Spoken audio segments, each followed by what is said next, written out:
Ooh. If it isn't chat. Well, if it isn't chat. Magnus Prada, congratulations on your first. MG42, congratulations on your first. Dan Highland, congratulations on your first. Hello as well to Al Pennington. Thorin, Spiderman, Lurkers. How's it going, everybody? Are you living good? Are you eating right? Hello, Chibi. Are you living right? Are you eating good? Are you writing good? Are you good? Good? I need to do a grocery order. I was gonna do one today, and then I was like, what if I just got a big box of fried chicken instead? I did. But I'm probably gonna have to do a grocery order either tonight or tomorrow. Just to get... at least to get staple stuff. Rock. What's up, Dorky? Installed a new bathroom sink today. Hey, congrats. No more crushing anything. Hopefully. Knock on table. Honey mustard chicken. Impossible chicken nuggets. I actually like those. I know some people are like, ew, meat alternatives. But, like, if it tastes good, it tastes good. You know? It's not like chicken nuggets are some sanctified, like... butcher cut quality meat, you know? Might as well have some Impossible ones. Might as well. That's what I say. That's the MisterRadon guarantee. You installed a sub panel and drove a ground rod today. That sounds important. That sounds very important. I'm assuming, but I can't help but feel like it's important.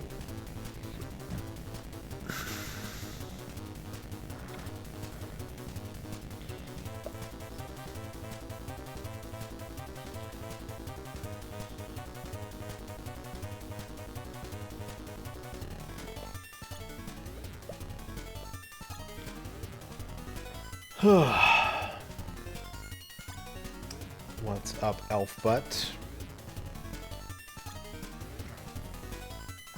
Yeah, I went to Burger King once and I got their, like, Impossible Burger or whatever, Beyond Burger. I forget what it was. It wasn't the Whopper, because I still have never eaten a Whopper in my life. But I was like, you know what? I'm going to try this. Just on a whim. I had a book to read. It was a very weird day. I was just sitting in a Burger King reading a book. But I was like, I'm going to get this Impossible Burger. And I was like, this is actually pretty banging. I like this.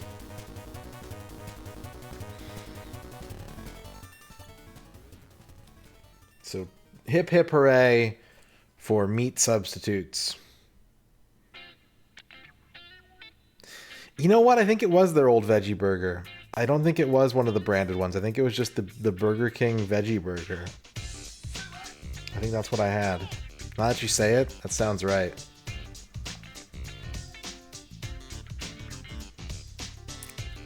They're a Morningstar brand. I see, I see.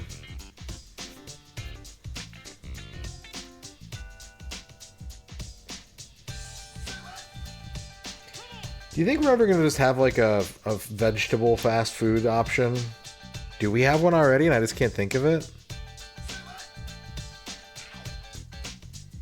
Do we just have like a Carrot Brothers or something like that? The broccoli Bell. Fast Cash Vegan. Fresh Greens. I'm not familiar with Fresh Greens.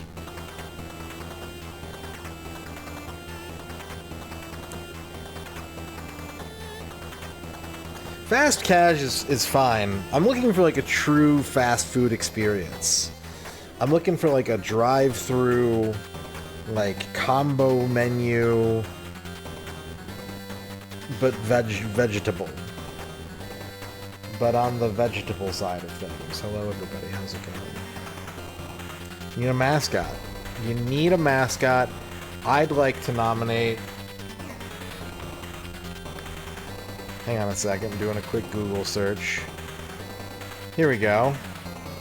This'll do. I didn't know what I was looking for when I started looking for it, but I found it. Here we go. There's our mascot. Sorry that link sucks ass. Commas. Commas in a URL. What's the world coming to? That can be our mascot.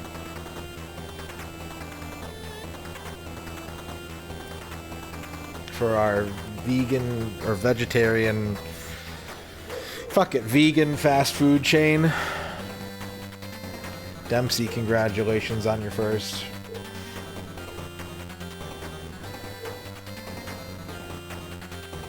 So yesterday we beat a few dungeons of this game. We got all the statues. We had a big plot twist at the end. And we're ready to, I believe, begin the end game content. We might finish this tonight.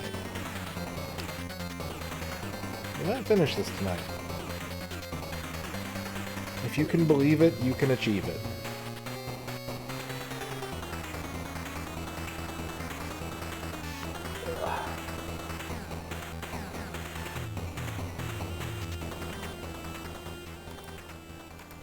So we'll get some ease going in here in a little bit. A little bit ease. Exactly, that's what happened last time. If you stayed up till the end of the stream, you'd know. Magnus Preda came out and revealed that they were Adol's father. I've always called him Adol. I guess Adol's a little... I don't know. I think I like Adol better. Adol and Dogi. It feels like it should be either that or Adol and Doggy. We're gonna go with short vowels. And why would you? What good are short vowels? What if we just used all long vowels for everything? Name one way in which that could go wrong.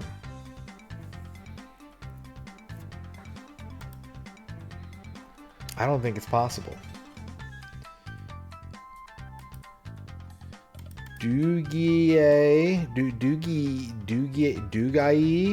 Dogai, Hosier. Spudbun, congratulations on your first. East finale. Well, we'll see. I'll do my best. I will do my best. And then we've got still more stream promise games from the Great Game Raffle to go. This is number 8 of 12. There are still more to do. And so if we finish this game, that is the direction we will be moving. Capiche, gamers? Are you capishin' with me, gamers? Can that be an emote? What will we use it for? What's it for? What's the onion boy for?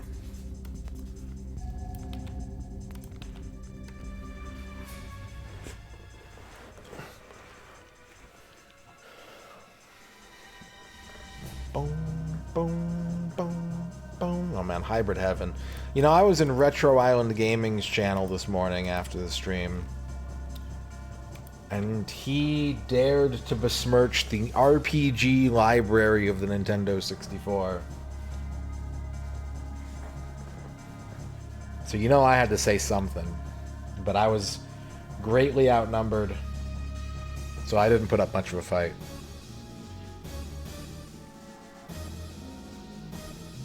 But you know when people are like, oh, there's like 2 RPGs on the N64, and I'm like, excuse me, there is between 12 and like 14, depending on your definition of an RPG. I'd like to discuss them with you. And they're like, no.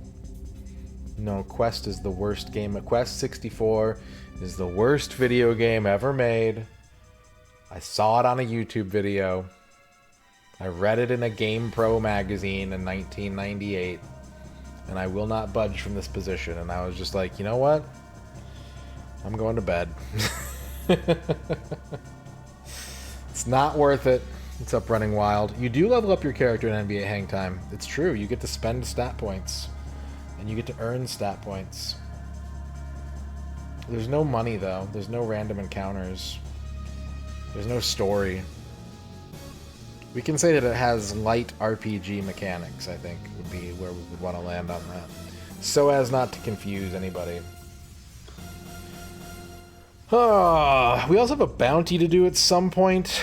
Maybe tonight, maybe not tonight. We'll see. I've got a few days to take care of it. Just depends on chat activity. We have the grab tap is still going. I'm going to be bringing that up a little bit this week just because it's there and you can earn free gift cards by playing mobile games while helping me make money. So, you know, it's a pretty low pressure, I would say, way of doing things. You can kind of handle the goals on your own time. There's no like, oh my god, we're only doing it this 1 week. You got to cram it all in. And you get to pick the game you want to play. And you get gift cards. And I get money. So, that's the message of the day today. If you want to learn more about GrabTap, you can click the link. You can also ask me any questions.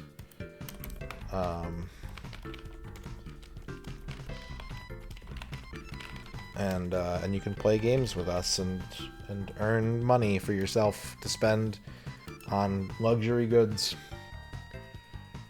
Or donuts. Or luxury donuts.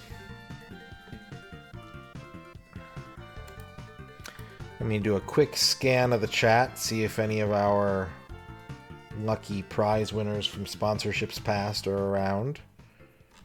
Doesn't look like it. I suppose we can get into the game.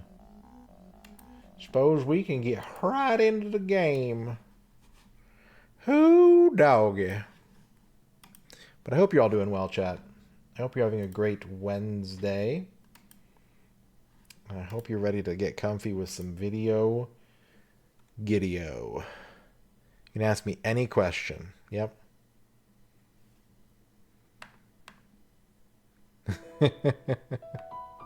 Yeah, me too, actually. I haven't done that part yet. Look, if your information's not safe with Stream Elements, I don't know who it's safe with. I don't know what kind of vaunted institution it could possibly be safe with if Stream Elements can't responsibly handle a scanned photo of a government document.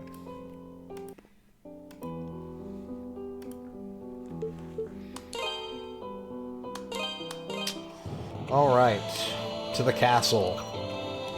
To Valestein Castle, and maybe to the town first.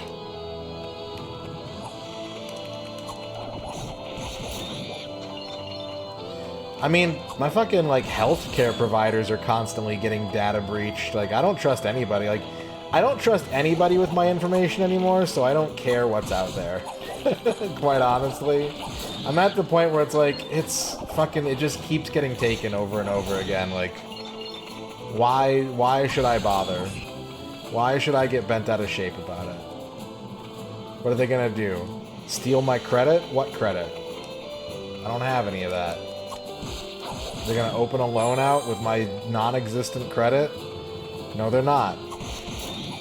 I know this because I can't open a loan with that credit.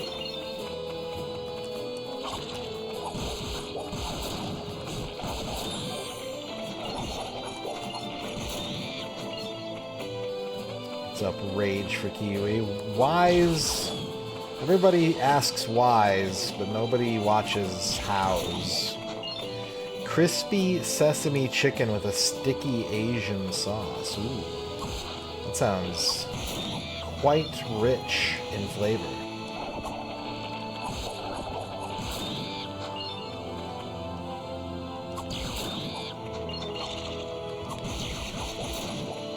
What level are we? 32 still? It's a good level. I like being that level. Wouldn't mind being 33, if you know what I mean.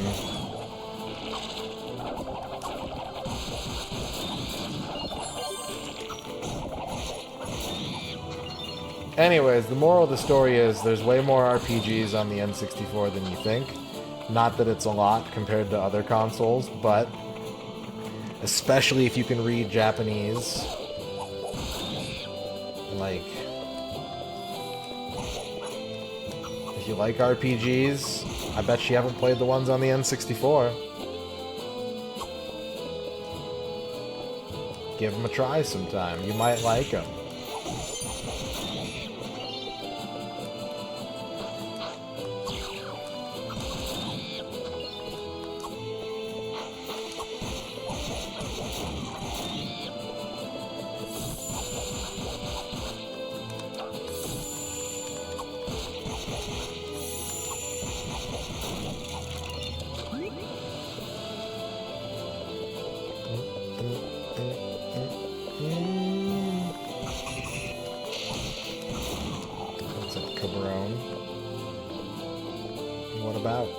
Quest 64 is still, like, I think it's double S rated on my N64 tier list. Like, I like that game.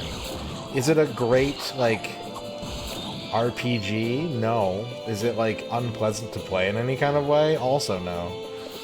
It's a nice, cozy Dragon Quest 1 style solo party kind of adventure with some neat magic mixing mechanics. The only RPG you know on N64? You know Paper Mario. I guarantee you know Paper Mario. You just don't think about it. Because I make the same mistake. I often also forget that Paper Mario exists.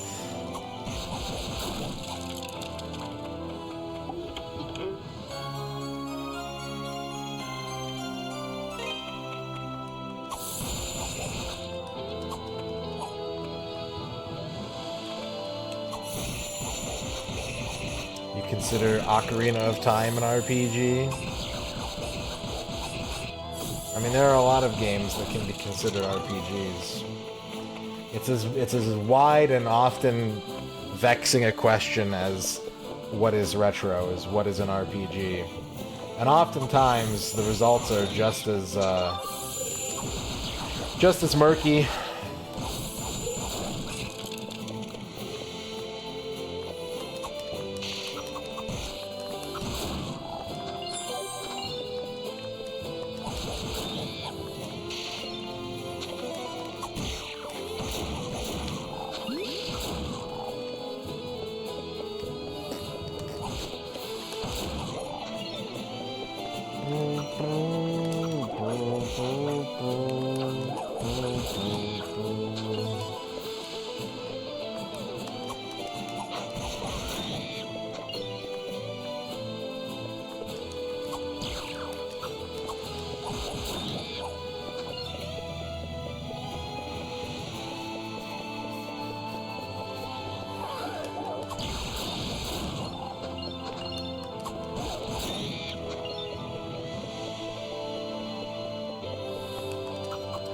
I usually, for my purposes, I'm not trying to, you know, force my opinion on anybody as if it's correct. Generally speaking, if a game has experience points and money, then it's an RPG to me. Like, that's all I need. The rest is negotiable. But if there's some kind of, like, shopping and currency and some kind of leveling up, yeah, it's got some, it's RPG enough.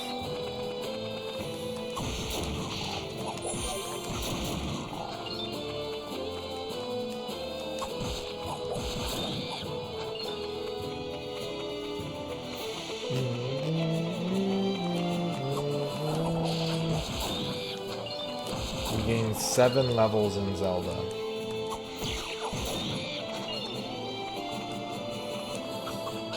Seven.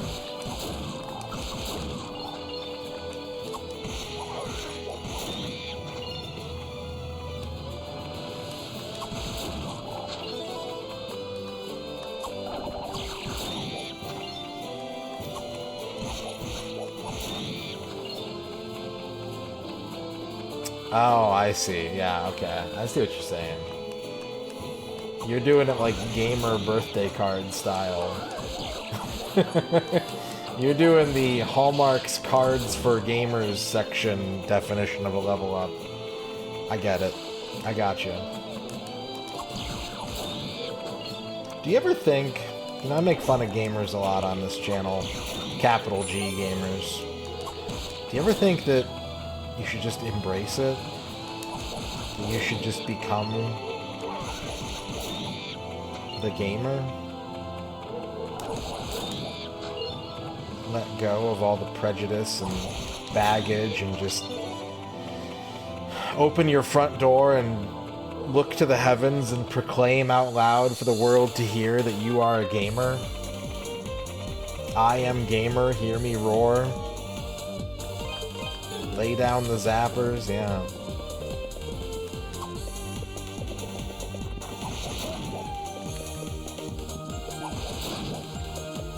You are hamburger. Hello, John Matrix.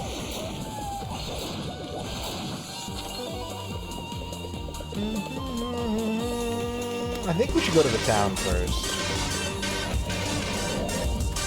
Alan Wake, I ate a burger. Thank you, John Matrix, for the 50 burgers.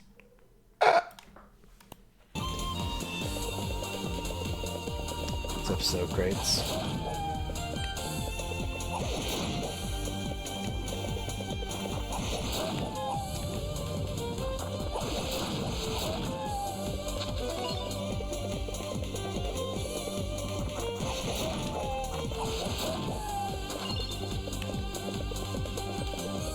Self-loathing.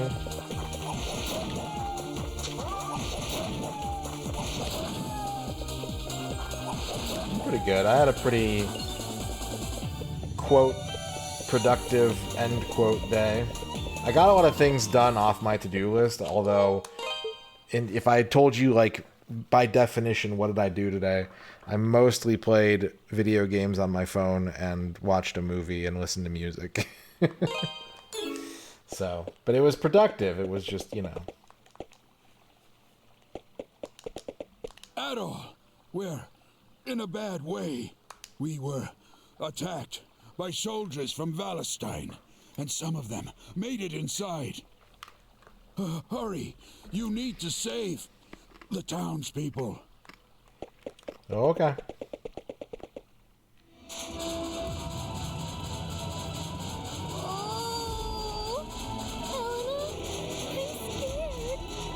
It's okay. I'm here with you. Please, do what you want with me, but let her go. Adol?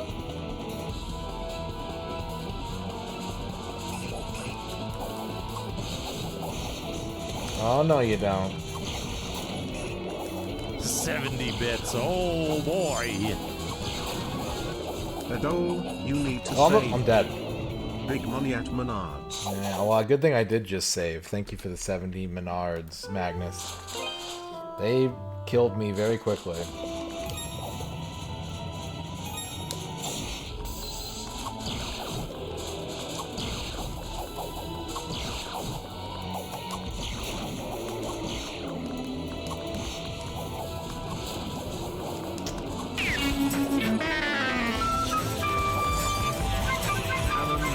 I died in Wisely of the Felghana.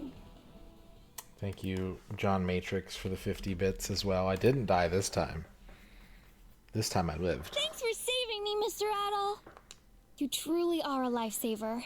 Thank you, Adol. But why? Why would the Valestein soldiers attack us? Adol, what's wrong? You look even more flustered than we are. Adol reluctantly told her that her brother had stabbed Dogi in the Elder Mountains. The Adol Master. My God! Why? Why would he ever do that? Are you two okay? Sister Nell? Papa and Father Pierre too! When we realized you weren't at the church, we panicked. Thank God you're all right. We wouldn't be if it weren't for Adol. I'm sorry, sister. I know you told us to seek shelter. Honestly, you'll be the death of us one of these days, Elena. Now, Sister Nell. She was clearly just trying to find Anya. We can hardly blame her for that. I still can't believe McGuire's grown so brazen, though, as to send his soldiers to attack the town. I think it may be worse than that, actually. Did you get a good look at them as they attacked? Something about them seemed off. Disturbingly so. None of them spoke a single word. And their movements were like those of wooden dolls, dangling from strings. Now that you mention it, we're not safe here. We should return to my house to further discuss the matter and propose a course of action. I'd like for you to come as well, Adol.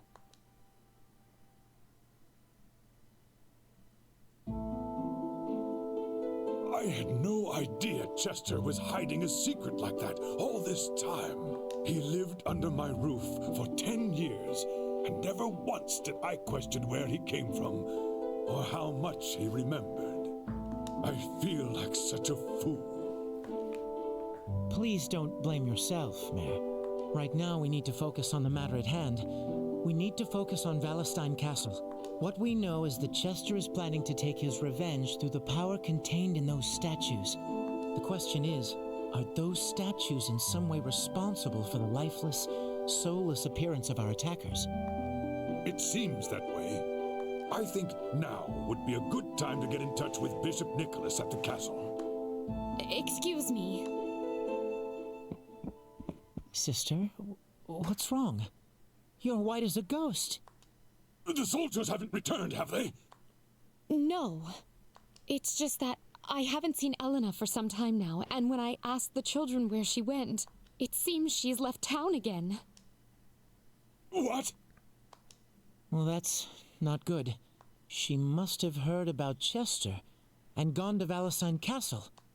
Yes, I think that's a safe assumption. It's an awfully rash thing to do, though, even for her. Dear me. Adol, I'm sorry to ask, but won't you please find Elena and bring her home to us? I can't bear to think of what might happen to her out there. Without hesitation, Adol agreed. You'll do it? Thank you, Adol. Thank you so very much. We're truly in your debt, Adol. I hate that we've been such a burden to you since your arrival here. I can't imagine what you must think of us. I mean, Dogi needs to be picking up the slack a little bit, honestly. Godspeed on your journey. It wouldn't be that big of a deal, except like this is Dogi's home. Dogi brought me here, and what has he done? Get stabbed? Wow. Good work, Dogi. I will pray for your health and success. Best of luck to you, Adol. I fear that Elena may have gone after Chester straight into Valestein Castle. I understand how she feels, I really do. But the castle can be a more dangerous place right now. I hope Bishop Nicholas is okay. We mustn't forget that he too is caught in the thick of this mess. We should pray for his safety. I took my eyes off of Elena for only a single moment, and look what happened. Please, Adol, please find her. Okay.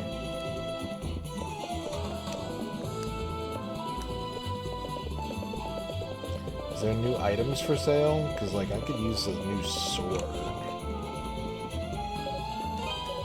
Gardner got himself wounded pretty badly. I can't believe this is happening. If we get attacked again, there's no way we'll make it through in one piece. There'll be casualties for sure. Just think of poor Elena and all the other villagers without combat training. They wouldn't stand a chance. We have to do everything in our power to prevent that eventuality from ever coming to pass. Our course is clear. Welcome. You have nothing for me. Don't be a She does have a stranger. nice little tiny hat, I agree. What do you got Her for me? tiny hat is Come very again. good. What do you come again? I saw you take down those soldiers. That was some nice swordsmanship, I must say. I can't figure out what's going through the thick skulls of those Valestein folks. Still, when trouble's what the lord of the land's selling, ain't much choice but to buy your share, you know? With the kind of taxes he's been forcing on us, it's obvious no one can possibly talk any sense into him or his men. But man, if they show their faces here again, I'll give them a first-hand look at my hammer technique, real close up.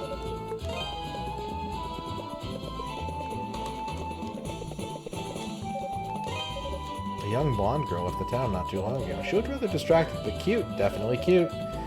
Anyway, I need to get out of here so I can collect more ravel, but that gardener fellow wants to keep me in. Can't blame him. I suppose with the monsters invading the land... Ugh. I hate Felghana so much right now. Gardener? Well, that's Dewey. Thank you so much for saving my daughter, Adol. I couldn't bear it if anything were to happen to her. I've made up my mind. I don't know what the Count is after, but I do know one thing. Valestein Castle is the enemy. My choices are to fight back or sit around and wait for death to find me, and I'm not at all fond of the latter. I'm going to blaze my own trail, just like you. Right, standing at the gate. Good work, Dewey. Good work, everyone.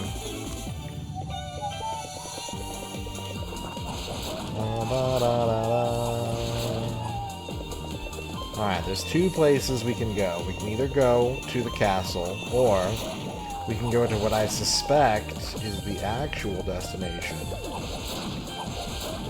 which is the pier.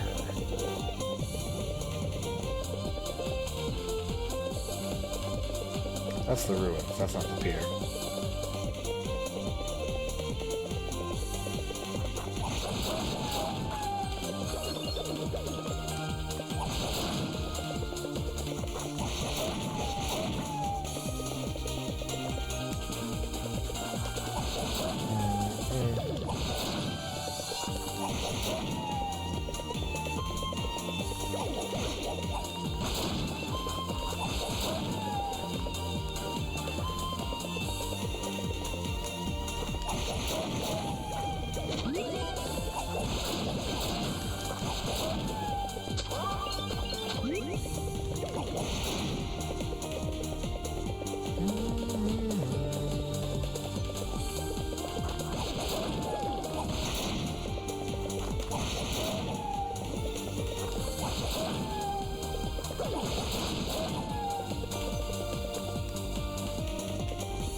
Nope. It is the castle. The castle is where I must go. From Samson.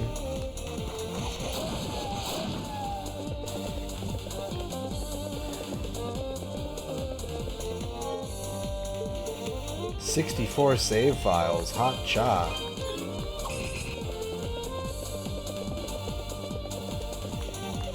You're not actually planning on going in there, are you? All the castle's booby traps have been activated, and the corridors are full of soldier and maid zombies. I don't care how good a swordsman you are, it's suicide. Trust me, just turn back right now. I consider myself a brave man, but I'll tell you right now, I'm not going back in there, ever again if I can help it. I saw it. A fog started pouring out of the clock tower, and everyone it touched got changed. It's like all the life got sucked out of them, and they started going nuts. Who are you? Adol asked if anyone in the vicinity had seen Elena. No, I'm sorry. The soldiers and the other maids, they just attacked us. I was so scared I didn't know what was going on, so I ran as hard and fast as I could, and I found myself here. What happened to everyone? Milady.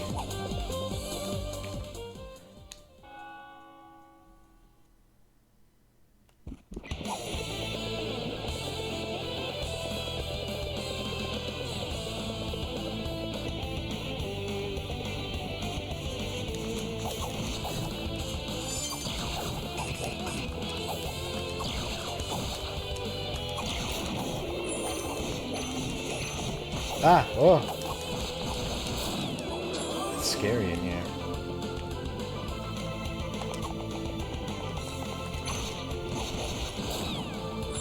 Okay, the maids don't have the armor. They're easier to tackle. Oh, ooh. Yep, those are the booby traps they were talking about.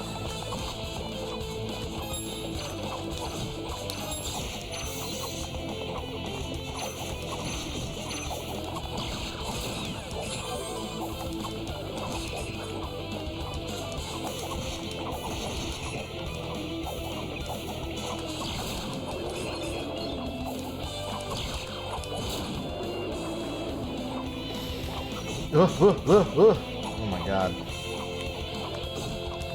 I have 3 hit points. Should I extract? Yeah, I should extract.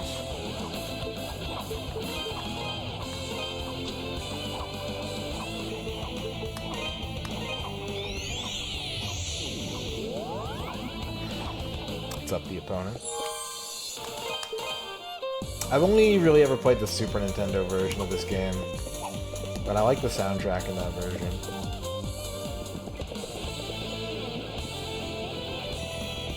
Last time we went forward? Yeah, let's try going up.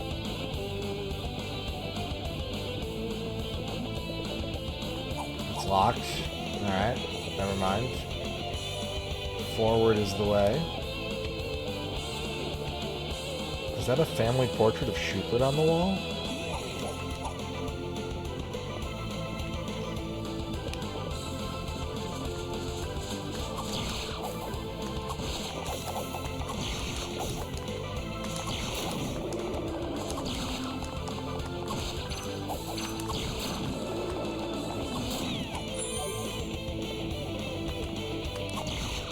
Over phoneticizing the Japanese, probably.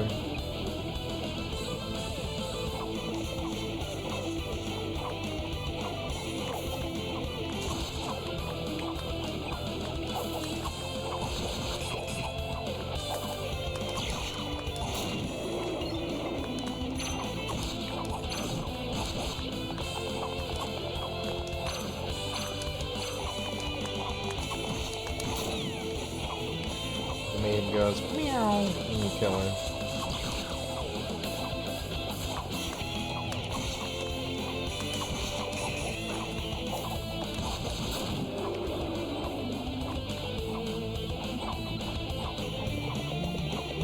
Well, we're doing better. I kind of want to isolate these guys though. They're too scary to take 3-on-1.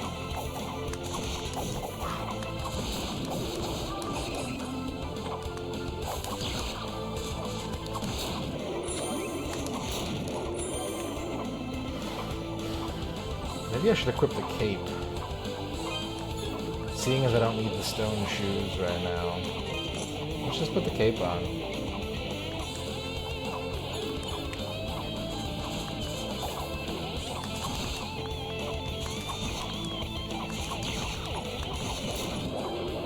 How slow is the healing? Pretty damn slow. I mean, once it goes into effect, it's fast, but you have to wait for a minute for it to take effect. Long enough for all your multipliers to go away. I see the trick. I see the trade-off. It's fun. I like this game. I'm enjoying it. I don't think that it, like, replaces the need for East 3. I think that they're both interesting in their own ways. I'd recommend both instead of one over the other.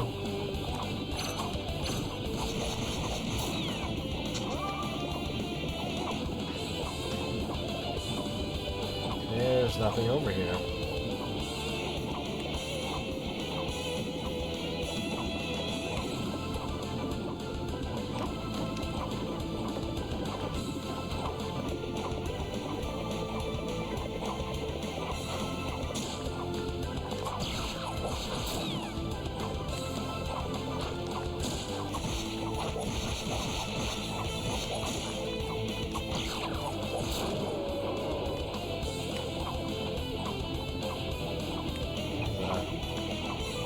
Treasure chest.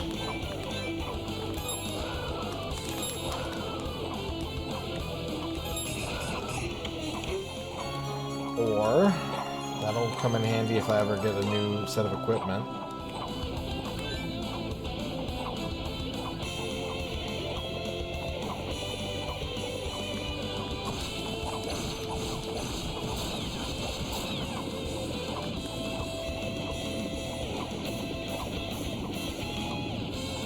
Okay, so these are just penalty pits if you get knocked off by these American gladiators. Medicine balls up here. Let's restore our health. I could have just dropped down here. Oh well.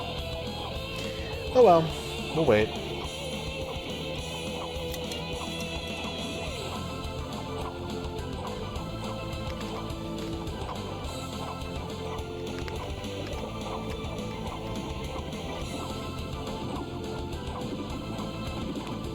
Oh, it's icy. They do want me to use the shoes. Clever bastards. What's up, Felghana?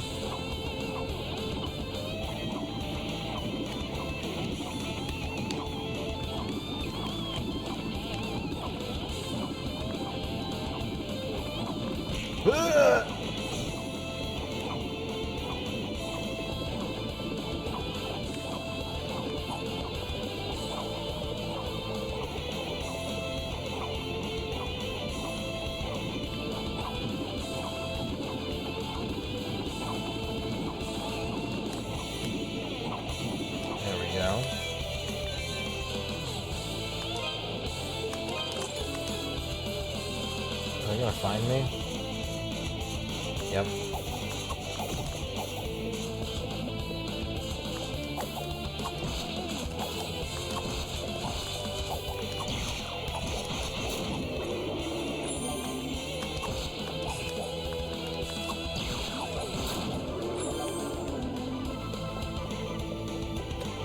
I've never played Ragnarok DS, but I am aware of its existence. There's also the PS3 Ragnarok game, but I think that's a single-player thing.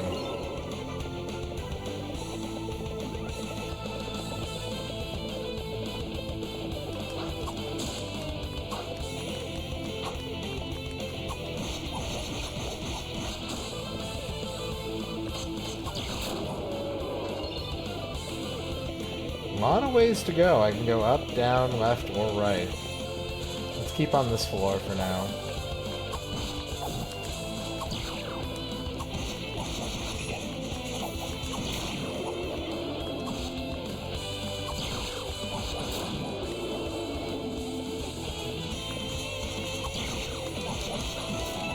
Level up.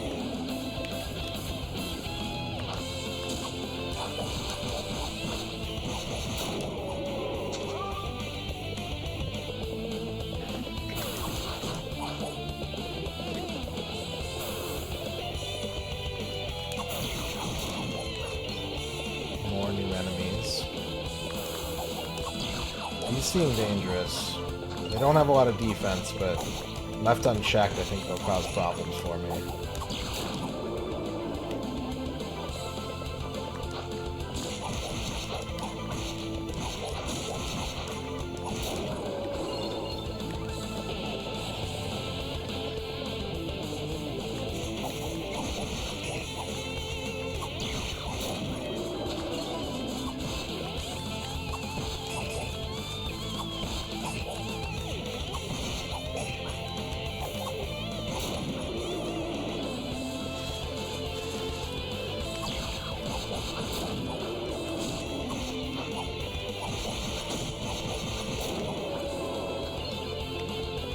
There really aren't any, I mean, there are server-based multiplayer functions on the DS, but I'm trying to think if there's any actual MMO-type games.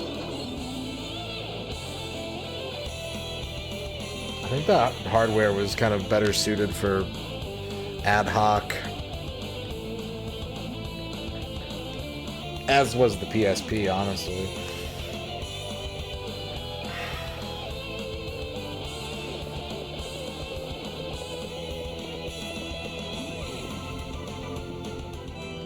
Hello?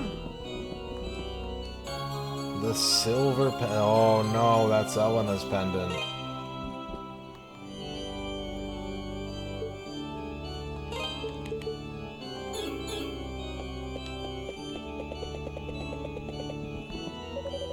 One of the organ's keys is missing. One of the displays by the organ is missing its cross. One of the organ's pipes is missing. Okay, we gotta assemble an organ. Understood.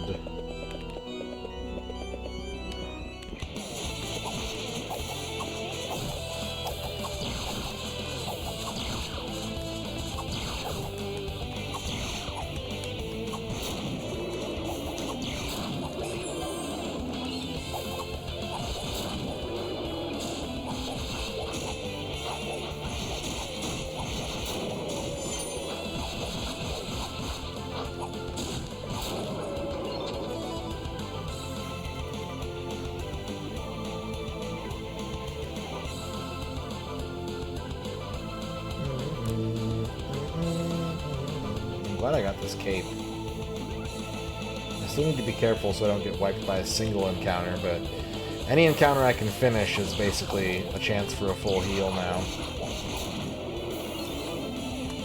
Which is kind of more lenient than... Like, the healing in the original East 3 is broken, but it's limited. This is like... You're not going to be able to cheese half of a fight with it, but you can work through the dungeon. Oh, it's March Madness this weekend, huh? You know, it's been a few years since I paid attention to March Madness, ever since my disastrous stream March Madness collaboration that I tried one year.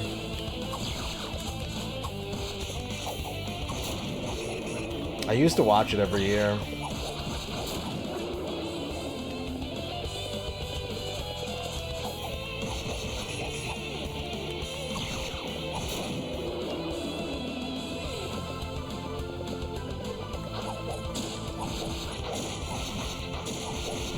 And I think New Mexico State is still embroiled in controversy for their men's basketball program, so they're probably not doing anything special.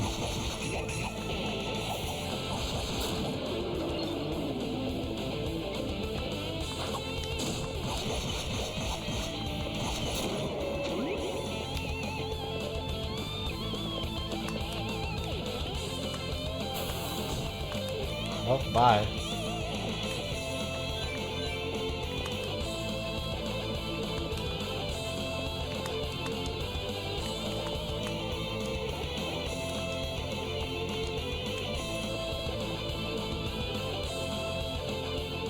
Yeah. The first weekend is always lots of fun. I'm a big fan of being able to watch sports at times when sports are not normally watchable. That's why I got into tennis for a while. Because there is always live tennis, like 24 hours a day almost. Somewhere in the world there is a tennis tournament happening. And the Tennis Channel is there to cover it.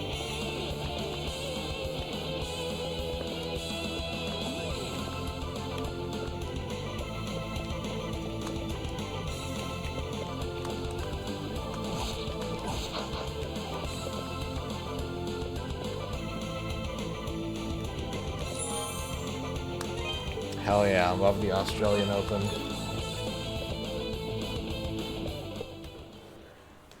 I want to go one year.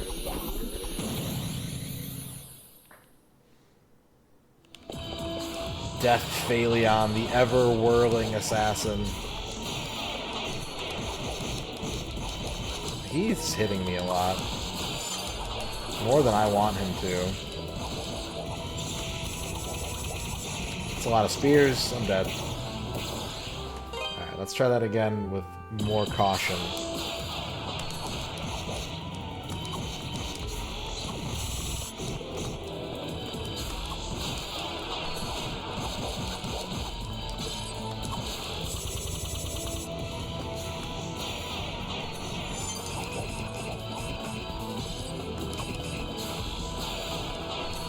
He has, like, the armor up? What's going on here? Do I have to hit him with magic? I do. And I have to match the magic of his shield, it looks like. Okay.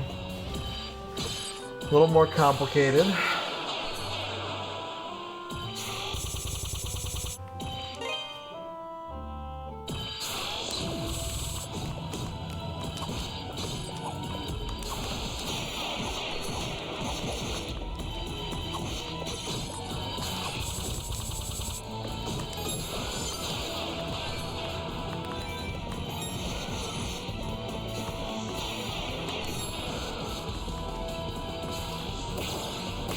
This guy seems tough.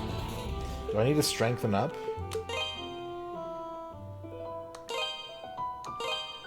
I can warp to this point now, so like backtracking isn't really a concern. What happens if I fall here? Treasure.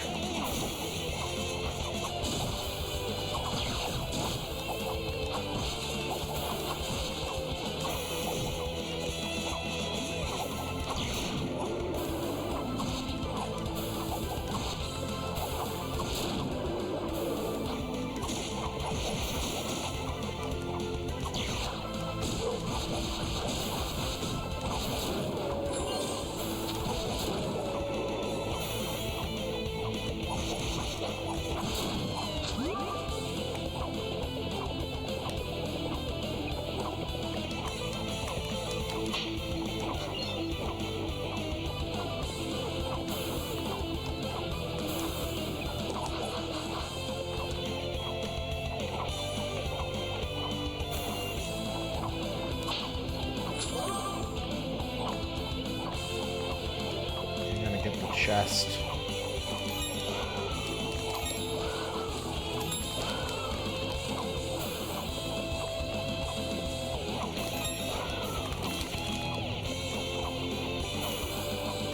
There it is.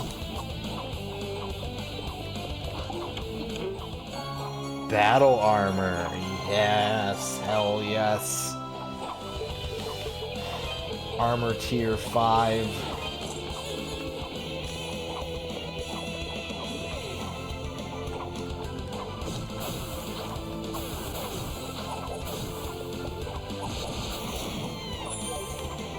$57.95.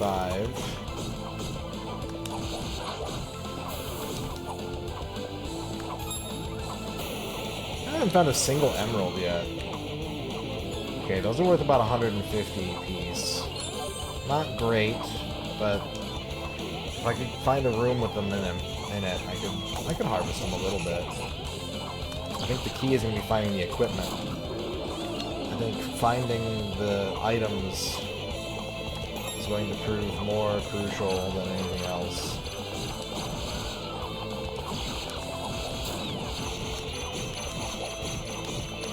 It's a lot of knives from a lot of maids.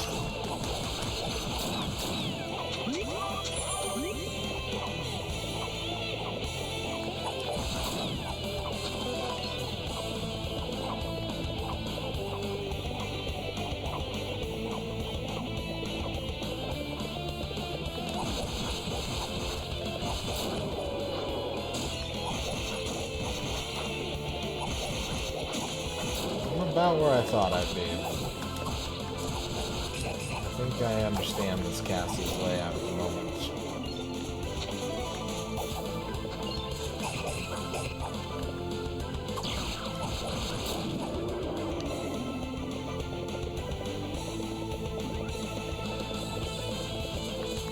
Oh, it's cool that they kind of kept this scene in.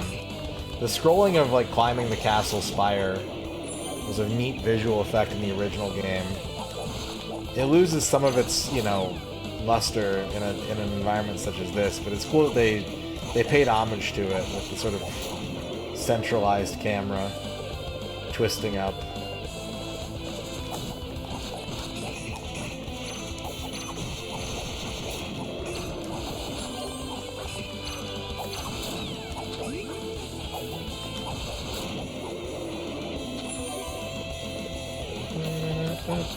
Bye.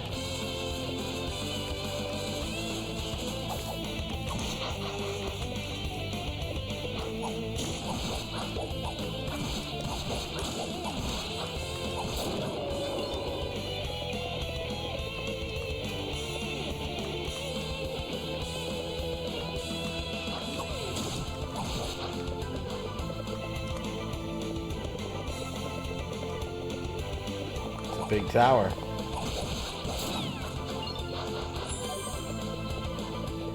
Definitely get your steps. Oh, okay, you can totally fall down there. Let's be careful.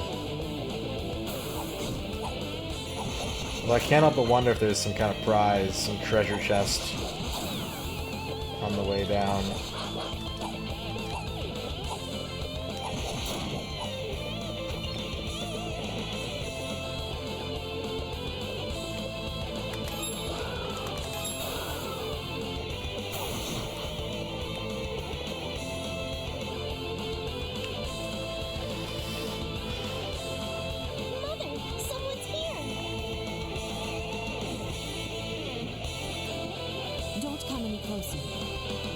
You lay a finger on my children. Adol gave his name and reassured the woman that he had no intention of hurting anyone. Truly? Indeed. Your eyes are clear. Quite unlike those who've been corrupted by the vile mist. All right then. I am convinced you come with no malicious intent. My name is Elizabeth. I'm Count Maguire's betrothed. These are our children, Alice and Kristoff. Master Adam, was it? Might I inquire as to why you've come to this castle, and much less this chamber? Adol briefly explained the situation at hand to the Countess. see. So Chester spoke the truth. He locked us in here for our safety and told me much the same story. He said that my husband had slaughtered the people of the island to further his own ambitions. If that is indeed the truth, I would agree. It is entirely unforgivable. As his wife, We're just gonna have this conversation in front of the kids. and I am prepared to answer for it. My children do not. My innocent souls untainted by this despicable act. The staff as well believe that Sir Stoddart's actions are unjustifiable, even under such uniquely unpleasant circumstances. I do what I can to make amends for my husband's actions. I'll see to it that he answers for them at the least. I can do nothing from this room. I dare not leave it with the castle in such a state. Please, Master Otto, will you put a stop to this before it grows any worse than it already is? Do you see what Chester did to me? He locked me up in here like I was a misbehaving cat. That's no way to treat a lady. He should be ashamed of himself. So I thought if I'm a cat, then I'm going to act like one, and I clawed him as he left. Mother put me away, but before she did, I managed to knock something out of his pocket. Oh, You know what it is. an organ key. Hey, man with the red hair? They're not true, are they? All those things Chester said about father? All the bad stuff he's done? He's been acting pretty scary lately, I know, but he's always been really good to us. I don't want to believe that he's been bad to so many other people. Chester had such an angry look on his face. Like a demon. What happened to him? Did somebody hurt him? You said he has a grudge against father, and he wants revenge. What does that mean? I don't know those words. What's a grudge? What's revenge? And why does he want it? Time has weighed heavily on my husband ever since he was sent to this land. I came from Rome to wed him. His castle was his gift to me, a show of his influence, an effort to impress. Several years ago, I consented upon the addition of a clock tower, a rare fixture even in Rome, much less here. The mist came from that clock tower. If my consent contributed to the horrors these innocent people now face, then I am just as guilty as he. I mean, did he tell you it was going to be a zombifying, mist-spewing clock tower? Because, you know, if not, you're probably alright. If he was like, hey, I want to put in a clock tower that's going to zombify all the people in the castle, and you're like, oh, yeah, that sounds pretty, then yeah, okay. I knew it!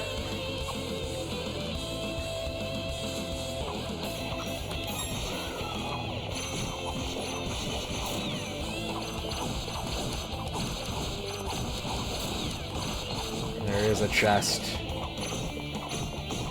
I must have it. It will be mine.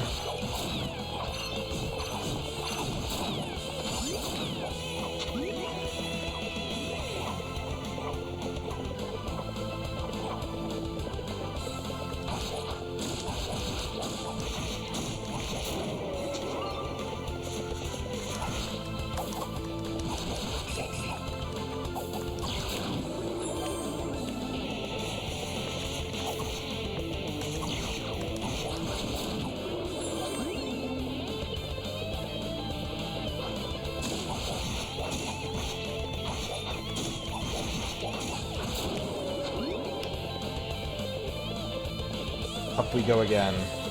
Maybe I should save first. Ah, fuck it. Nah.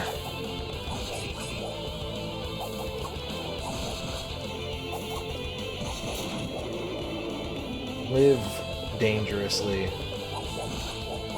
It makes the treasures you find needlessly complicated and no sweeter.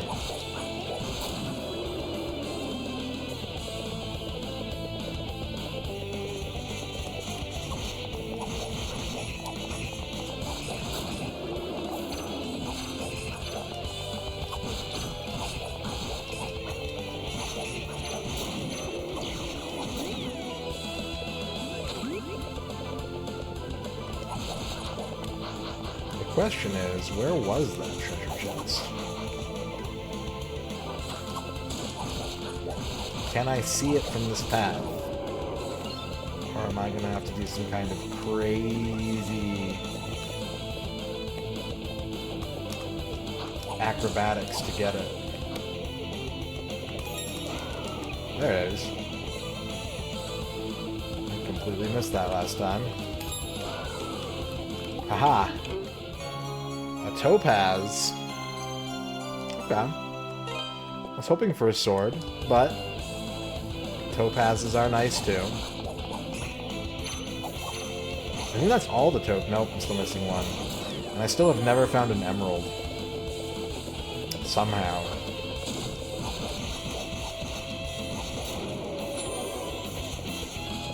What's it called?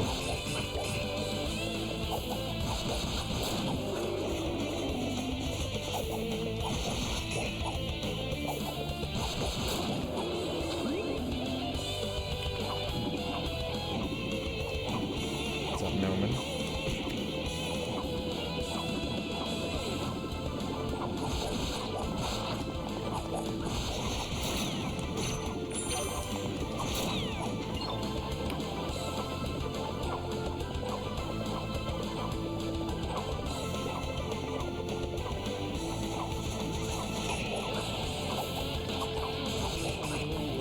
Okay.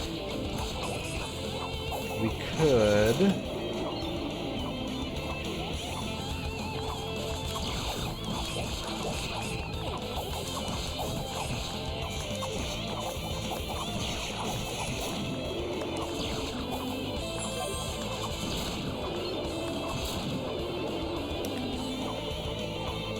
What's up, Shoe 10 Games?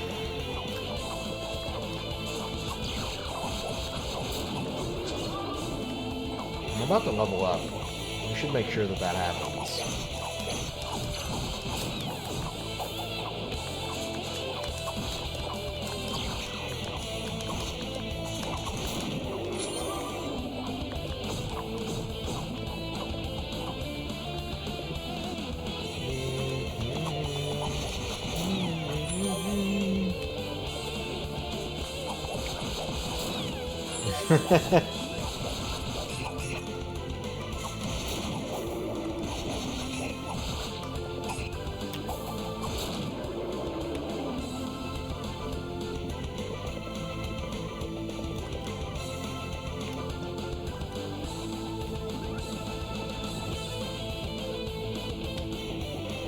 If I ever enjoyed a Senran Kagura game, they're pretty fun. They're, you know, super pervy, but they're fun games.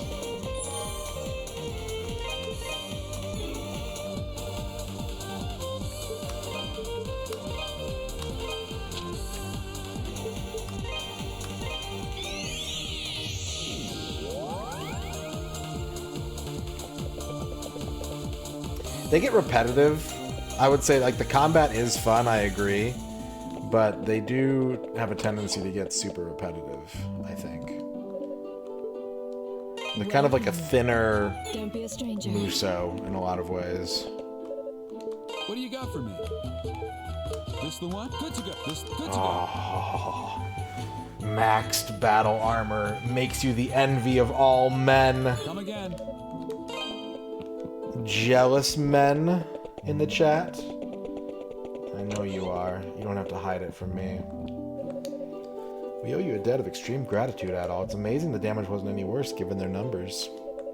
What in the world were those soldiers anyway? Are you okay, Adol? Gardner was really badly wounded. He needs to take it easy for a while so he can recover. I was flabbergasted when he told everyone to take shelter in the church. Who'd have ever thought the soldiers of Valestein Castle would come attacking? As if the violent altercations and the quarry's forced closure weren't bad enough. Did I happen to see Dogi? He always managed to disappear when he's needed most. Yeah, he got stabbed, lady. He got a sword to the chest.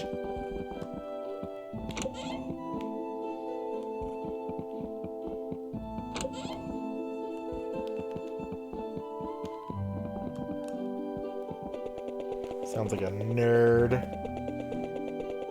Nerd.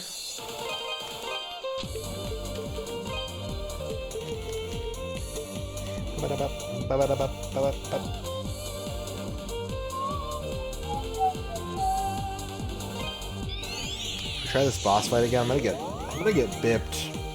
I know the bip is coming. This guy's hard.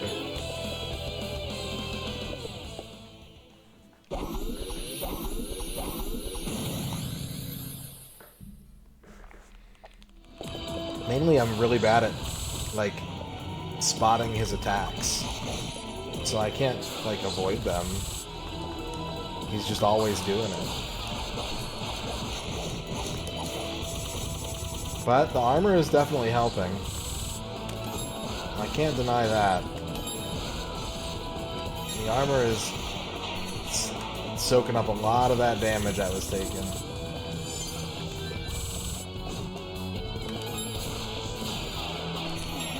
I'm still taking too much of it.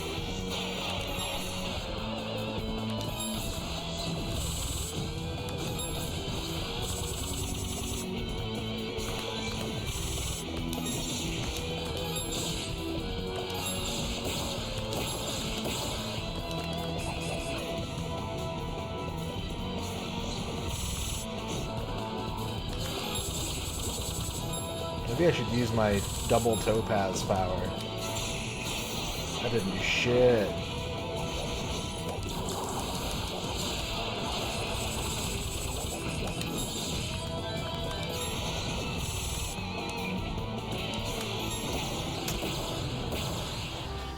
Okay, we got him down about 3/4 of the way.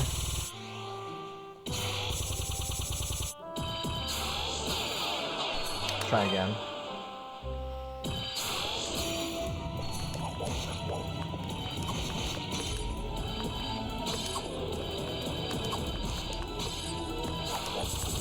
Okay, he's going damage mode.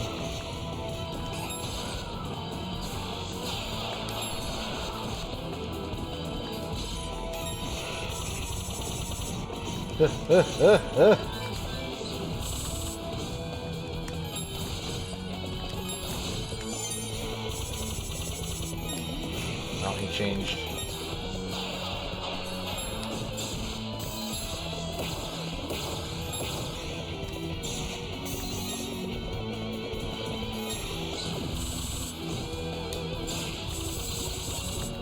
Okay.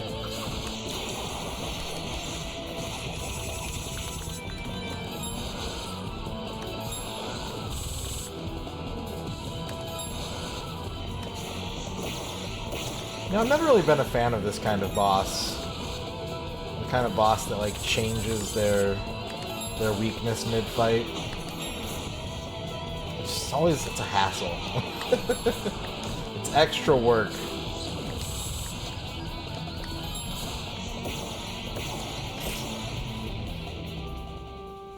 I did not, in fact, get him next time. I did about the same.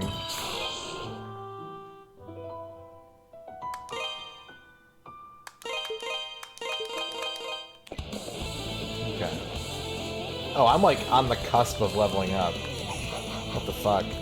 I didn't realize I was that close.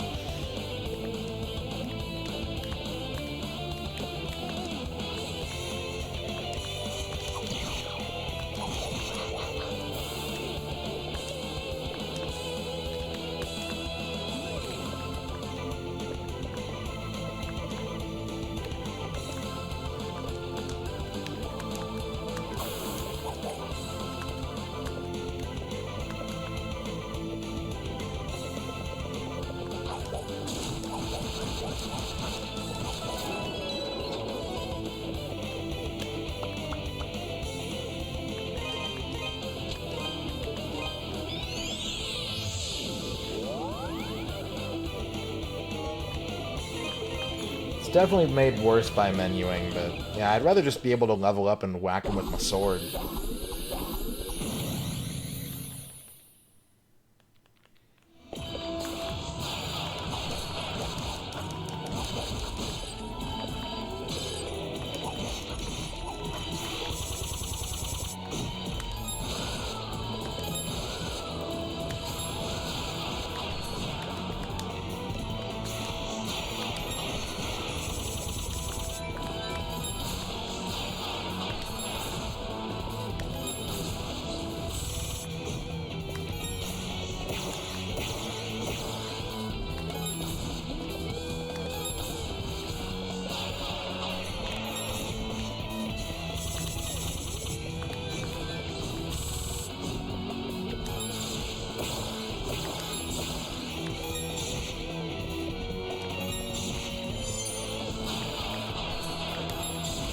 This just feels like the game is going like, hey, you've been fighting with magic, right? Right? We put all this magic in the game for you to fight with. You've been using it, right?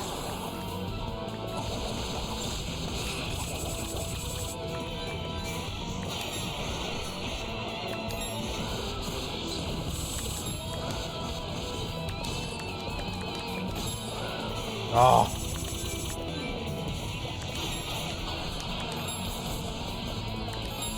Got him.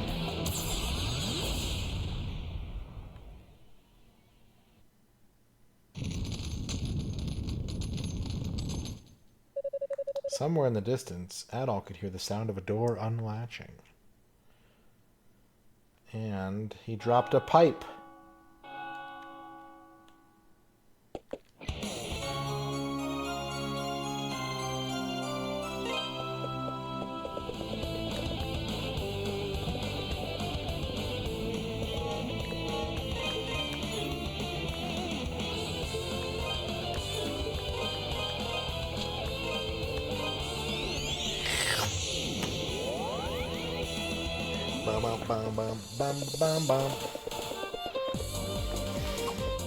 Adol gave his assurance that the Count's family was alive and well. Truly? They're alive and well? I just said that. Thank God. I was so worried about them. Bless you, kind sir, for putting my mind at ease. You're not gonna give me like a shield or something?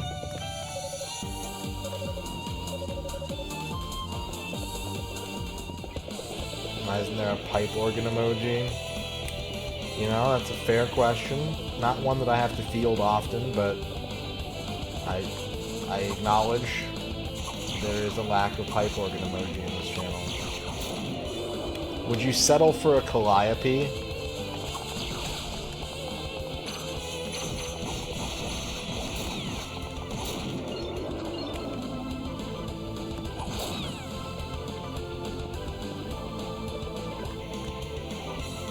There's like a weird sound in this song that keeps making me think that someone is like outside my window making weird noises.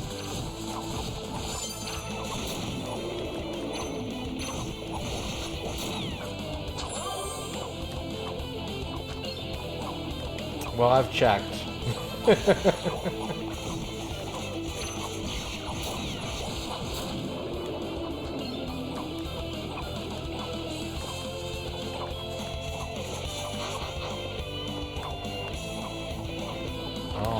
Boom blocks.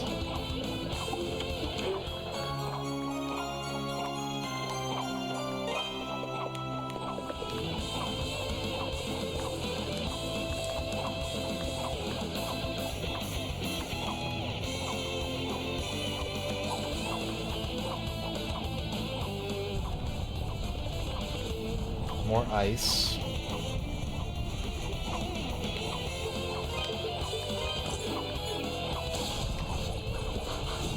Is that ice, or is it just slippery diagonal?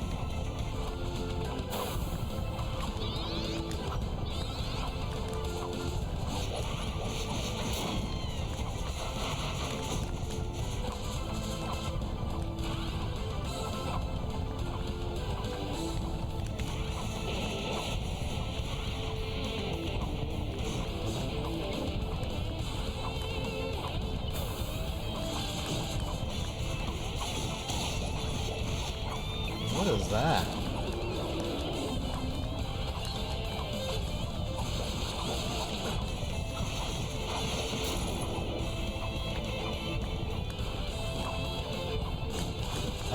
Spikes.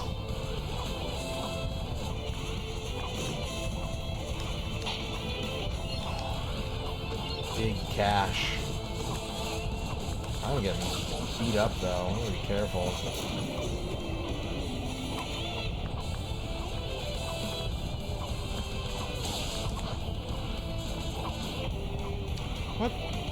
What room of the castle is this? Not to overthink things. I really, you know, I'm not gonna be like, oh, this is unrealistic. But I'm also trying to just be like, what's, where are all these boulders coming from, and where are they going? And why?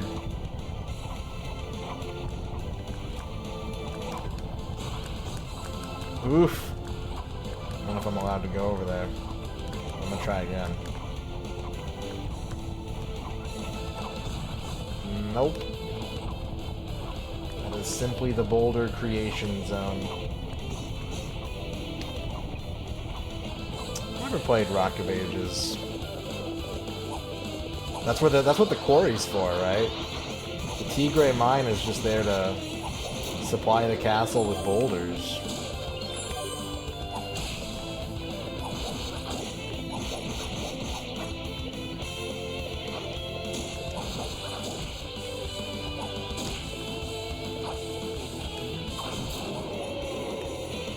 Okay, we can go every direction again. We're being encouraged to explore. And I'm about to level up again. That's good. That's good. I need to heal. Before we go into another room, I need to heal.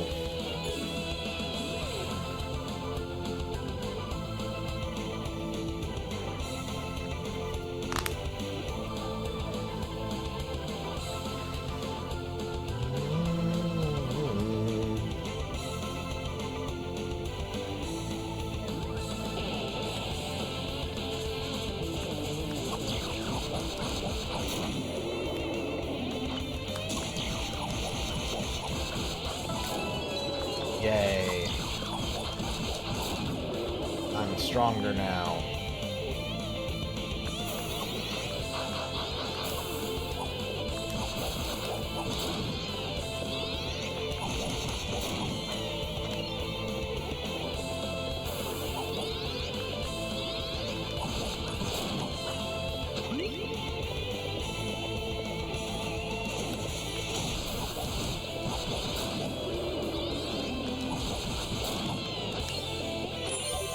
So all I need is the, like, cross emblem thing. When I can activate the organ.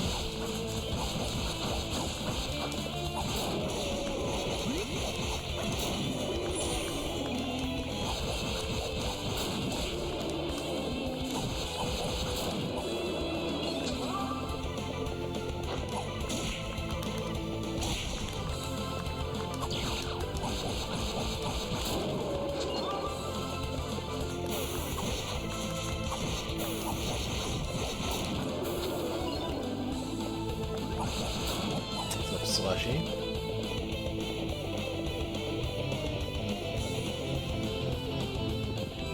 Oh. Oh, that's where I am.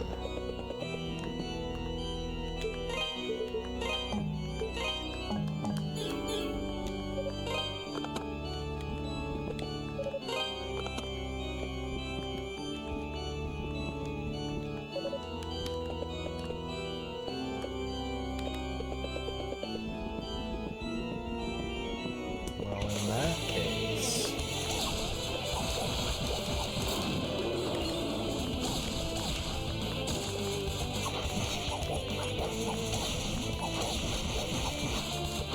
Could just be someone else that got crucified.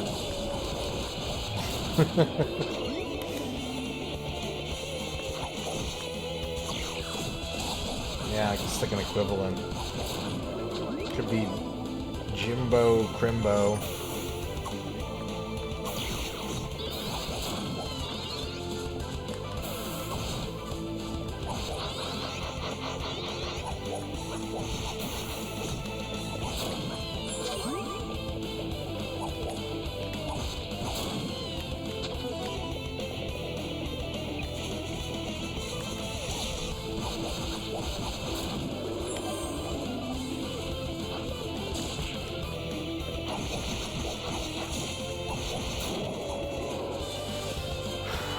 There's more to this game left than I thought.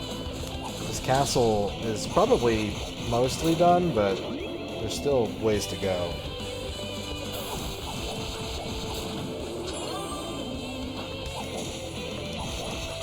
Jesus.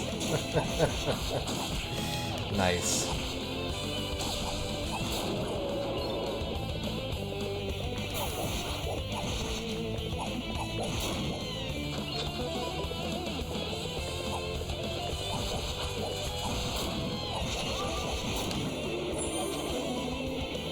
Ganmerg.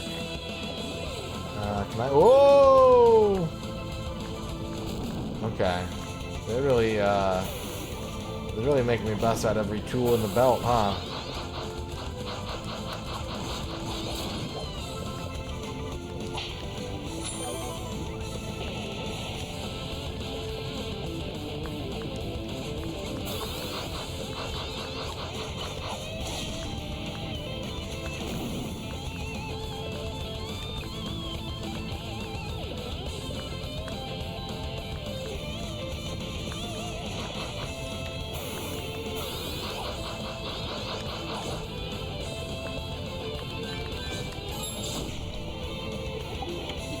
Is that a shield? Is that the battle shield? Oh, yeah. Is that the battle shield?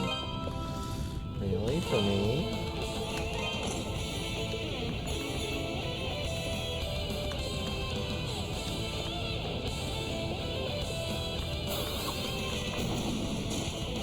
What's up, Electro?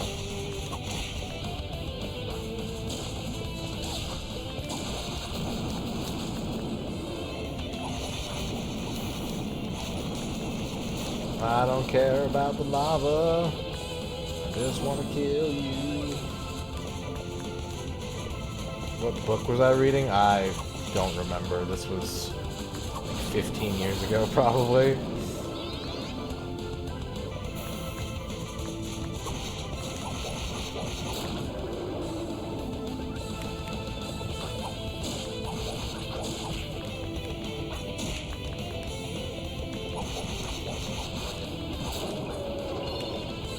Ore. You know, that ore can be used to upgrade the shield I just got.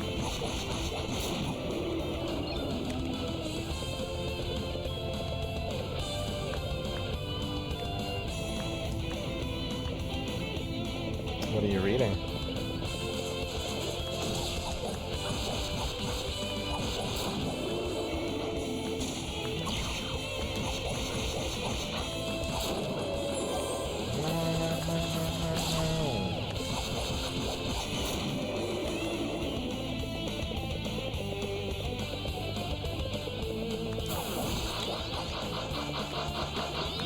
These teleporting sorceresses make vaguely transformery sound effects.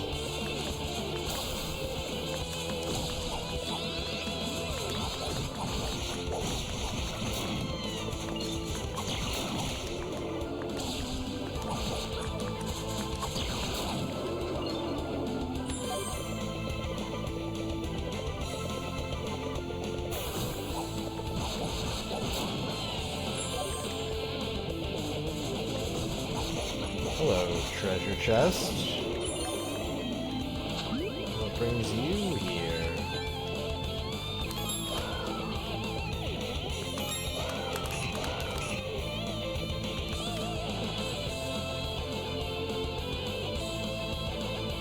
I have not heard of either of those books.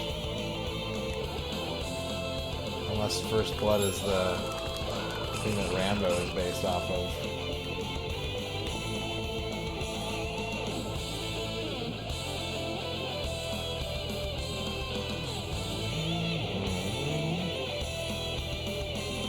You know, the music is similar enough, and they should just put At All in Guilty Gear.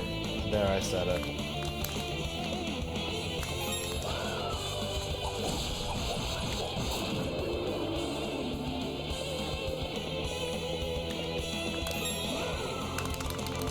Oh, I didn't have enough magic. I had the right idea, but not enough magic. Oh, wait. It's just gonna be ore, but whatever. I think I need it at this point.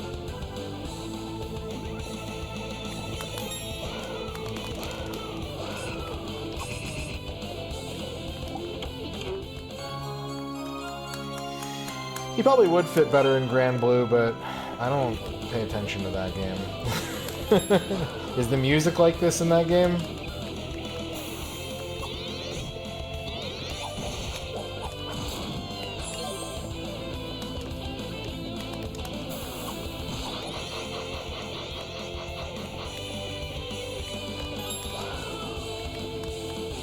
Oh, you fucker!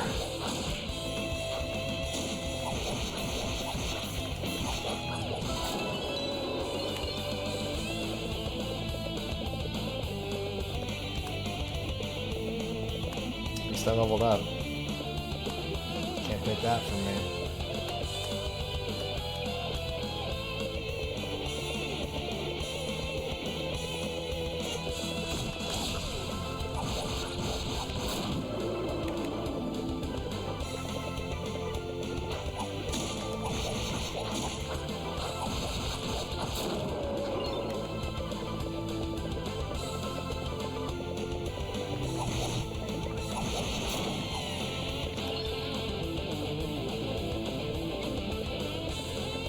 Alright, what do we have up here?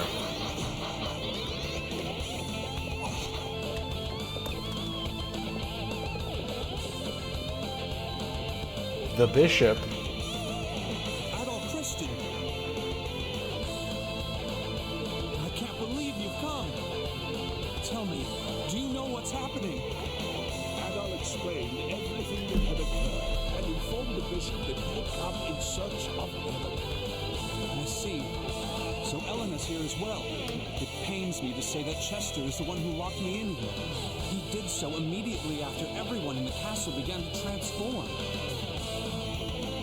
I spoke with him. I inquired as to his objective, and in brief, he actually told me. It seems he intends to use the castle's clock tower to release the energy of the statues. Count Maguire had it built several years ago, and I believe it functions as more than a simple timepiece. Theoretically, it interferes with the vein of spirits that runs beneath Felghana, redirecting its flow. If true, the Count may have used this device to harness the statue's powers from afar, creating monsters. Likely, his true goal was to track their locations, so he could fully unleash their powers for his own deification. Chester beat him to it, and brought about the dark mist that hangs within these halls. It twists the minds of the people it touches, transforming them, changing them into bloodthirsty beasts.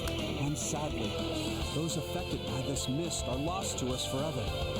Its changes cannot be undone. Adol, please, you must stop Chester. His desire for revenge may be justified, in as much as it can be. But in seeking this revenge, he has sinned most deeply. Okay. Is it a sin to break a vase and collect all the money inside? Because I just did that. I found Elena's pendant in the chapel. In the chapel? Why would it be there? Wait a moment. The maids did speak of something. Supposedly there exists a secret door in the chapel which leads to an underground waterway.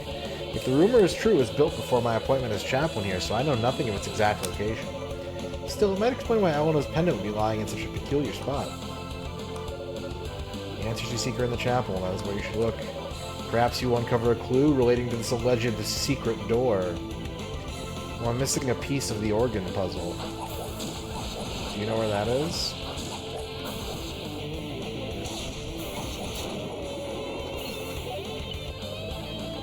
You a big fan of secrets, Zenek?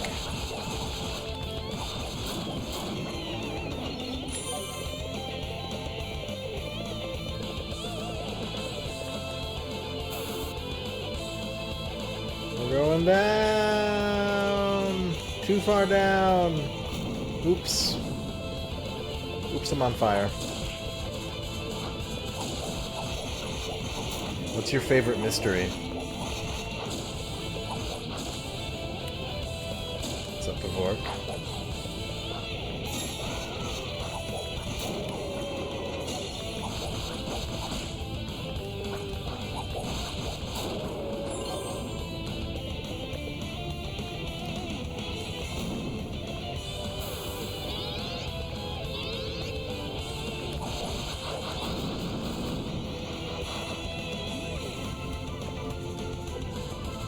I don't think there's anything else down here. I think the next thing is the floor above this. But I'll do my diligence. That's why they call it due diligence, because you gotta do it. The UFO 50 game, that is a very mysterious, secret-laden piece of software.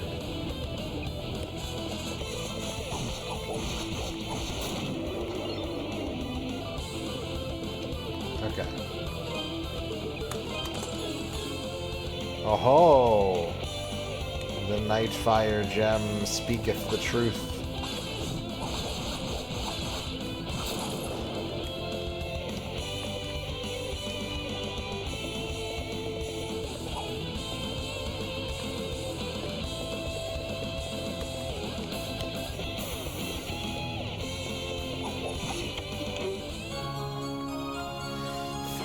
$380, that's a lot.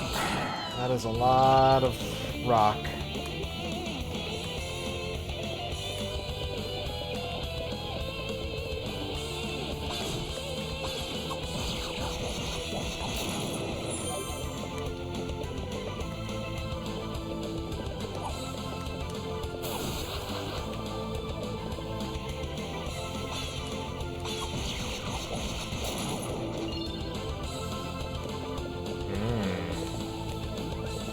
Both mysterious games indeed.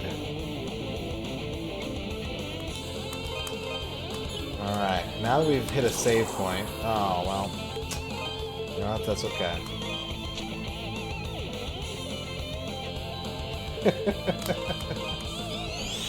Blue players are often the most reviled players, in my understanding. I personally don't enjoy anything that comes from, like, black spells and creatures and all the death touch and life link and regeneration. I just find it annoying as hell. What do you got for me? Good to go. Come again. Blue I don't mind as much. Like, in a world where I would play Magic, I would be a blue player. Because the part of Magic that makes me the most frustrated is when other people do things, and the part of Magic that I like the most is when I get to do things. So, I know who I am. I know what side my toast is buttered on.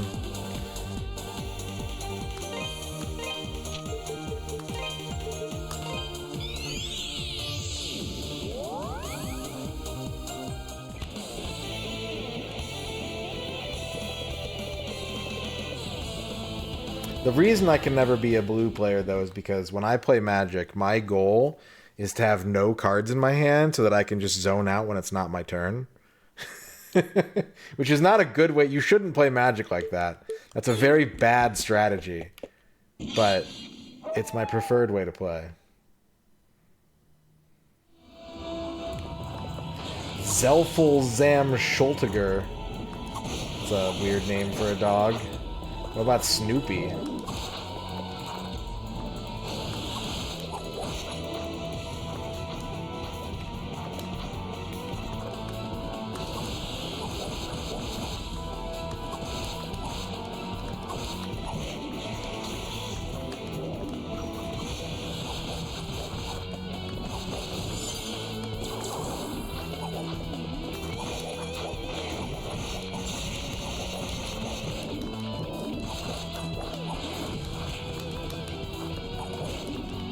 Oh, he's hitting me.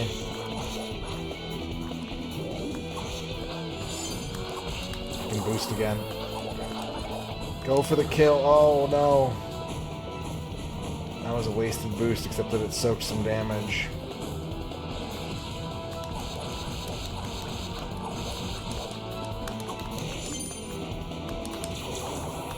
Oh, he did it to me again. What's up, Mr. Smiles?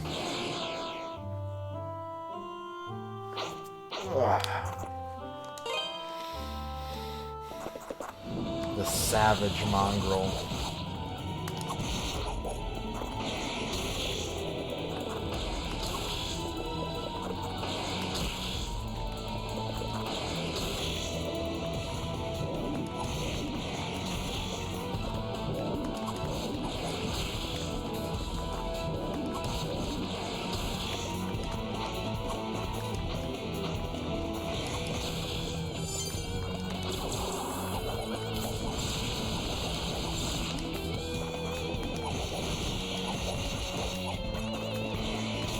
Okay, we're about even.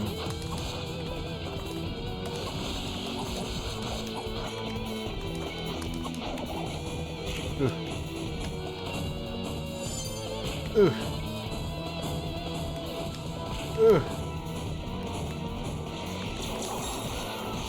That's the wrong button. Oh my god. Well, I deserve to lose.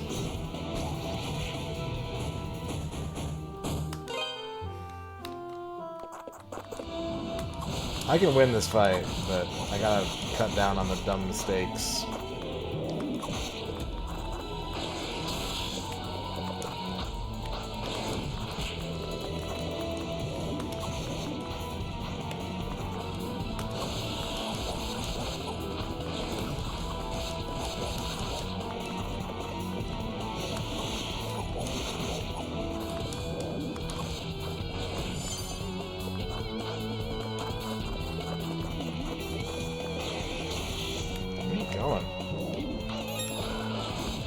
Why do I keep thinking that's my attack button?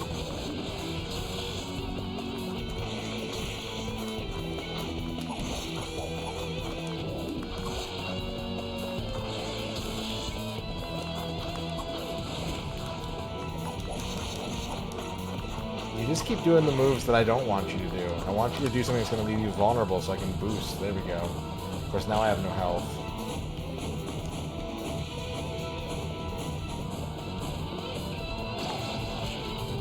His landing killed me? Are you fucking... Alright, okay.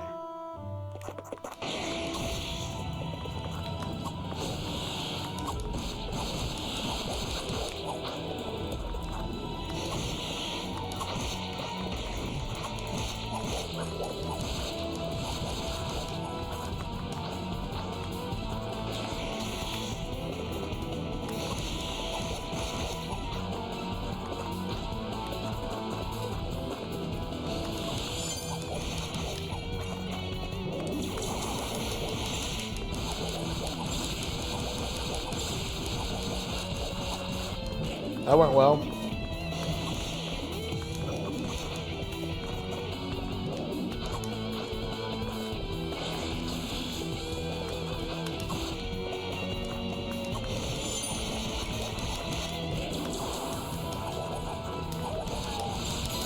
Oh, no, you don't. Oh, no, you don't. Give me that.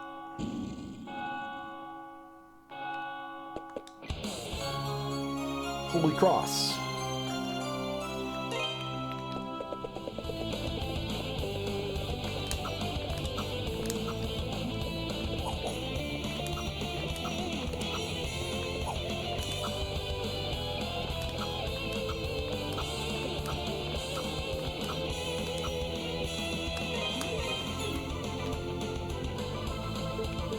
Okay, let's go back down to the...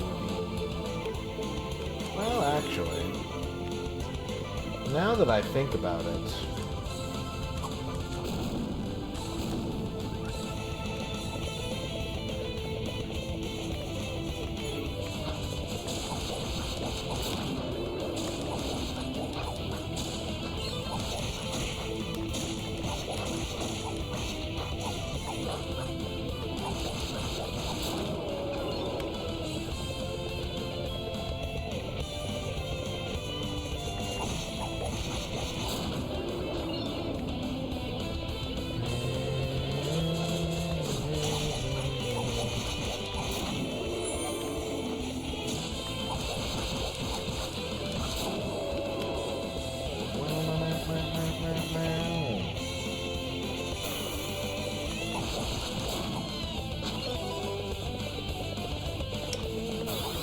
good question, Mixie. I think it was here before, because heating a castle is very difficult. Castles are known for their draftiness, mostly. So if I were making a castle, I would want to have a basement furnace full of lava.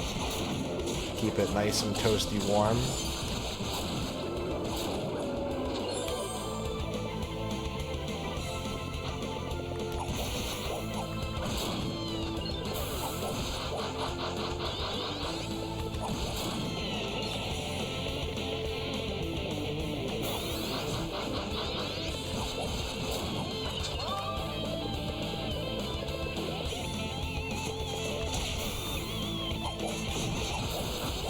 You know, I don't blame you. I blame the PR team at Lava Corp. They're really slacking.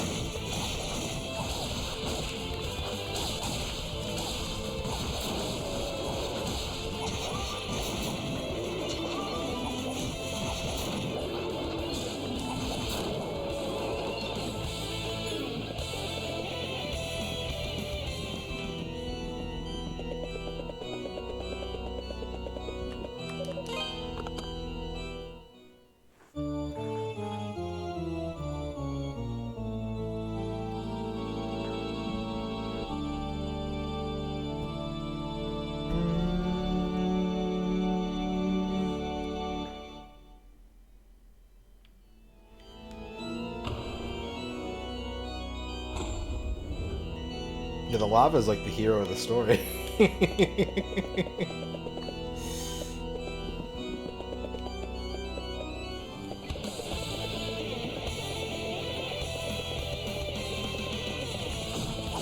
Borgs.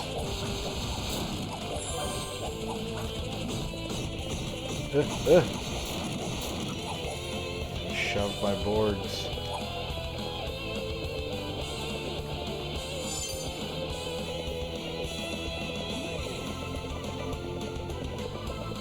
Oh, that's a big plant.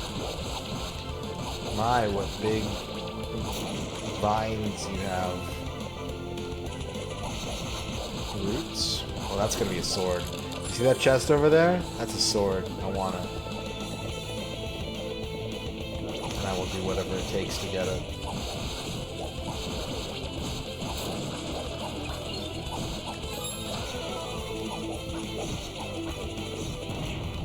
Exploding bugs.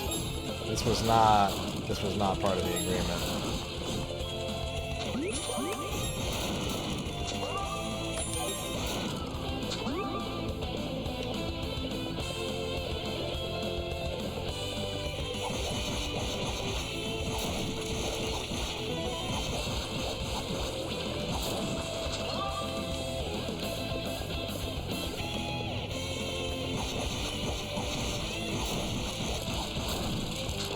Making me take a detour, but I will return for you, my beloved sword in a box. Please wait for me. I leveled up.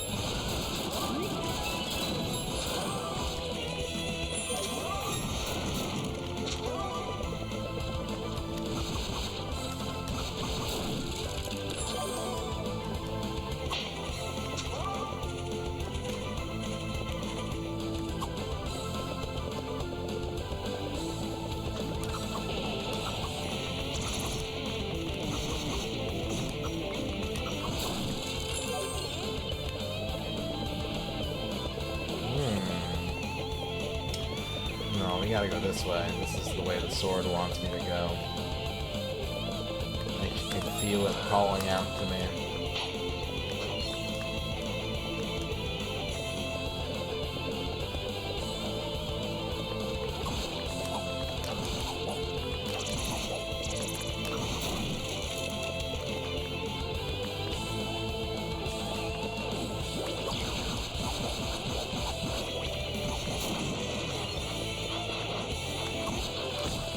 Ooh, there's a lot of stuff going on down here.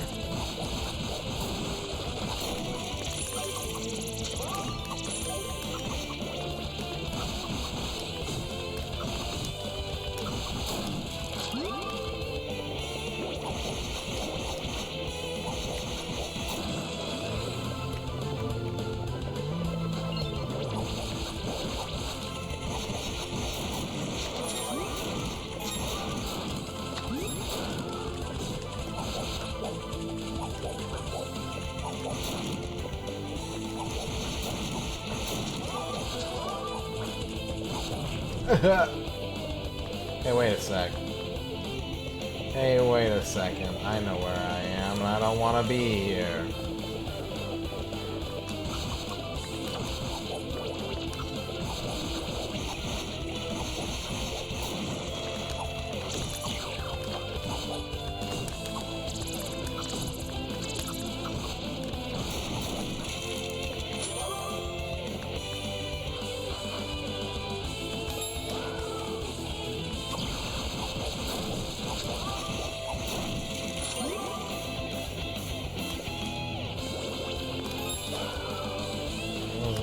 copper drake.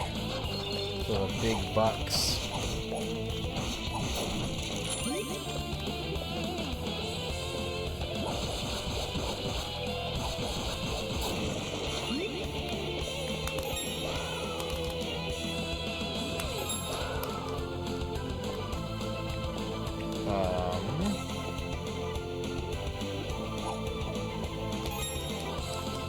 What the? Oh, it's because I was holding the attack button, wasn't it? I was holding the attack button to run so the spell didn't come out. Boo. God damn it.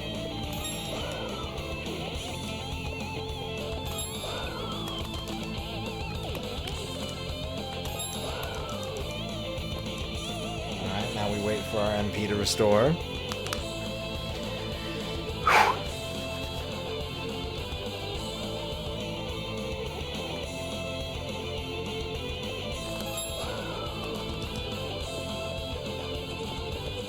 Coming sword.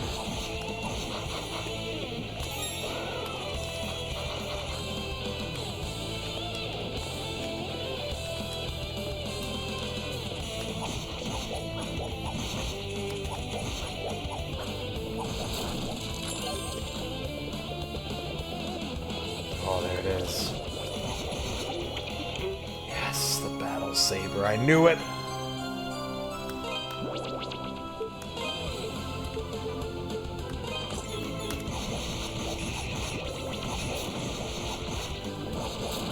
What was the description? Infused with fire, able to cleave through rock, supposedly.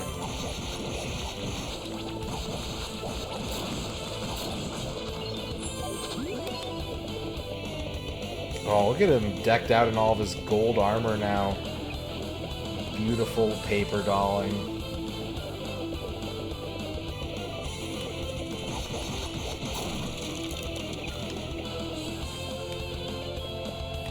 Did we go back the way we came? I think so.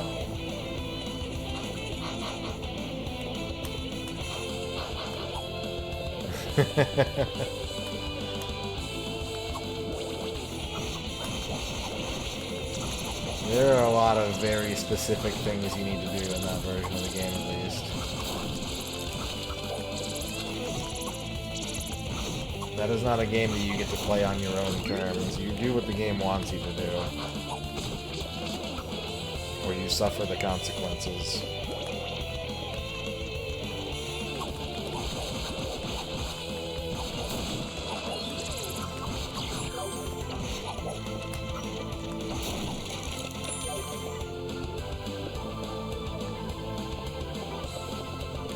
Saving point. Don't mind if I do, because now I can go back to town and level up my cool sword.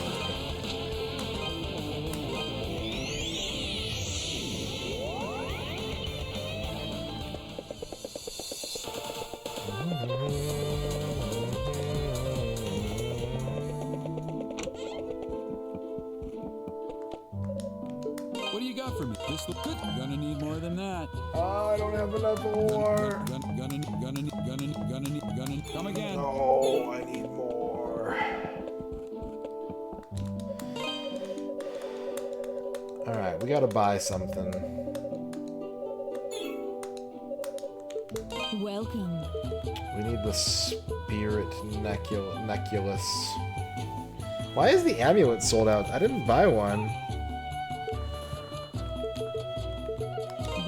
Thank you. Thank you.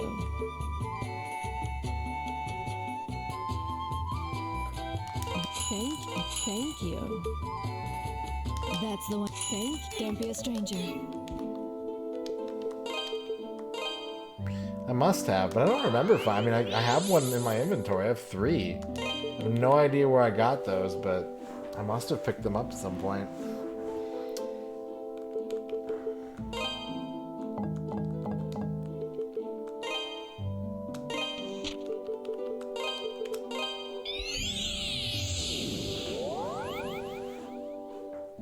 Hello, Armored Macaw. Save.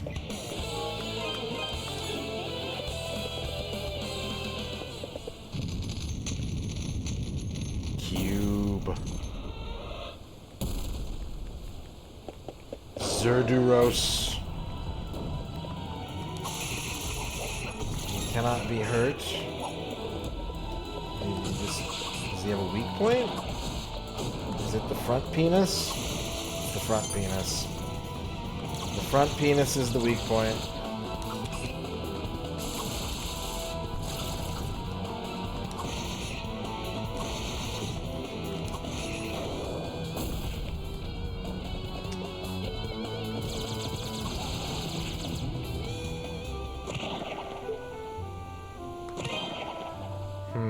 Let's try going the other way first.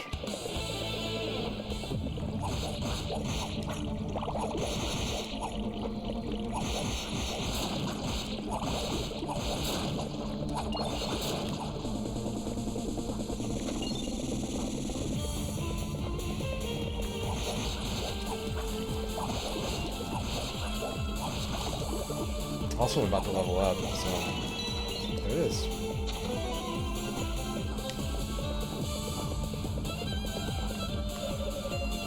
Door's locked up tight and solid as a rock. See, I've got this sword that can cleave through rock, but no, I need a key.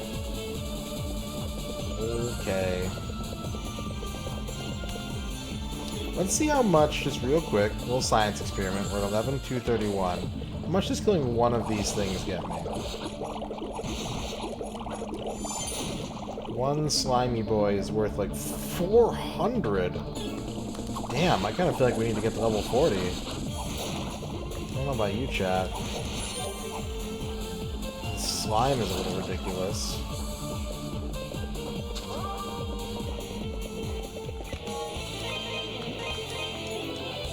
Alright, let's give this a go.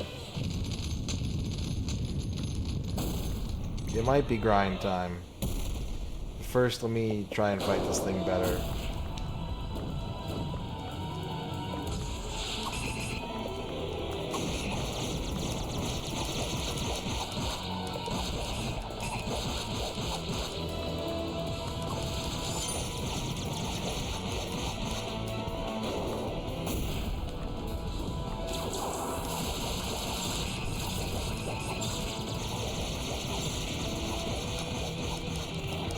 Okay, I didn't do great here, but I did way better.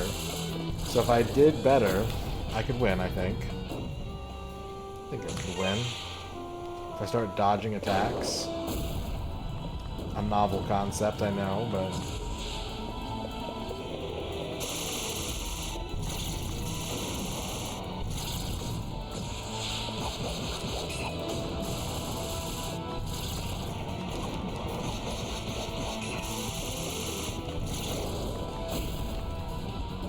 Okay, he's also kind of being an ass right now, so...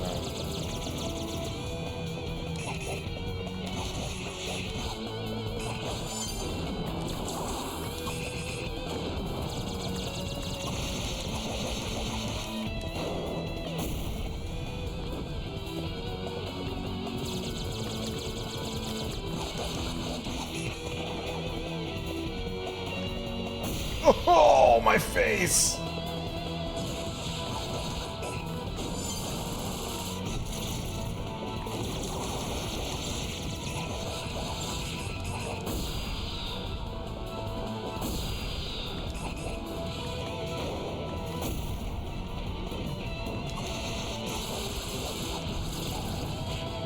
Damn.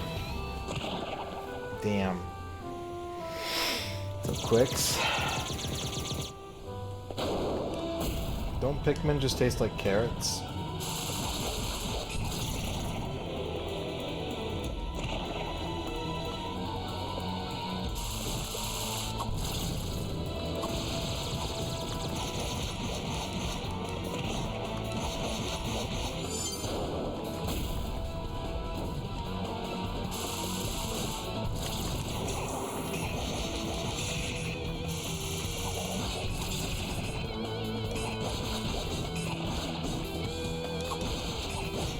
This fight did not go well. Maybe we will level up.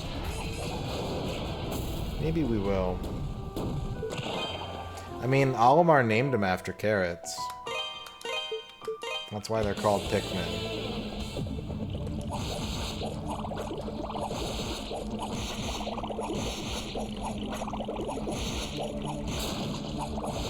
And he says it's because they looked like a carrot. Like, they reminded him of a carrot. I think it's because he ate one. I think he plucked one and ate one before when no one was looking.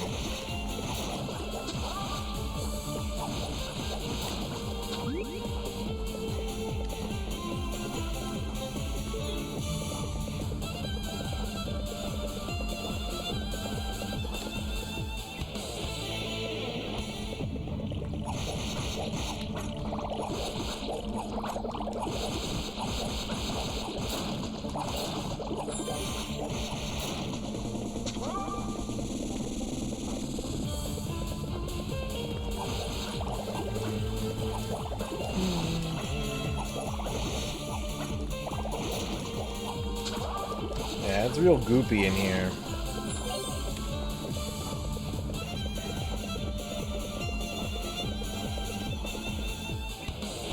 Agreed. The music reset is the one part of this that I'm like, man. I don't mind the grind.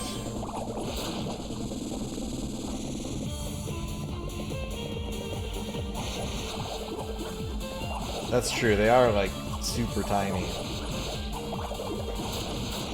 Microscopic carrots.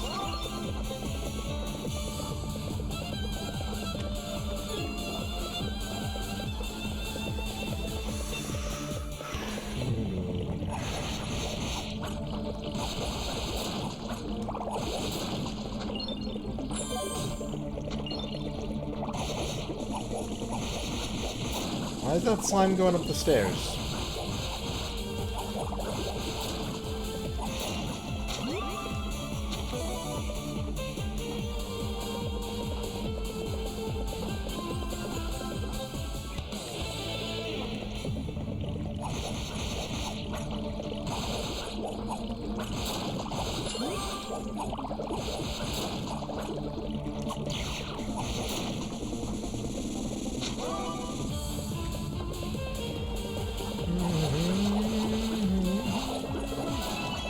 Level up for me. 11,917. They're still worth about 270 apiece. It wouldn't be miserable to gain another level, but would it be necessary? I don't think so. We'll see how this fight goes. We'll base it off that. We'll give this a few tries. A few cracks of the cube.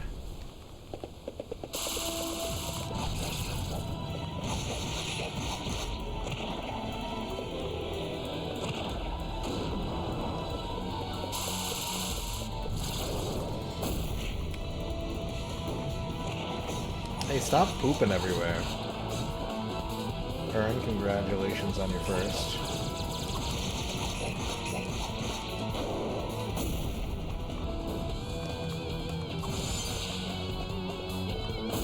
You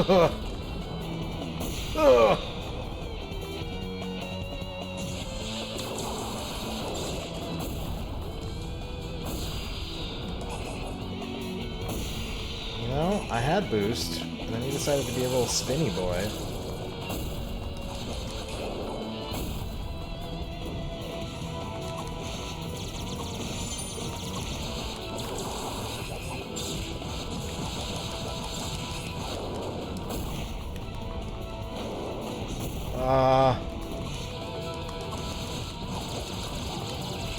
Oh, it was close. It was so close.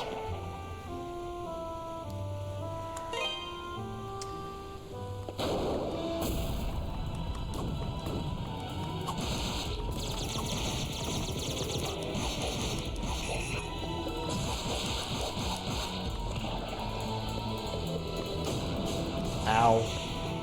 Do they really have to eat all of those hits?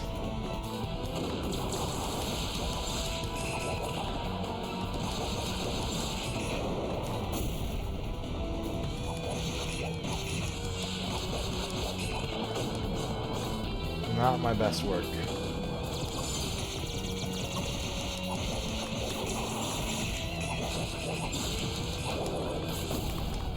Damn. I can't think of any video game bosses I would eat.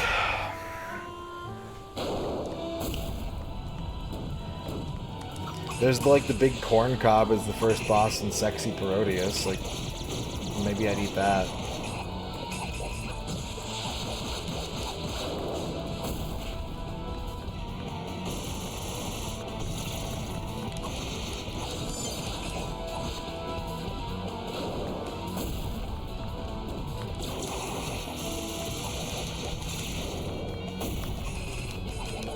Oh, he's facing the other way. Aren't you a cheeky little goose? Stop spinning. I'm dead. I'm dead. I can beat this guy. I don't need to level up again. It's just sometimes he's a real piece of shit, that's all.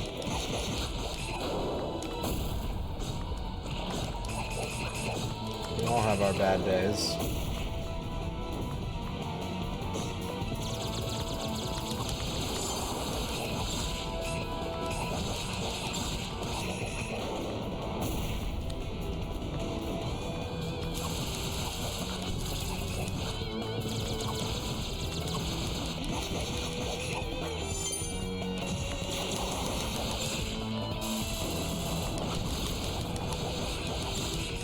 Oh, come on. 83. There we go. There we go.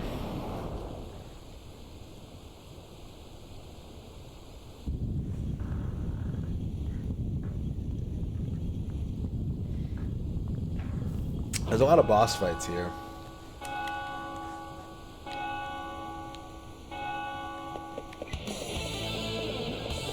Really makes you get that end of the game feeling. The 4th or 5th boss I fought in this area.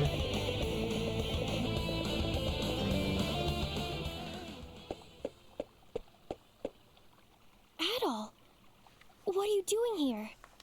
Adol detailed everything that had occurred and returned Eleanor's pendant to her. Oh. I really don't know how to thank you. I feel like I've done nothing but cause trouble for you ever since you arrived. You came all this way for me, and brought me my dearest possession, no less. Thank you, Adol. Chester finally told me everything. 12 years ago, our home was destroyed by monsters. He plans to get revenge on Count McGuire for it. I understand his feelings, but I don't agree with them. I think he's wrong to do what he's doing. He shouldn't involve innocent people in his own selfish quest for vengeance. It'll make him no better than the Count himself. I tried to tell him that, but he just wouldn't listen to me. I don't think he believes he even can turn back at this point. Not after stabbing Dogi. But if he manages to carry out this whole scheme, then he really won't be able to turn back. So please, Adol, stop him. Stop him from making the biggest mistake of his life.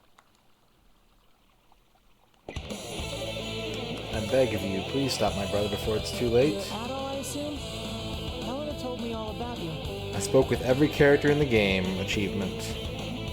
I'm Bob, a miner's apprentice. Wait, Bob's alive? Yeah, I'm the guy everybody thinks is dead, apparently. Died when that bridge collapsed, according to Ella. In actuality, I've just been locked up in this dungeon the whole time. I don't even know how long it's been. I was just working like usual, minding my own business, when Chester and a bunch of soldiers came out of nowhere. I wasn't trying to eavesdrop, but I just so happened to overhear them discussing some of McGuire's plans. I knew I was in trouble, so I tried to hide.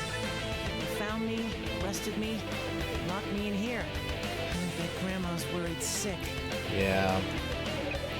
Chester's definitely not the man he used to be. Still, when I was caught, he suggested keeping me around as a hostage. That's really the only reason I'm alive. Right now, all I want to do is get back home and let my grandma know I'm alright. Did you really beat that huge mechanical beast guarding the prison? You're unbelievable. I got caught by Chester coming out of the clock tower when I was fleeing for dear life from all my zombie coworkers. I tried to get away from him, but I was so exhausted from running and so confused by what was going on. Come to think of it, what was Chester doing in the clock tower to begin with? I don't know if that's where you were planning on going, but if it is, probably this. Clock tower key. Don't you worry about me. I intend to find myself an opening, take it, and get the hell out of here. Can't rush it when we're all caught again. Kill. I need to plot out the shortest, safest escape route. And until I do, this cell isn't any more dangerous than anywhere else. I'll just stay here and keep an eye on these two. Just yesterday, the whole lot of us were laughing together, breaking bread, then today all hell breaks loose. Can't wrap my head around it. It wasn't just the guards either, the service staff got changed too. Man, I sure hope Fran's okay. Yeah, she is. What's up, Fuse? Pretty good. I think we just finished this dungeon, or we're about to finish it.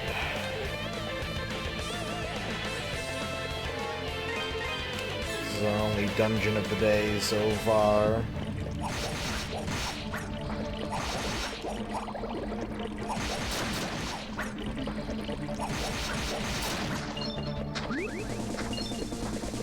How are you doing?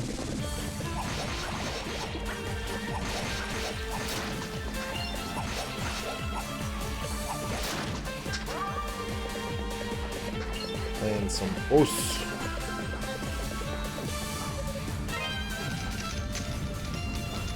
Nice, nice. Yeah, I was watching you play Tekken last night, and it reminded me how long it's been since I've played Tekken. When your first match was at Phoenix Gate, and I was like, fucking what? Clive? Oh yeah, that's right. That's a thing. I think that was right when I stopped playing when they announced him. I haven't really picked it up since then. How was the Grand Blue? These guys hit. These guys have the meats, but I have the level up. They must give a shitload of experience if I just leveled up. Whoa, whoa, spikes. Gears and spikes. And slimy boys.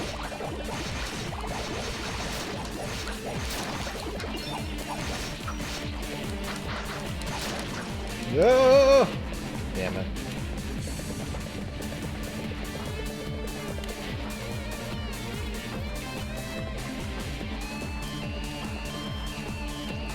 Love a good clock tower. Hey, wait a second.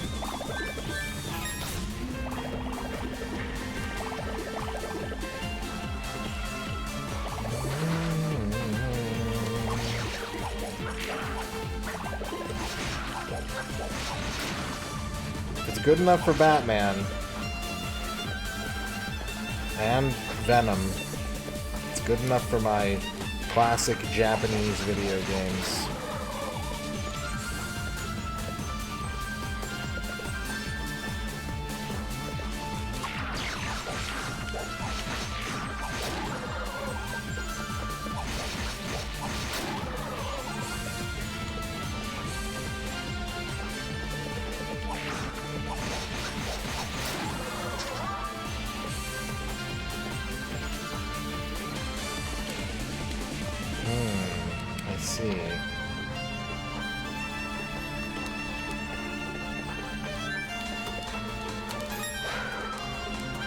No!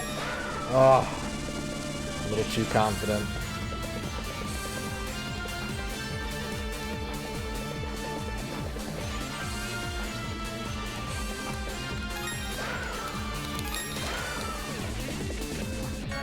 The Moonstar statue.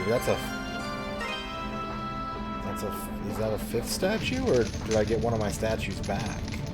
Am I reclaiming my statues?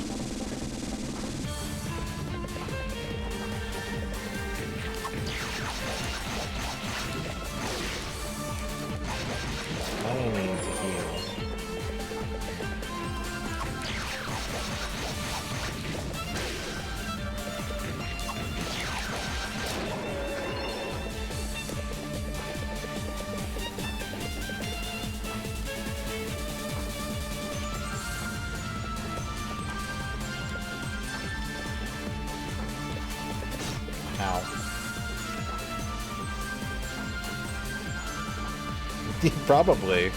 There's probably someone on the YouTube channel that's like a clockmaker, and And they just review video game clock levels and be like, this is horse shit.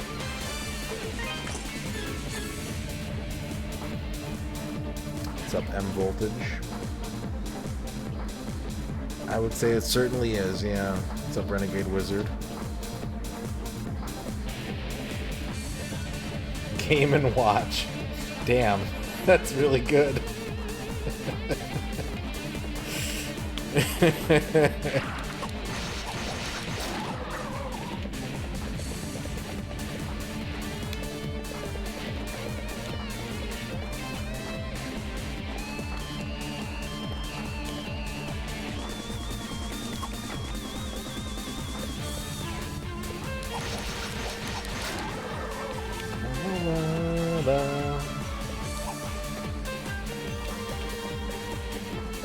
Which way do we go?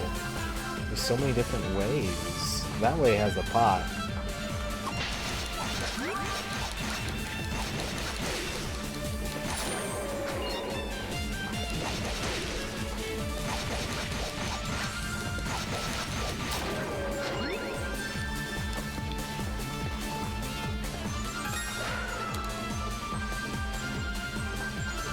There's a chest? I didn't see the chest.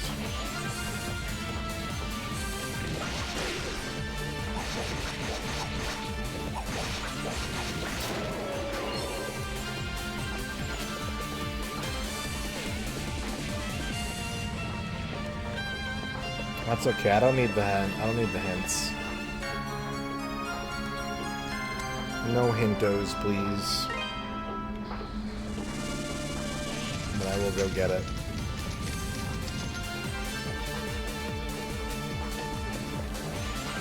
Oh, yeah, there it is. There it is. Good eye. Hello, Grognak.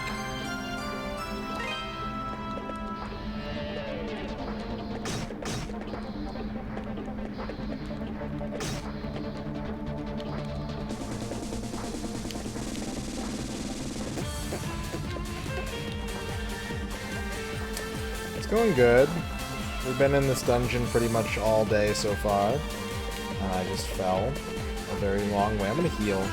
It's gonna take a second to heal and not lament that fall I just took.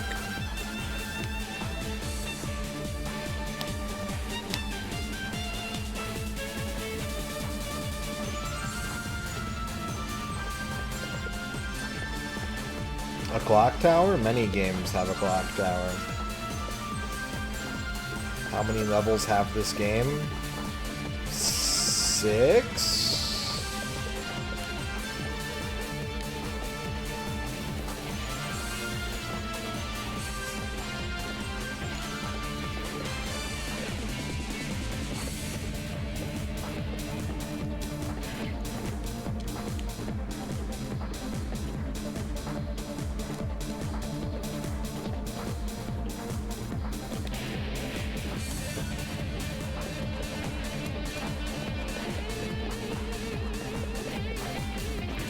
Meadoware, welcome. That's some lovely emote you've got there.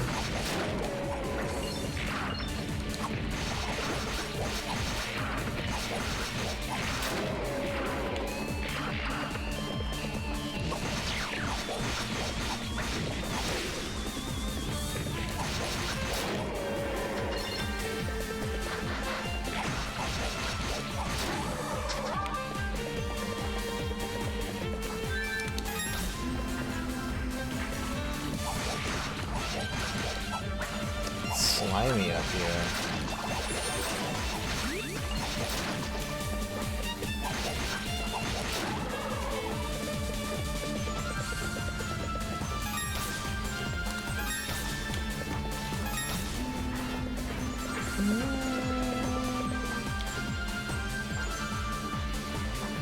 Ah.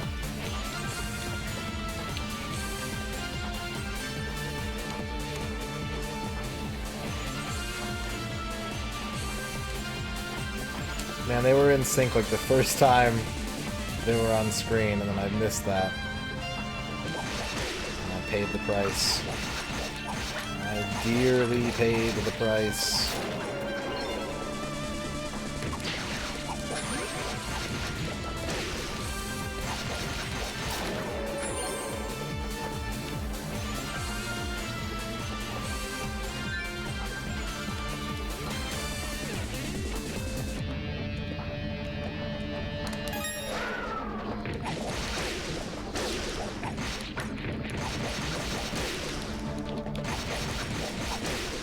What's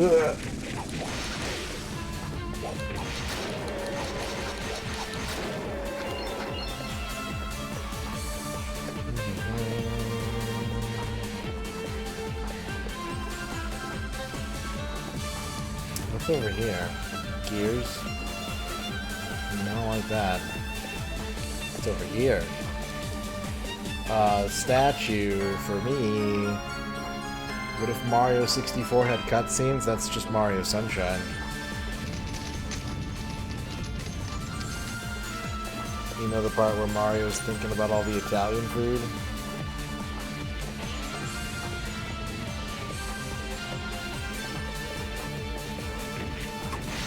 Okay, hold up. Beep beep, we gotta heal. We gotta heal, we're too weak.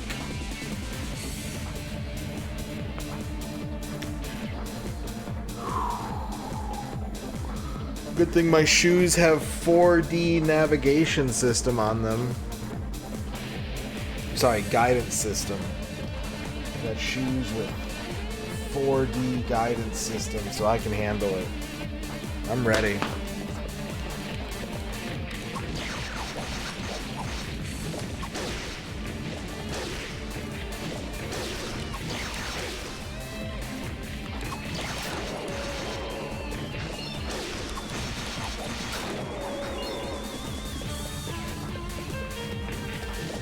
This room is dangerous.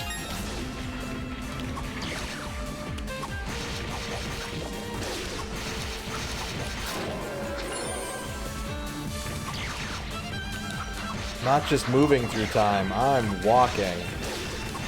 I'm going very slowly through time at a casual gait. But aren't we all, really? Couldn't the same be said for all of us?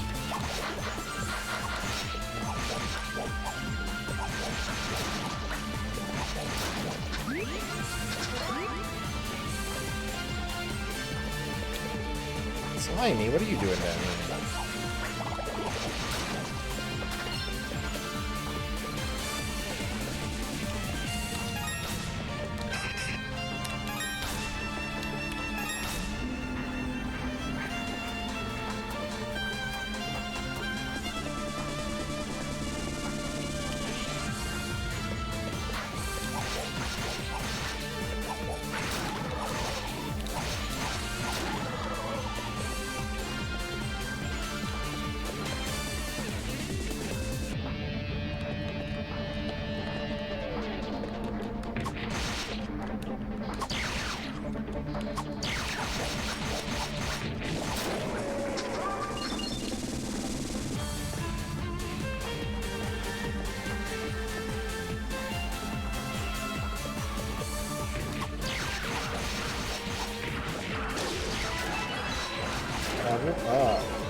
Is that a stew? I'll be taking that. It's a lot of work. I don't envy you for having to do it. Just hearing you talk about it, I'm like, I would simply play a different video game.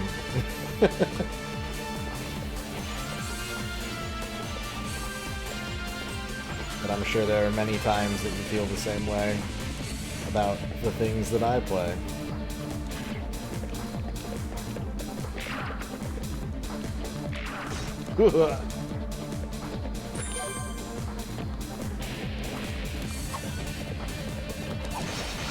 Whoa, no! Okay, we didn't fall all the way down.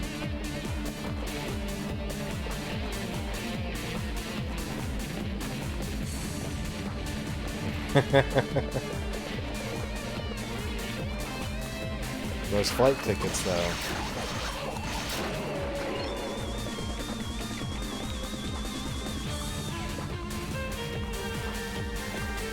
So I'm playing Royal Match for Grab Tap, and I entered an alliance because it was like, you should join an alliance.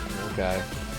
And they just kick anyone who's inactive for like 2 days. Like every time I log in, the activity feed for the Alliance is like, these 15 people just got kicked. Like, damn. Fucking cutthroat.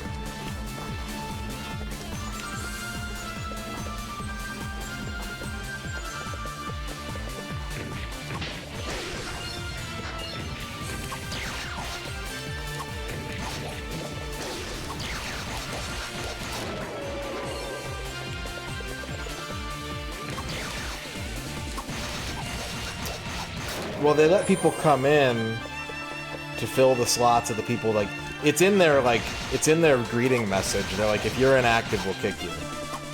So they just, like, kick people out to make room for people that are gonna play the game. And anyone who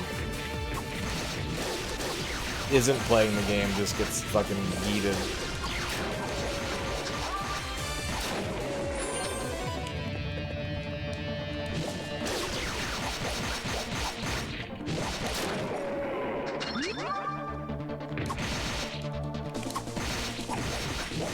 So I know that one day I too will get ejected from this alliance. Ooh, look at that. Oh, look. The widescreen resolution strikes again. It's like, ooh, look at that giant black cube in the skybox.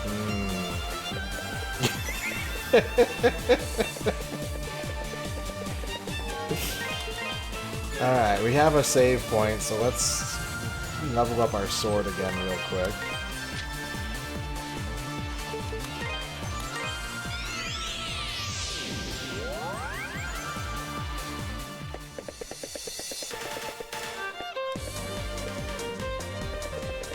Dr. CDCS, thank you for the raid. Hello, everybody. You know, to your point, shooting games, I would say it's like, you ever been in a D&D game where someone's not pulling their weight and it just drags everything down? What do you got for me? Good to go. Is he 31 years old? Hans did not manage to even start his greatest adventure. While mixing up a batch of his special thunder bomb potions, the inn and several surrounding structures collapses in a burst of flames. Then the rubble exploded. Hans's adventuring companion swore to official investigators that the whole thing was some kind of coincidence. Swamp gas, maybe. And they didn't even know that guy very well. Besides, who knows where he got off to. My name is Hans. Explosives ruined my life. I'm 31 years old. What were you up to today, Doc? Thank you for the raid. Welcome, Doc viewers. We're getting pretty close to the end of this game, so if you don't want spoilers for this 20-year-old remake of a 35-year-old game, then you've been warned. Thank you for the clip, Felghana. I hope you had a good stream. Shadrock with the 50 bits. Radon, hey everyone.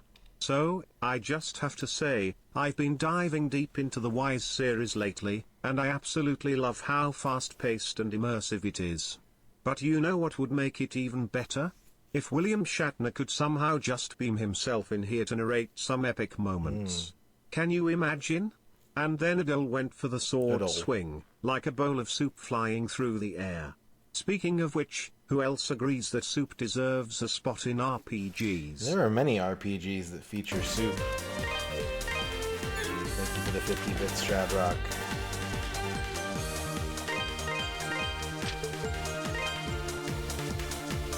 Sounds good. No worries. Thank you so much for the raid. Far Loan Sales. I'll have to check that out. Check that out.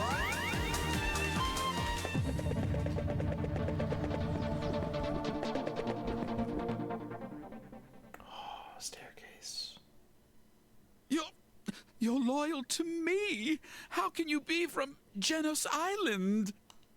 I know what I've done, okay? You don't need to do this. Please, just hear me out.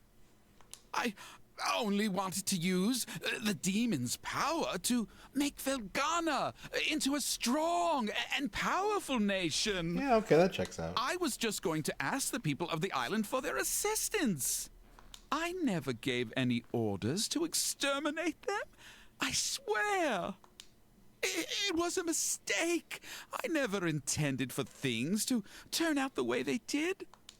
It's the God's honest truth. I swear it. Please, believe me. It's not my fault. How pathetic. Even now, you still seek to worm your way out of all responsibility for what you've done? I don't imagine the men, women, and children you sacrificed are of the same mind on this. All of this. Every last bit of it was caused by your own foolish ambition and greed. You will pay for your crimes against my people. First in blood. And then I've no doubt your immortal soul will follow. Ah! Oh! Oh! I've told you before. You are not to interfere. Camera hands down.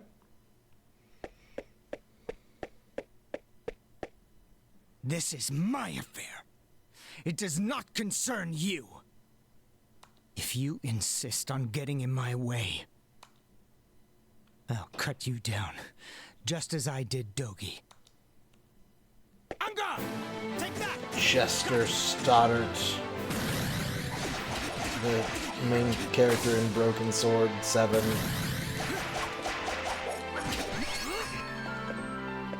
Take that! Gotcha! Here we go!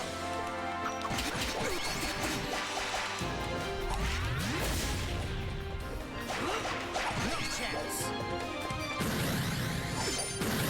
Here we go!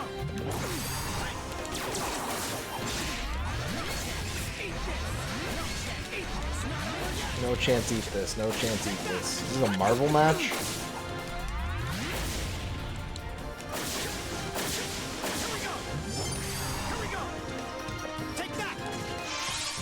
Oh, I'm dead.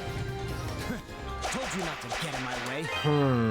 I got him down 2/3 of the way. If I'm a little more careful, can I just win? Here we go.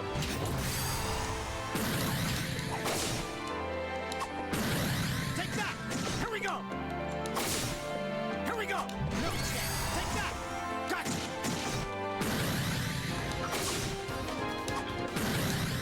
Well, he's beating my ass, so probably not.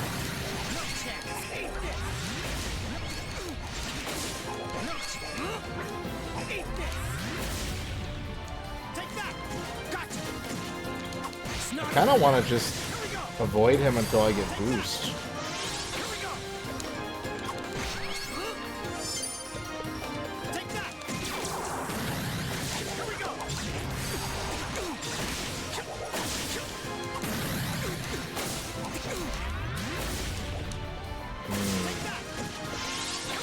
Oh, nice shot.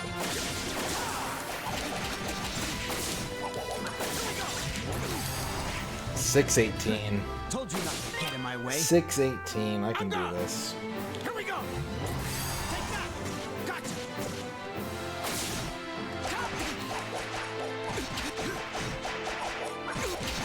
No chance.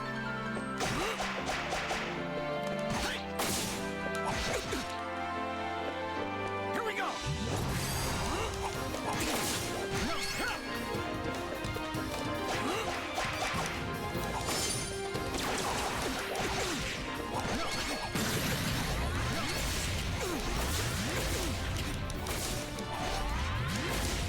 Did I push that too hard? I might have.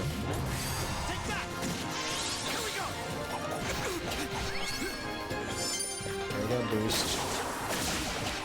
But he warped his way out of the corner. That made me waste it, basically. And lose almost all my health. It's close. It's close. 71.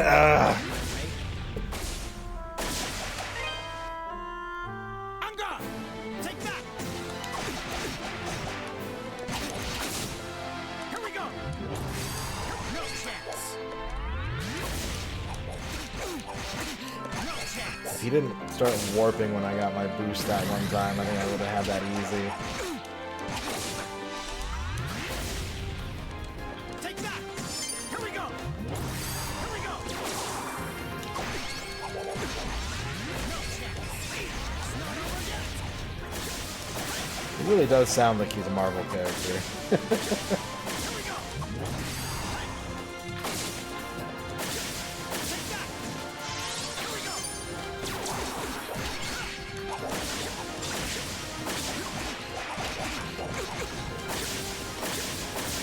Alright. Let's not press the issue, let's just do some dodging. There's our boost.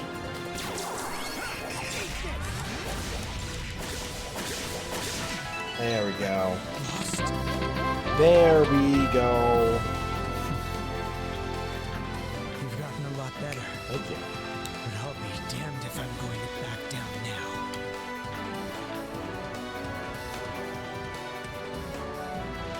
Damn it! Let's go save. Let's save that boss fight.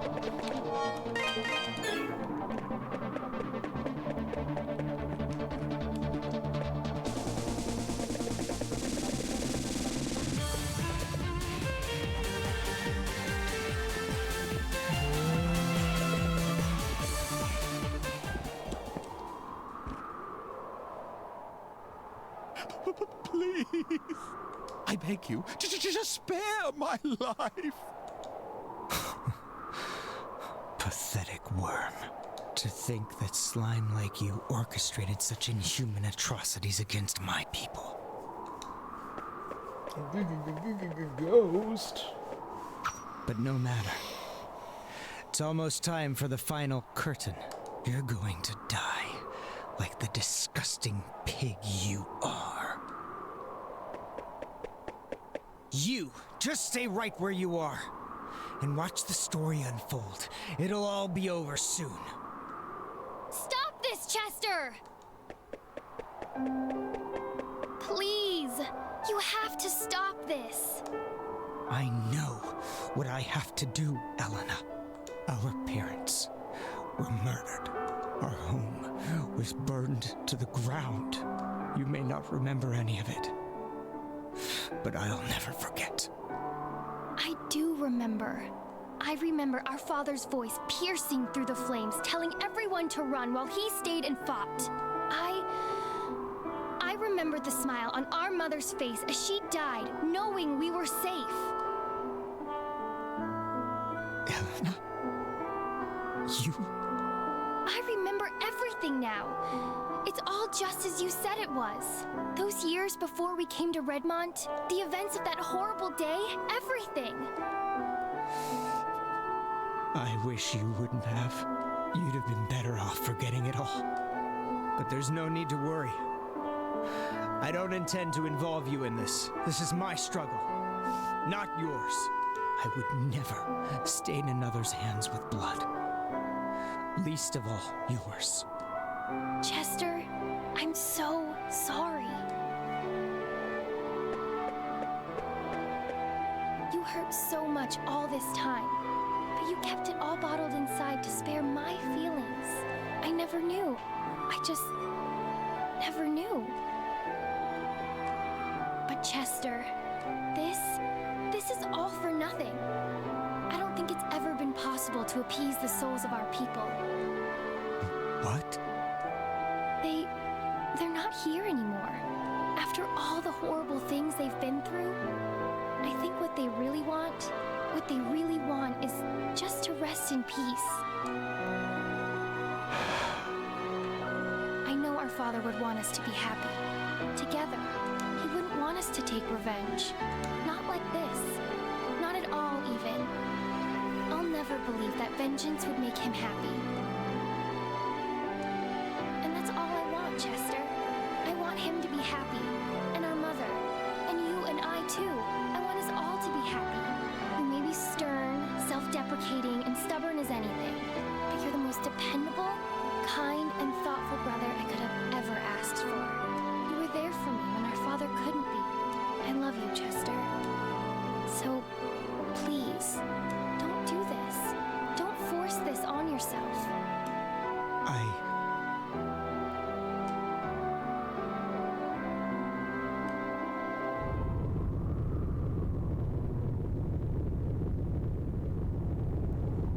Yeah, he's just like, awkward. I totally killed your parents. What was that? No. What the hell have you done? I don't know. I never knew that much about the power of the statues to begin with. The construction of the clock tower, the massacre on Genis Island. I was just doing as I was told. Told? Told by whom? That would be me. Bishop Nicholas? Count Maguire and Sir Stoddart. You've both done splendidly. Everything is proceeding according to plan. It's always the church. That chime you heard? It signals that the power of the statues has been conferred to the one true God. What? Bishop, what are you talking about? I thought you were helping me exact my revenge. Well, of course, since we were in collusion, I explained to you the secret of the clock tower. And you placed the statues in the appropriate spots, just as I instructed. Now, their power has been drained and infused into the spirit vein that runs beneath this land. The four streams shall meet deep below the rocks of Genos Island. We're there to reunite as one and awaken Galbaland! The dark mist that's flooded the castle is merely a byproduct of this divine flow of energy. Still, I'd say you achieved your original intention quite admirably. Wouldn't you agree? Wait, wasn't Galbaland destroyed a long time ago? I find it highly amusing that a descendant of Genos should be so naive about the nature of Galbaland. Destroyed? Preposterous! An ancient being like that? He was simply drained of his power, cut to pieces, and forced into a wretched sleep. But that all ends now. This world will once again be under the watchful eye of a great and mighty God. Bishop, you're a man of the cloth. How can you say such blasphemous things? Oh, I cast off those outmoded beliefs long ago. I, Nicholas Garland, seek a true God with true power. Not some mythical deity invented to scare children. I must say, Chester, my plan would never have succeeded so spectacularly. Were it not for your petty vengeance, I extend to you my deepest gratitude. You bastard! Damn it! He's shielded. I guess I'm going to have to use this sword!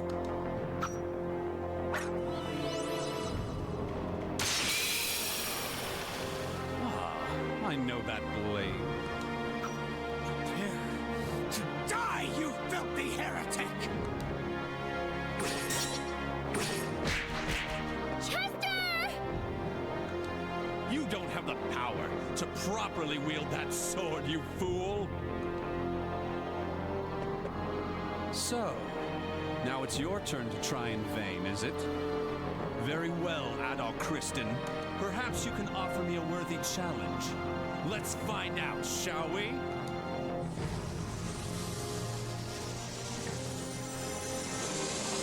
Let's see what you can do. You big.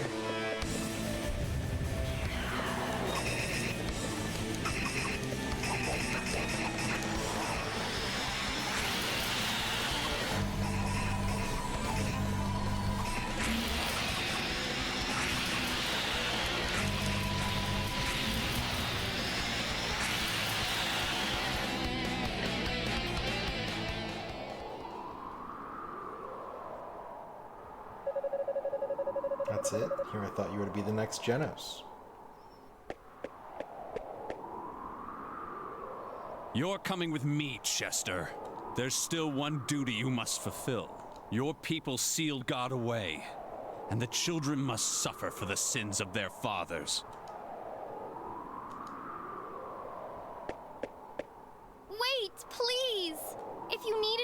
of Genos, then take me, not my brother. Oh, how touching. Such love between brother and sister. Very well. Bring her, Delarn.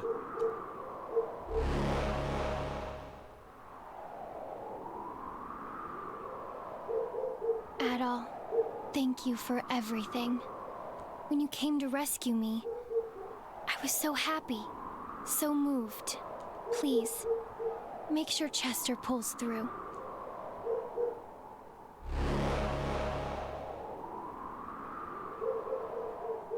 Well then, gentlemen, I bid you adieu. I hope you're looking forward to God's revival as much as I am!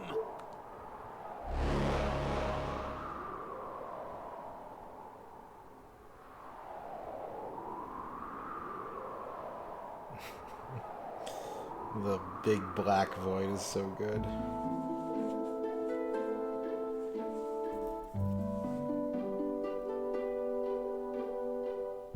So Bishop Nicholas was the puppet master behind this whole ordeal. I just can't believe it's true. He was always such a devoted proponent of God's teachings. But the facts are the facts, and this is no time to wallow in disillusionment. Not only has Eleanor been taken, but that earthquake's brought us new monsters, the likes of which we've never seen. Galbalan's resurrection is indeed nigh. The warning signs are all here. Redmont cannot survive much more of this. Dear Lord, hear my prayer. Let's not bother God just yet. Man's time is far from over. Burbder. Bearheart? What in the world are you doing here? It's been a long time, Mayor. I spoke with McGuire at the inn. He filled me in on the situation, more or less. Thought I might lend my strength to the town's defenses. That would be most appreciated. With you here, we'll be able to stand our ground for as long as it takes. Is there anything you need for the job? Just for every able-bodied man to join the fray. And Father Pierre, I'd like for you to gather the women and children and make sure they're safe in the church. Understood. I'll get right on it. Now then, Adol. If you're to set off for Genos Island, there's that dock north of the town entrance. On the road to the castle. Are you? You and Doki came here on a small boat, correct? The island's not far offshore. You can see it from the dock and should be able to reach it easily. Now, wait just 1 second. Eleanor may have been kidnapped, but you can't seriously be thinking of asking Adol to... Mayor, this young man has been guided down the path of Genos himself. Ultimately, it is his choice whether or not to go. But you know as well as I do which option he'll take. We mustn't hold him back. All we can do is give him our support. Time is precious. I'll start bolstering the town's defenses. Oh, and Adol, Chester's in the room next door. He awoke shortly after I arrived here. I believe he has something he'd like to say to you.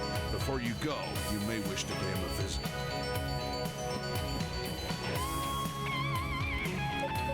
Remember, you're facing evil here. Can't say if it's a devil or a dark god, but Galbalin is not a normal foe. Given the gravity of the situation, I can never ask you to do this. You can still back out if you wish, but I'm hoping you'll go of your own volition. Eleanor's practically my own flesh and blood daughter. I don't mean to pressure you, Al, but if you can, please save me.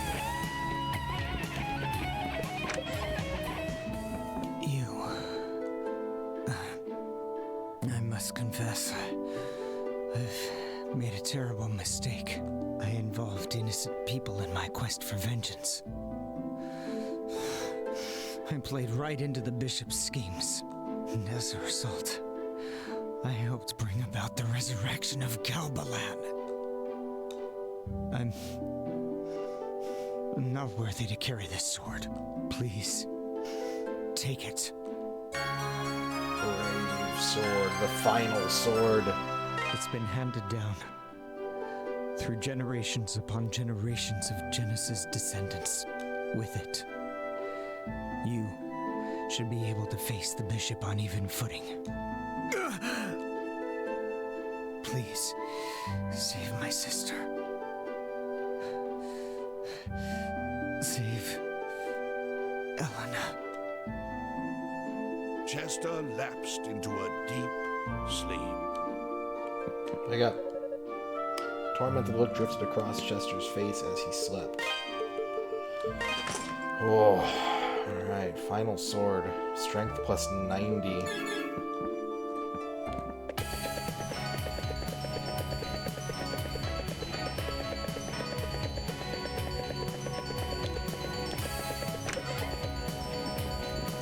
Supposedly, there's a way of working on Ravel without damaging it or diluting its energy.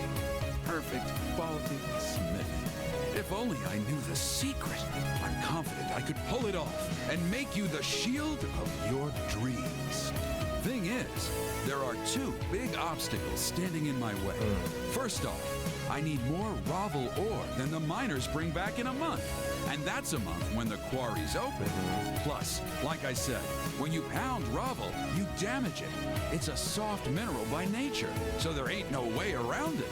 I learned the craft from my grandfather, though, and he learned it from the masters on Genos Island. And from all the stories he used to tell, I bet the miracle workers over there knew how to do it. What you're telling me is... I need ore. Okay. Understood. Come again. Welcome. Don't be a stranger. Don't be a stranger. Welcome. Get another elixir. Don't be a But, stranger. I need the money more right now. Galbalin is real.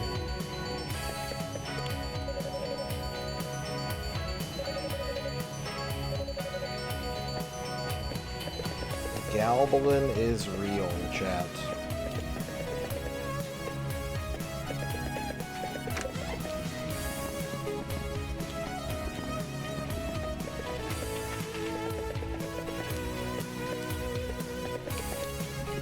Final showdown approaches. Hey, it's MisterRadon. You know what? There are lots and lots of monsters out there, but I'm not scared of them, not one bit. Want to know why?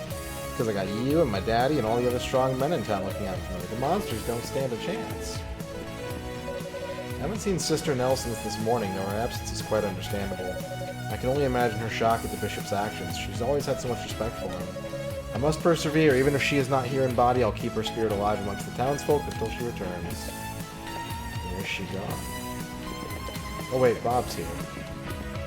Ah, Adol, thank you so much for rescuing me from that dungeon. Unfortunately, I got separated from Elena during our escape. If I was just paying a little more attention, she'd be standing here with us right now. I'm so sorry. It's like some beautiful dream. I never once imagined that Bob would come back to me alive. If it is a dream, I hope I never wake up.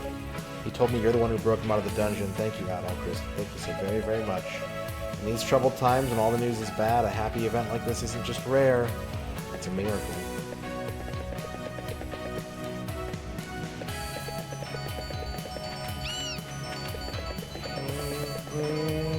Alright. It's time to head to the island, but first, I need to take a break. But first, before even that, double but first, let's check in with our redeem earners and see if there's anything that I can distribute, perhaps. Let's see what we got here. Let me check the user list. If you're in Lurk and you don't want to be pulled out of Lurk and I call your name, don't worry about it. You don't have to leave Lurk. But if you want to redeem a prize that you have banked up, I can help you out with that.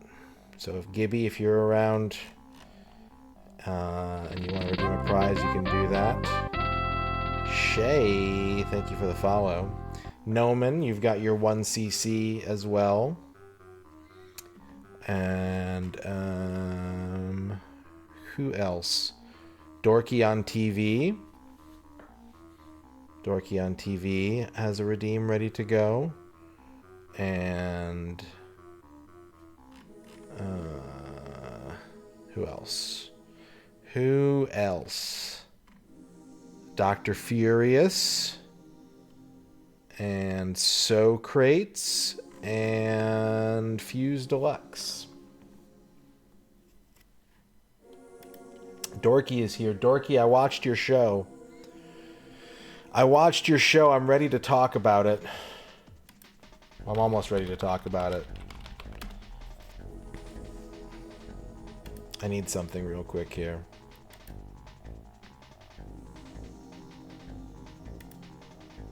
I have your review ready if you want it. That's all. If you don't want to do that right now, that's fine too.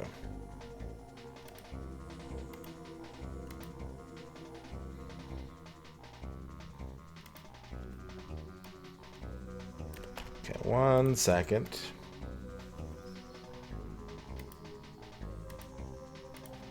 I'm trying to get a non-WebP image. I did not prepare for this.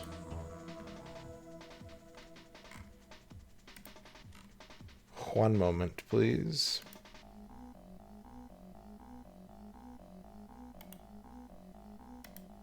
I'm getting WebP'd to shit right now. Everything's a WebP. That's an AVIF. What happened to other file formats? What the fuck? Alright,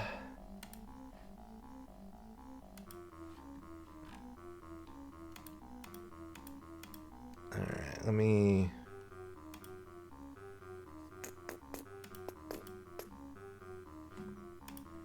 see what I can do here. Maybe I can work with a WebP.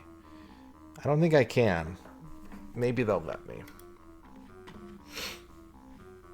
We're going to go over here. We're going to be talking about some things that chat recommended to me.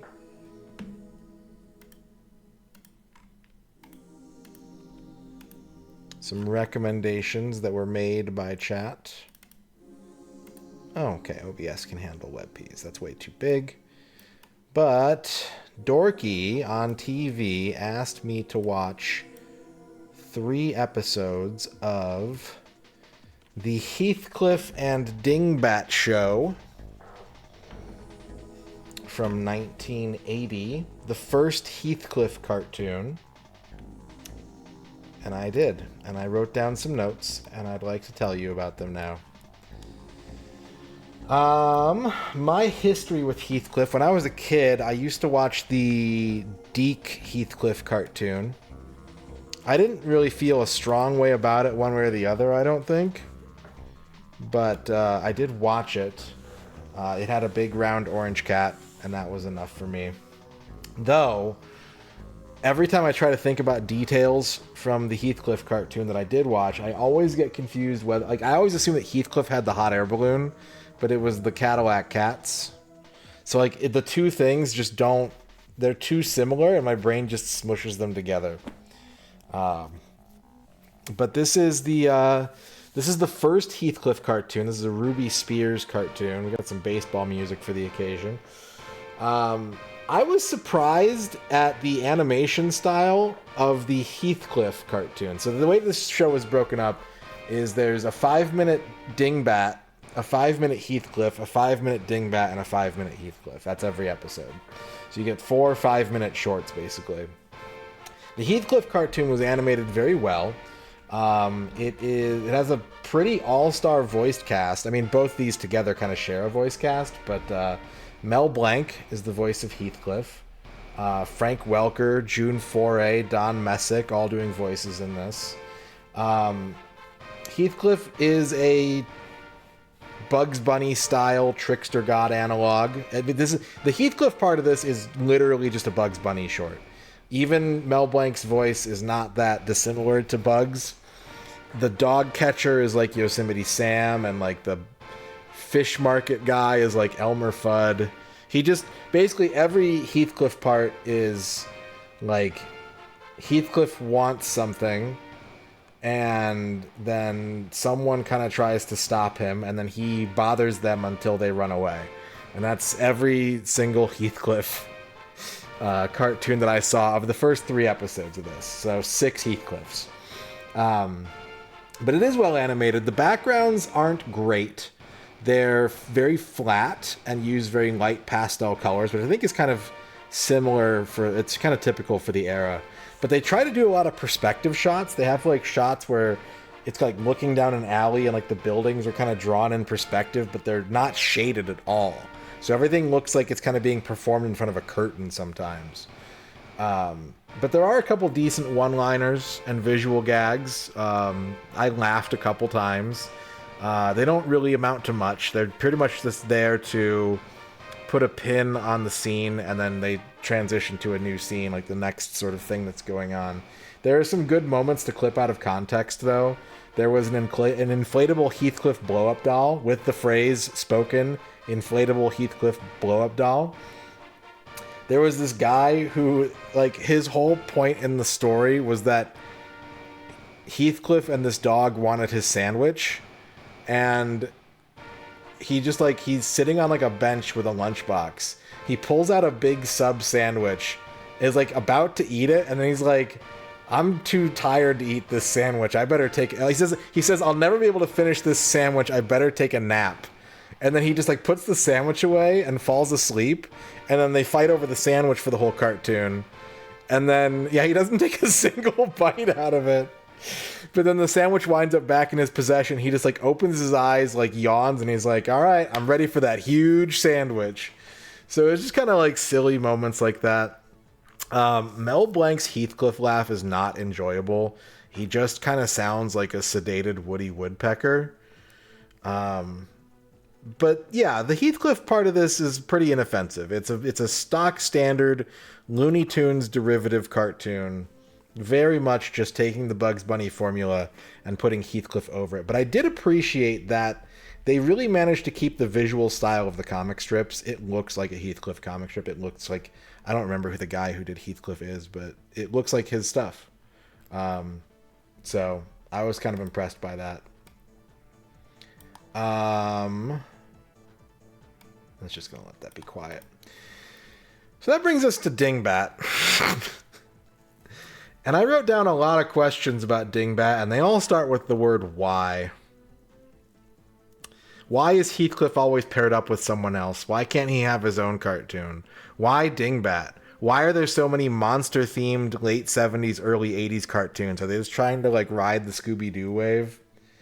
Why does the pumpkin have a skull? Why are they turning a gym into a spooky Halloween gym? Why does every episode feature Dingbat's straw at least once? Why are animation notes written on the cell in the frame?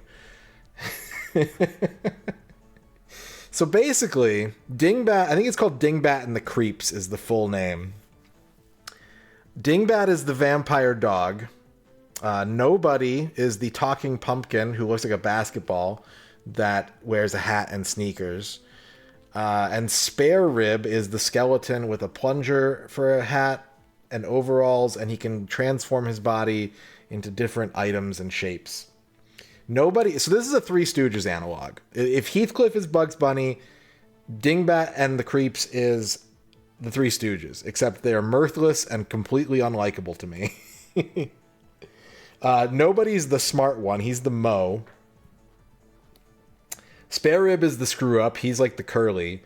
And Dingbat is also the screw up. Like, he just doesn't, he's always messing things up. He also has, of course, like you would with a talking dog in this era, he has a vocal affectation. So instead of saying, he says multiple times, I think I made a boo-boo, but because he's a vampire, he says blah. So he's like, I think I made a blue-blue. He says, he says blarbell instead of barbell. He says blig instead of big. He says boysenberry and banana when he's making a shake. One time he laughed. He was laughing and he said blah blah ha ha blah, and I wrote that down because it really bothered me.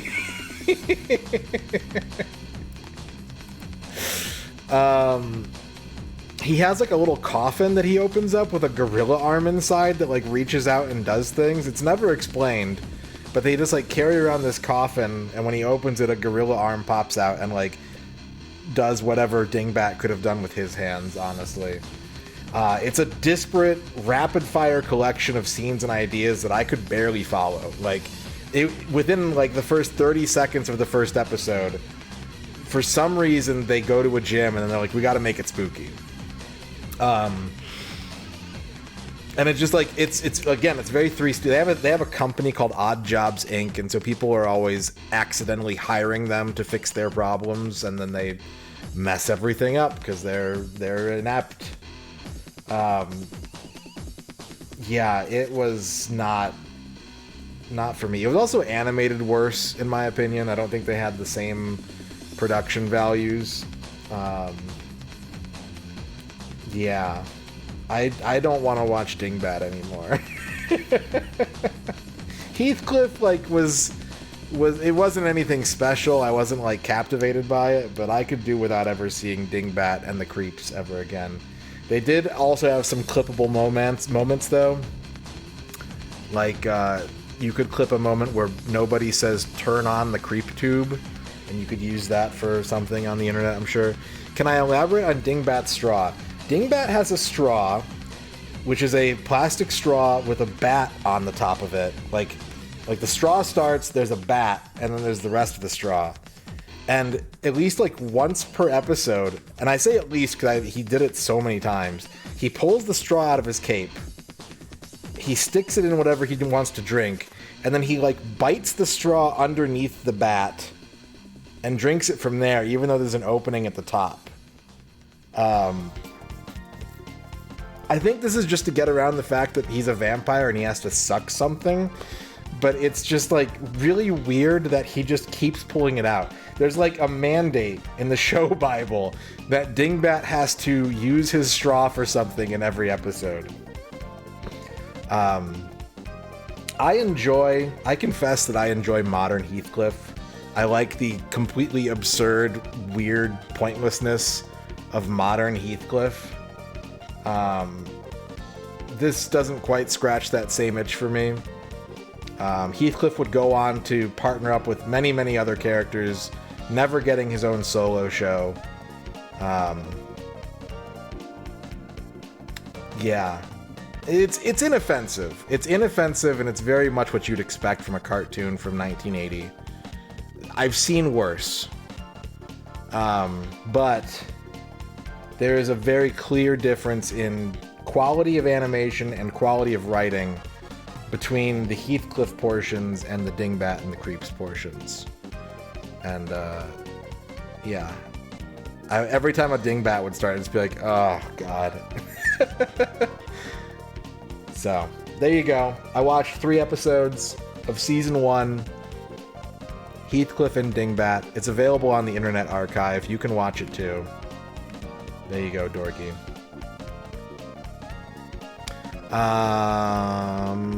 Socrates. Did you want me to do yours next?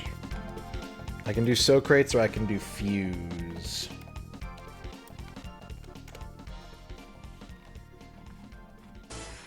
Alright, Socrates asked me to listen to an album from a band I've never heard before. I've heard of them, but I've never listened to any of their songs. I thought that maybe I had, but that ended up not being the case. Socrates had me listen to this album right here. It's about to show up. It's about to appear. Bah. Gretchen Goes to Nebraska by King's Cross.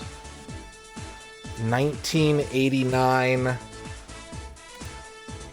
Kind of a genre blending album. There's a lot of different genres in play here. But yeah, I thought that maybe I'd heard one of their songs in the past, and I don't think I ever have. So, I would describe them using their peers for when this album came out. I would kind of describe them as being somewhere in the middle of, if you picture like a graph, and you've got Living Colour and Soundgarden and Motley Crue and Faith No More, and they're somewhere in the middle of that fence, and they just kind of bounce around in there.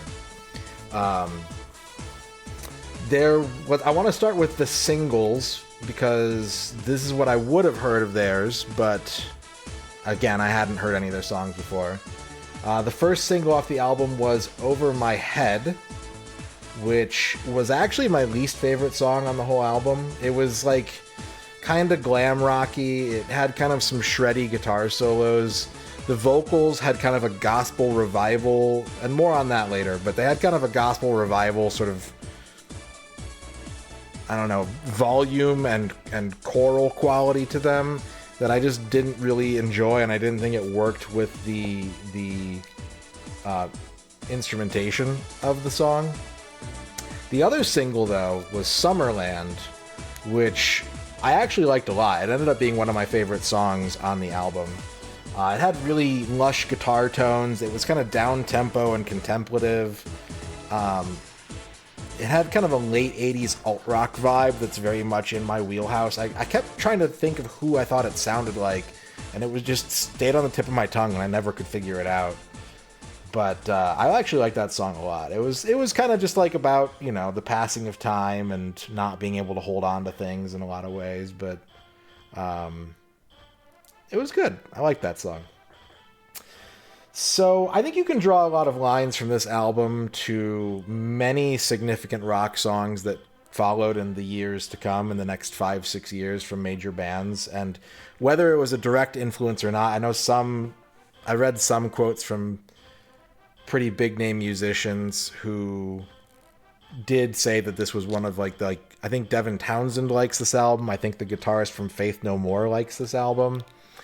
And I don't know if more people were inspired by it or if they were just kind of really they had their finger on the pulse of like this sort of changing sonic era of moving from the 1980s rock style closer to the 1990s, and especially the early 90s rock style.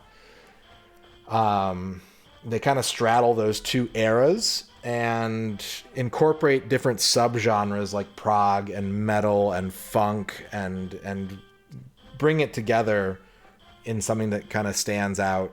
And it sounds very much like when it came out, but it also has that kind of elusive, hard to pin down vibe to it. The solos, the grooves on this album, they weren't like too excessive. They weren't the solos weren't too excessive. They were pretty restrained. Whenever you hear prog, I always kind of think like, 7-minute zither solo, and I like prog music to some extent, but this was pretty tight. It was pretty held back, and like they had room to explore, but they didn't go way off into the weeds. The rhythm section was kind of my favorite part of the band on this album. I think the bass and the drums were very, very good. The guitar fit the sound of its time, which isn't like always my favorite, and but it was competent and it was reliable. My big issue with this album, I don't want to say the band because I haven't heard anything else from them, but I didn't really like any of the vocal performances on this album. I thought that the lead singer has kind of a weird flatness to his voice. And there is some decent backup harmonies. There's a couple weird sections that I really liked where they were kind of not lined up in the same sort of triad or like chord that you would expect. They were kind of farther apart, and it had made for an interesting sound. But yeah, the lyrics weren't especially strong, and the verses themselves were often like really, really short, like 4 bars of 6 words apiece, and then the chorus. So I didn't really think that it did much to help out, unfortunately. I think a lot of the songs on this album have a great sound to my ear. I think I like the way they sound. I think that they tend to go a little bit long without making any big changes or like jumps, any kind of movements. And that combined with not really meshing with the vocals made a lot of the songs a little bit of a, I don't want to say hard listen, but I would be in a song for maybe a minute longer than I wanted to be usually. I brought up the lyrics, and I want to bring this up because if you are familiar with this band or their history, their trajectory at all, they are often labeled as a Christian band by the press, by their label sometimes, and I want to say that while there is a lot of religious lyrical content on this album, it's not affecting my opinion. And I don't think it's a very interesting question to ask whether or not this is a Christian album or a Christian band. I think you can kind of judge it on its own merits without, I grew up going to Catholic school, and it was always kind of like oh my God, that band's Christian. And it's like, it doesn't, do they sound good or not? At the end of the day, that's really kind of all that matters to me. I think this is a sound that rides a border for me. Like I said, it kind of reminds me of a lot of different bands, and it's right smack in the middle between the 80s and the 90s. And I think it's a little too glam, and I think it's a little too metal for my tastes. And I think it's not quite as prog, not quite as funky, not quite as groovy as I want it to be. But it's a good fusion of those sounds. It's just that my disinterest in some of those genres outweighs the interest that I have in the others, and it kind of keeps it from hitting for me. It feels like too much of one, not enough of the other. But there were some good songs on here. Like I said, Summerland was really good. I liked Everybody Knows a Little Bit of Something. That had a very kind of playful bounciness to it that reminded me of Faith No More. And Pleiades had some sludgy, soft, loud dynamics and some interesting harmonies. It was kind of like a minute of singing and then like 3 minutes of just kind of like playing and jamming, and I liked that. I enjoyed that quite a bit.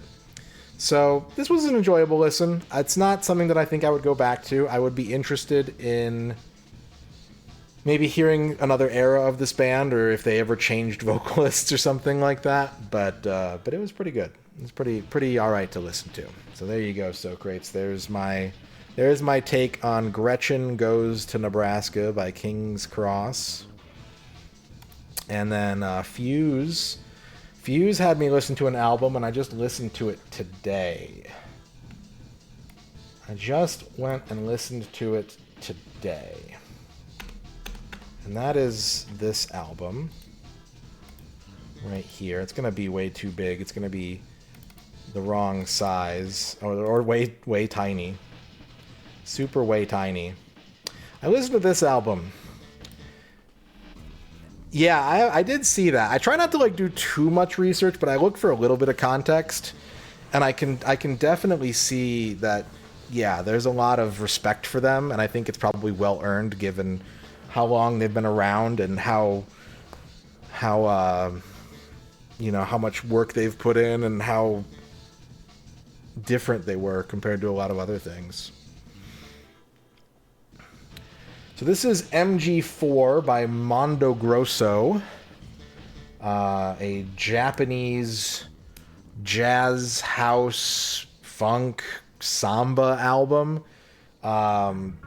Fuse had me listen to the European version. We'll talk a little bit about that later on. I am familiar with this artist through video games. If you've ever played Lumines, or I always call it Luminous, but I think it's actually pronounced Lumines. Mondo Grosso did pretty much the entire soundtrack for the PSP, the original Lumines. He also did a song on 2DX, which I didn't enjoy. I thought it was kind of an underwhelming song. But I did like the Lumines soundtrack. There's a lot of really good groovy jams and really cool things to kind of zone out to and focus on the puzzle. You may also know them by their real name, Shinichi Osawa, because they sometimes work as Mondo Grosso. They sometimes go under their real name. This is, like I said, it's kind of a blend of funk and jazz and house music and two-step. If you are familiar with kind of the instrumental portions of some of like Jamiroquai solos from this era, this is from 2000, by the way, or if you like the Ridge Racer R4 soundtrack, speaking of Ridge Racer, this is going to hit right at home. This is going to be very firmly in your wheelhouse if you're into like the Ridge Racer 4 or 5 soundtracks. It has really stylish, sophisticated sounds, but it's still like danceable. It's still like groovable.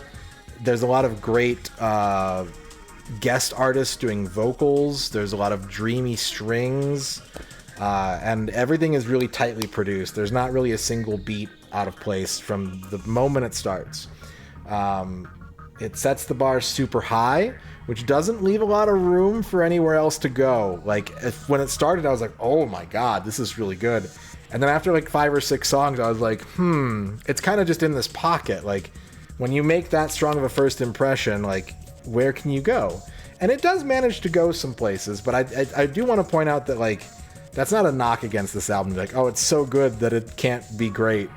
It maintains a level of quality pretty much throughout that is impressive and really fun to listen to. Like, I'm not going to bury the lead. Like, I really, really liked this album. I enjoyed it very much. Even when certain elements of it didn't quite land for me, there's usually a beat change or some kind of bridge that's, only a few seconds away. So there's not a single song on this album where I don't think there isn't one part of it that's perfect. Like, even if the whole song isn't perfect, I think every song has like one part that is perfect. I think some people might find it sounding a little too lofty, a little too high culture, like it's trying too hard, maybe modish. But for me, I feel cooler having listened to this. Like, it very much is what I think of when I think of cool things. It felt like a fitted suit. I felt like just having it on made my day feel cooler. It made me feel like more confident and like I had my shit together a little bit more. It's not a no skips album truly, for 2 reasons. There are some interludes. There are some like intro tracks that bridge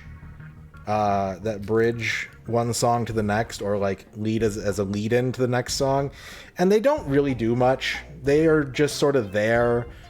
They kind of have a little bit of build up and atmosphere, but they don't add anything notable. So like, I would skip them if I wanted to save a minute and get to the next song. And then there's a trio of songs that I have really difficult feelings with, because I want to like them, but they are, like I said, if you listen to one of these songs and you're like, oh, this kind of sounds like, fashion cologne commercial music or something like that. There's a trio of songs called the Star Suite. There's Star Suite 1, 2, and 3. And the first one hit me right away when I was like, uh-oh, like this could be a thing. It's nature sounds and wobbly chords and slam poetry. So if you were already thinking like, oh, this is trying too hard to be cool or too hard to be ritzy, like, this throws you into the pool, and it's like, yeah, we're doing this. Like,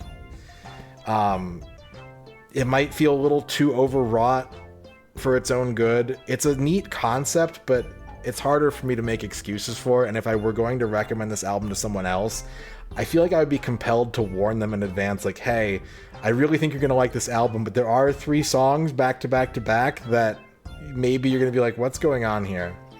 All 3 of the Star Suite songs have that slam poetry thing going for them, and they kind of tell a story about, someone who's trying to make it big, trying to become famous, but realizes they're losing touch with themselves a little bit. But the second and third ones are better. The second one has a nice 2-step beat. It's got jazzy horns, but it's still like, it feels like a bridge, and it's 4 minutes. So when I saw that Star Suite 3 was 7 minutes, I was like, I'm worried about this. This could be like a bad joke or something. But it's got a really nice groovy beat. It's got some good harmonies and things like that. It was definitely the most interesting of the 3. But if you're already tired of the premise, like you're gonna be tired of it by then too. The European version did add a remix of Life, the lead single of the album, or not the lead single. I forgot to talk about the singles. We'll talk about them in a moment. It's a heavier two-step remix. It's on like a two-step compilation. I think that's where it came from, and it got added to the European release of the album. I don't think it added a lot. It made the song a little bit bouncier. It leaned more into the two-step genre, but it didn't feel like enough of an imagination or reimagination of the song that it would merit like special inclusion. It just felt like something that would be on like a single disc or something. There were 3 singles off this album, and they were the more vocal tracks of the album in general, I think. Butterfly opens with some beautiful piano and strings. It's got a dreamy vocal. There's exactly 1 minute of tension of like just build up and like swelling, and then it drops into like a nice head bobbing kind of dancey song. Life, someone in chat mentioned they've heard Life before. I think that's the biggest song off this album, with Paula Lima on vocals, aka Bird, I think. It's got coastal guitar, it's got Brazilian Portuguese vocals.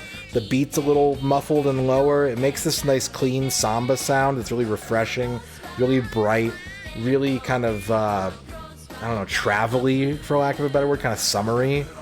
If you are familiar with Lumines or Luminous, that's the song that's going to sound the most like the Mondo Grosso you know, I think. I tried to turn it down a little bit. It's over. It's not over. There's 2 more minutes. I'll change it.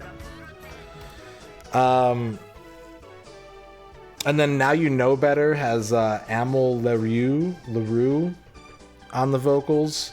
It's a groovy kind of low-tempo bedroom R&B track. It's got a really mellow guitar that I think is more interesting than the vocals. The vocal performance is good here. It's strong, but it's also kind of genre standard. If you imagine an R&B song from the late 90s, 2000s, that's what it sounds like. But the guitar has some really interesting lines and stuff to it that had a lot of texture and make for an interesting sound. None of these were my favorite tracks on the album. I think they were all good. Now You Know Better was probably the one that I just didn't like. It didn't blow me away, but it was still good. The opening track is called MG2SS. It's very emblematic of the sort of general sound of the album. It sets the pace, sets the tone early, and gives you that jazz, funk, house, dance vibe. And then later on, there's another similarly named track called MG4BB, and I don't know what that stands. I'm MG Mondo Grosso. I don't know what 2SS. I don't know what 4BB stands for. But it was my favorite song on the album. It was one of the best songs I've heard in a long time. It's like a noisy jazz number with like scat vocals and piano harmonizing and like playing off each other.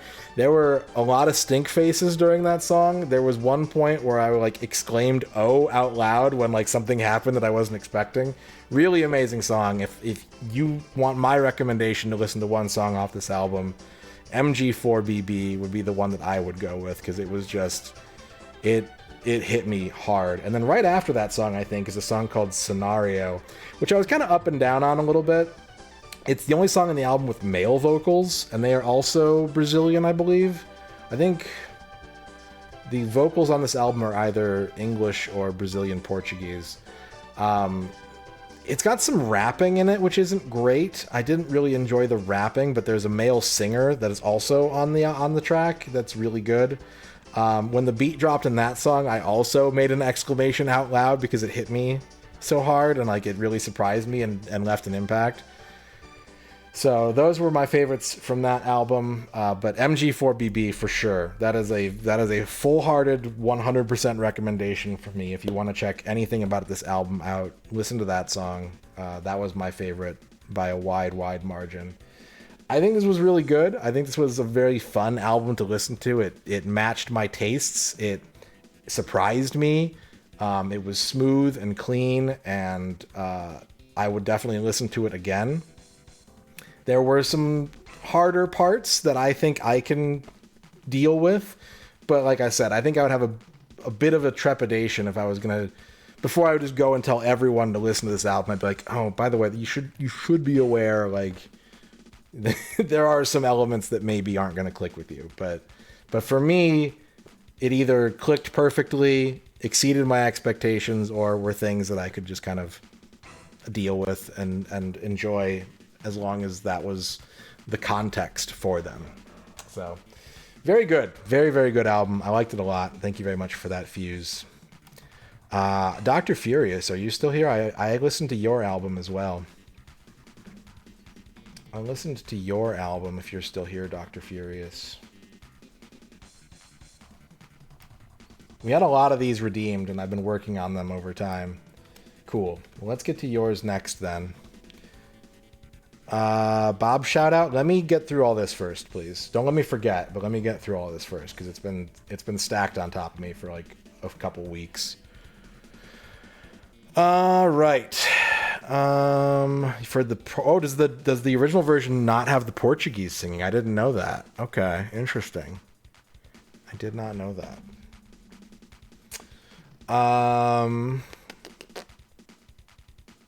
Okay. Dr. Furious had me listen to this album. Another music recommendation. And that is... Where is it? Where did I put it? It's here somewhere. There it is. There it is. It's huge. It's freaking huge. The Rainbow Goblins by Masayoshi Takanaka. This was from 1981. Takanaka is known as like a guitar virtuoso. And so when I read the like phrases guitar virtuoso and goblins, I fully expected this to be like Malmsteen-y, like full-on dungeon noodly, you know, music to LARP to. But it wasn't. It absolutely was not. So this is based off of a book called The Rainbow Goblins, which is written by an Italian count who also happens to have been the set designer and painter for the Neverending Story. And this is kind of like a mostly instrumental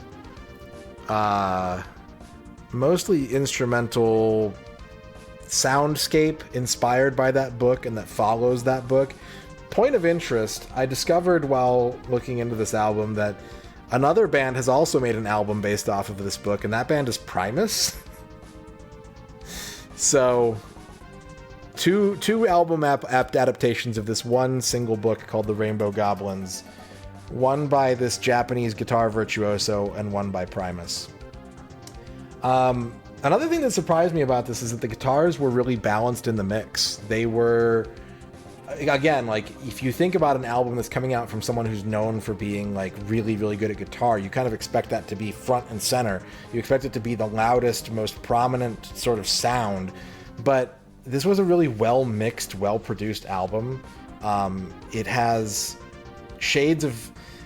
The term that gets thrown around a lot, and I'm a little hesitant to use it, but in order to kind of describe it best and as simply as possible, it has kind of a city pop sound. It has a funky, jazzy fusion, jazz rock fusion, kind of a city pop sort of vibe that focuses on the guitar and the backing band and doesn't really focus much on vocals. There are some vocals.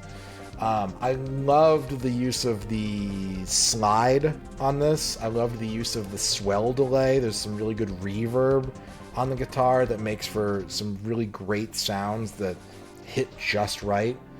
There's some really lush orchestrations and opportunity for the studio players to have their moment as well. Like, it's not just a guitar album. It is very much a full sound that is just, I think, composed and driven by a very strong guitar player.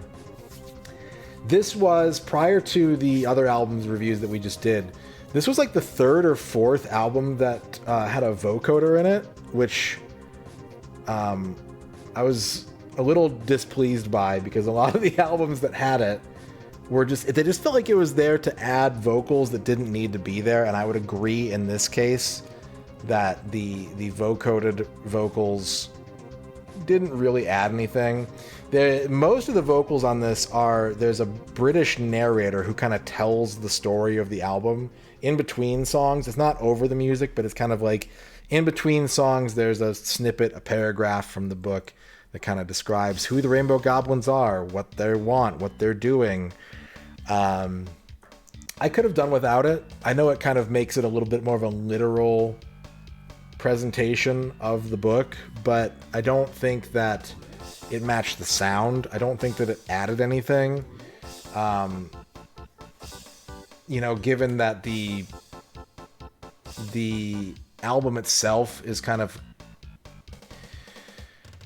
flashy and fashionable and a little beachy and laid back, and then you get these like story snippets about these goblins that eat colors, and it's like, it's cool to have that interpretation and to take it in your own personal way, but it also like I said, it just didn't add anything for me. I didn't need to be there. I could have just enjoyed this for the music and then be like, it's weird that it was about rainbow goblins, but whatever. My favorite track on the album, though, had vocals. Oh, no, I take that back. My favorite track on the album did have vocals. I was going to say it, and it had vocoder. My second favorite track on the album had vocoder, and that was Just Chuckle. Just Chuckle has a really great instrumentation. It's got some really great movements. It's got some awesome kind of... It was just really fun to listen to. It was a super fun song. But there is a lot of vocoded vocals that I was just like, I don't want that to be there. My favorite track, though, is called Seven Goblins. I think it's the second song on the album. And like the first like minute and a half, there's just this like pitch bending, like I think it starts high and drops low, or it goes low to high, but it's just this like chanting of like goblin, goblin, goblin, goblin. And it's like really silly, but it put a smile on my face, and I really like thought it was, I don't know. It was the only point in the album where I was like, okay, this is an album about goblins. And I was just like, I accept that. It's they're telling it to me in no uncertain terms. The name of the song is Seven Goblins. They're singing goblins. Even if the music doesn't make me think of goblins, this is very clearly about goblins. But this was a really stylish album. I think if you want something instrumental and kind of upbeat and interesting and textural to listen to, you could really sink your teeth into this. This has a lot of cool sounds and surprising directions, and isn't just a one-note guitar album. It's actually much, much fuller than that. There were a lot of comments that I read about the final song on the album, which I had to hunt down separately because the one like YouTube video I could find of it was missing the final song, and they were kind of talking about the last song on the album being this like really poignant and like sad song that was kind of reminiscent of like Wish You Were Here by Pink Floyd. I was getting a lot of comparisons. It's called something like You Can Never Return to This Place or something like that. And it definitely was going for that vibe. I don't really think it nailed it for me. I didn't really make an impression on me as much as the more playful and vibrant songs on the album. But if you are the kind of person who can draw a lot of emotional context from a purely instrumental piece, you might get hit with that nostalgia and that sense of loss from that final song. Just make sure that if you are going to like YouTube this, that you find it separately, because it wasn't on the video that I could find. But yeah, I liked this. It was good. Not something that I would return to often, but I have already recommended it to a friend. So pretty good recommendation to me, I would say. Thank you for that, Dr. Furious.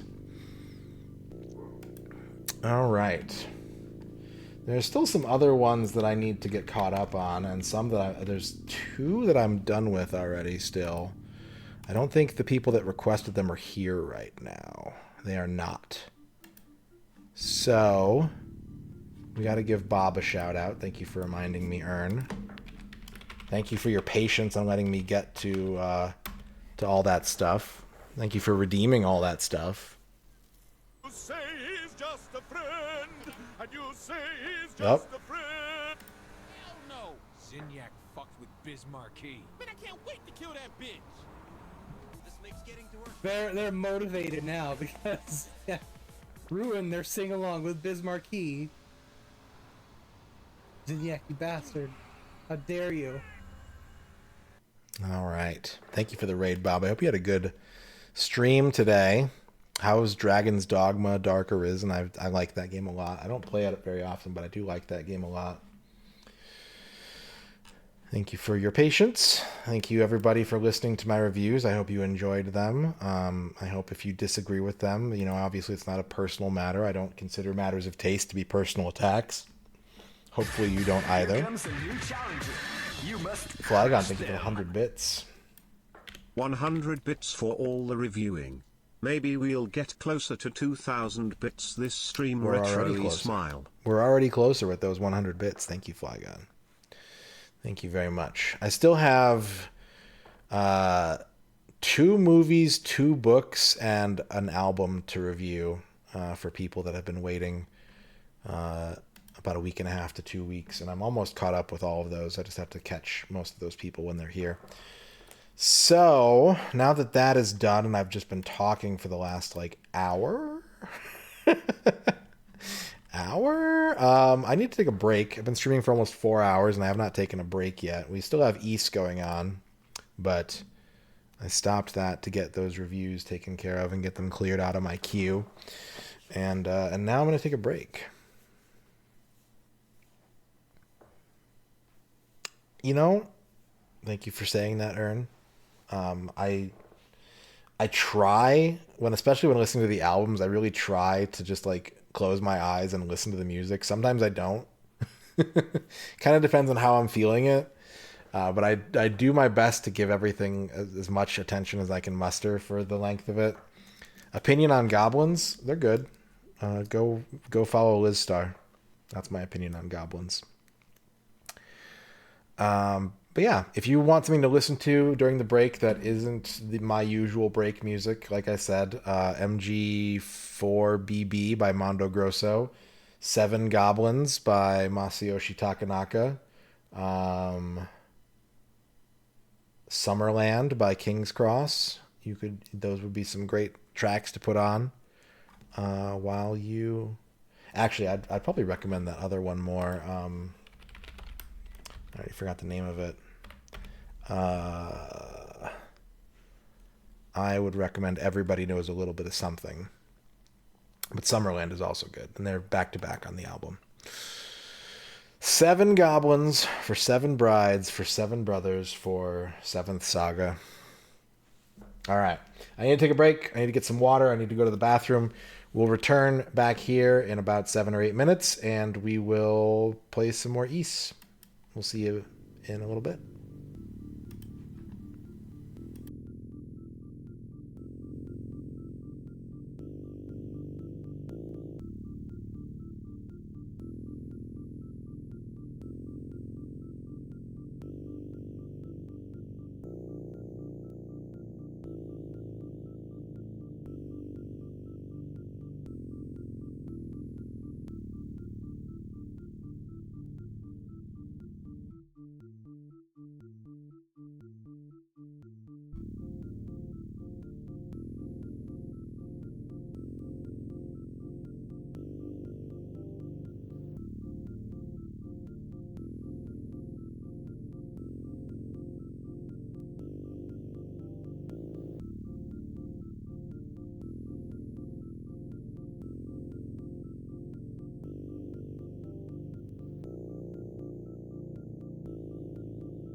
Hello, I'm back.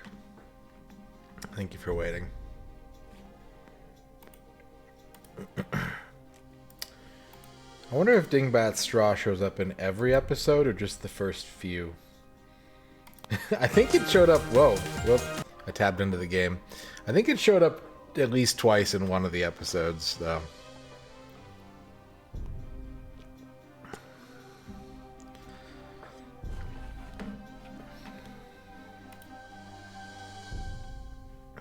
And just a reminder to anyone who wants to request something that is longer than 90 minutes long, it can be requested to be done to completion. It just takes more than one redeem, which is a big ask for something like a TV show, but for like a double album or something, or a longer movie, 2 are probably going to get the job done. And if you want to make me watch every single episode of The Simpsons, I hope you have a lot of channel points.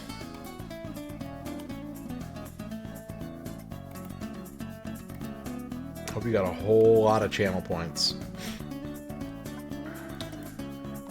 Welcome back, welcome back. What's up, Saturnine Meteor?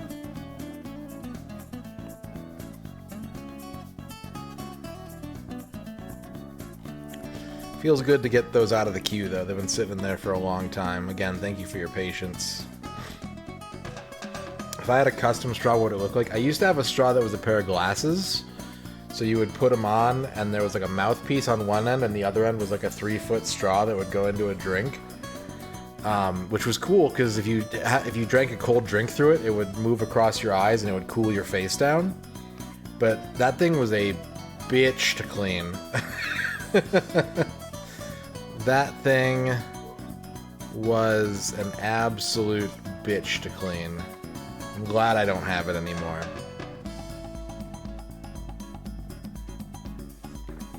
You basically had to like figure out a way to clean like stretchy plastic tubing, which is not the same as just like washing the dishes, you know?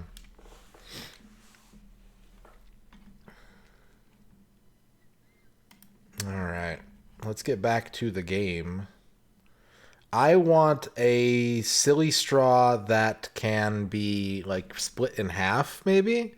Maybe something that like clamps together so that you can just open it up and wash it out like a celery stick instead of having to like feed dish soap through a 4-foot straw, a 4-foot tube. 20 kill streak in Overwatch, damn.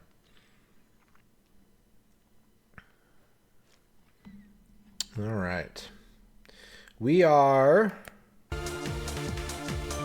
about to head to the island.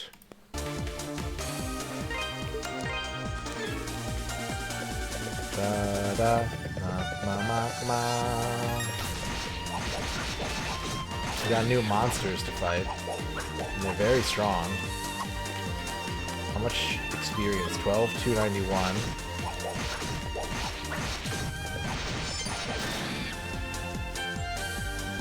About 500 apiece? No. 250 apiece, maybe. Those are probably decently easy enough to clean.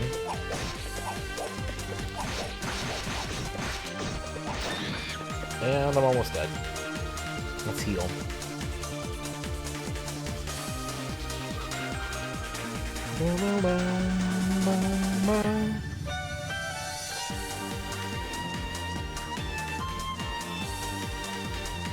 Thank you to everyone who stuck around after an hour of album reviews and one TV show review. I know that many of you are probably here just for gaming content. Thank you for indulging side content from time to time, especially when I get paid for it. Which I do have a bounty to do later this week. It's a short one though, it's only 8 minutes. It's not like an hour or anything like that. It's an 8 minute presentation.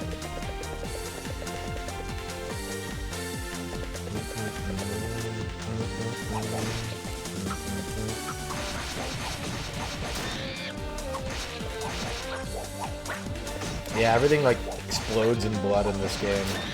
splatters against the walls even. I've been thinking about Outlawed since last night. I've been thinking about it a little bit too. It's a very weird game.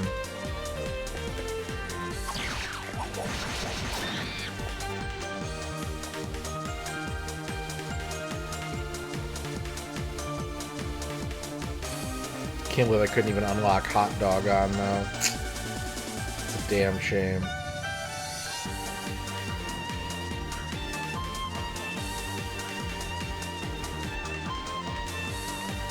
It's kind of cool that they're like boss fight characters though. Like you can't just like buy them in the premium luxury store. Like you can earn them, but you have to win some pretty tough boss fights to get them, you know?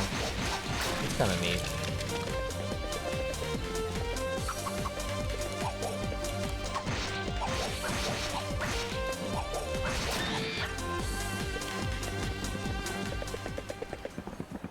Yo, you're late. Dogi.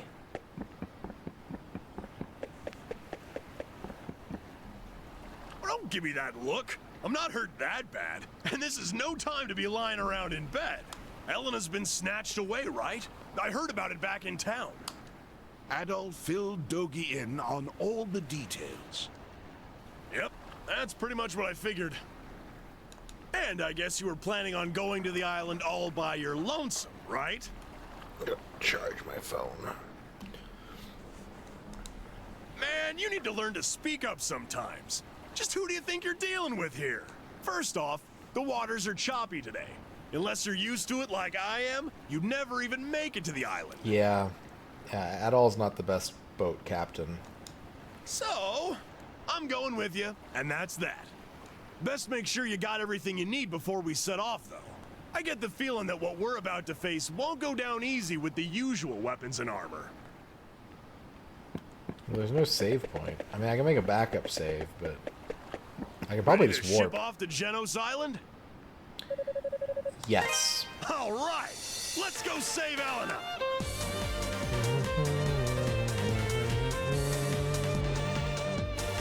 We're on a boat, and we're sailing to save Elena.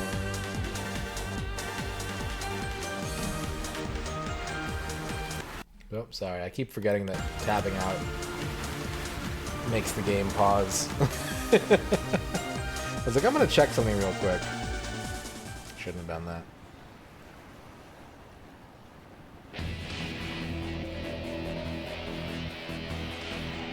The beginning of the end.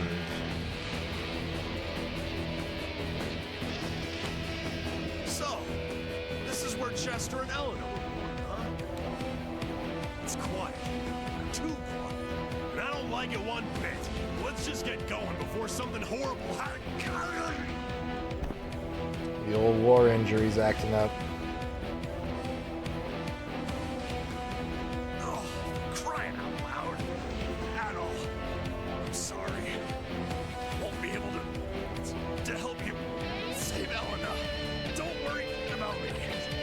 You go save her. And I'll Dogi fell unconscious from his wounds. I love when games have like either very limited party space or single player games, like single character games, and yet like there's a cast of supporting characters that want to help but just like can't over and over and over again. Like things just keep happening to them. It's very entertaining.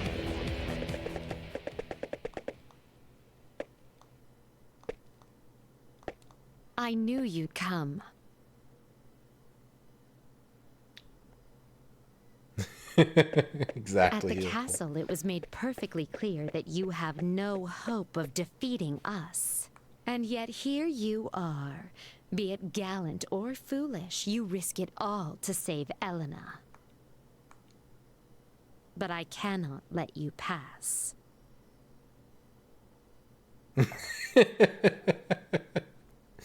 Gone.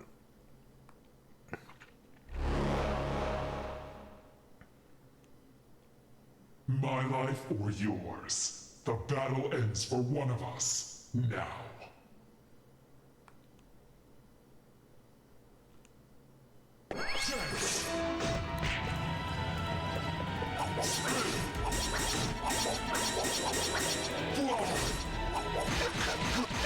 Okay, I thought that maybe my sword could break her shield, but nope.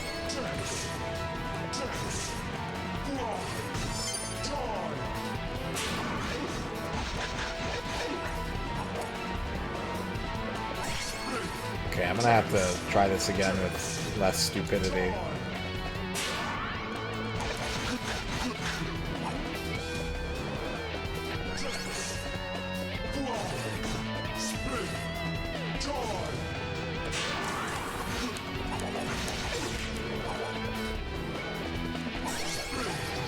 Halfway for first try is not bad for me. Be a little more knowledgeable and a little less reckless, and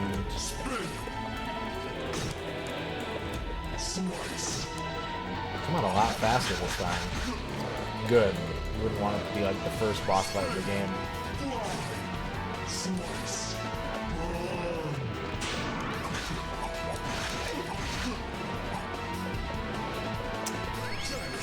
Yeah, there's not like a shield button, I'm pretty sure. If there is, I haven't been using it all game, so...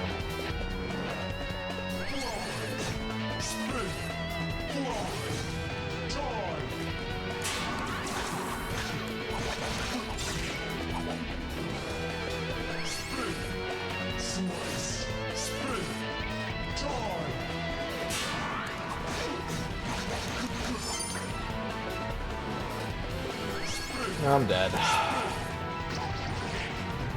Rest in peace.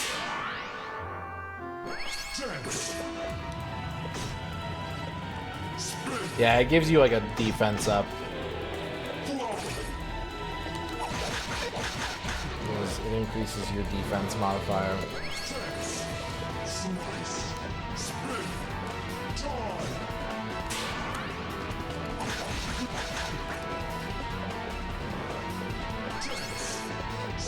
I never got very far in Twilight Princess.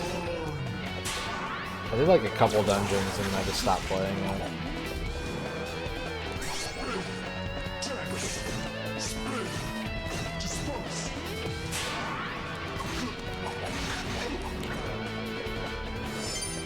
I might have to level up a little bit.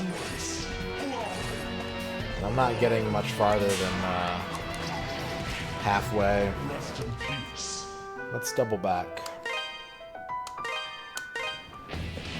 Can we warp?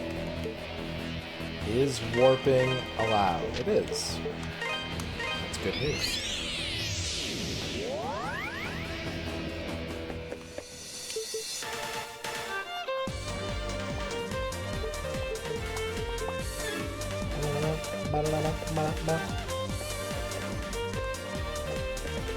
I could go looking for secrets, but I don't really know where I would be looking. What do you got for me? Still not enough ore. I need ore.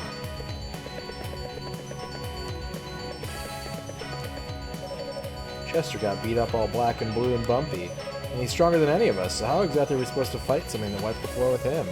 Not that I'm saying I won't fight, I'd rather fight than be eaten. I mean, I prefer to do eating myself. I don't plan on eating monsters unless it turns out they're really delicious or something. Oh, Paul.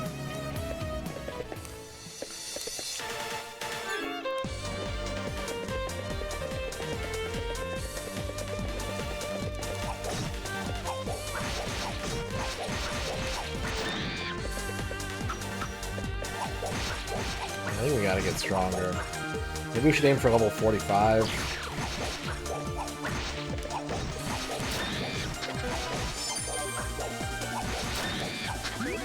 Everything is just too dangerous right now.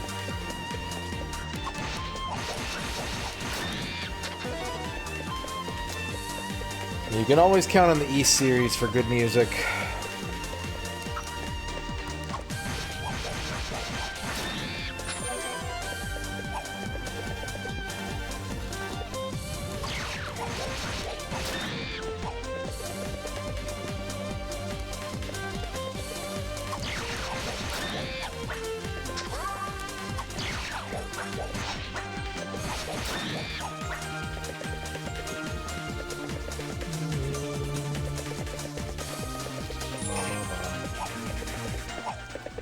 monsters in here tougher too? Doesn't look like, no, they're not. These are the same weak-ass monsters. I feel like I exhausted everything in here. I don't think there's going to be anything in this dungeon that I need. I should probably just focus on leveling up. But, like, I'm still missing items, and I'd like to know where they are.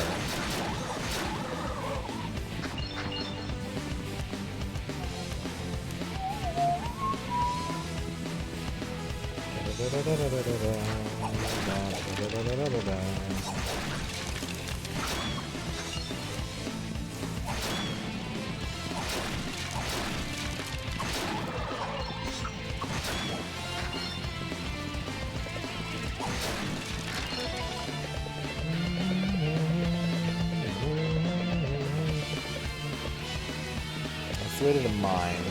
Let's hold off on that for a second.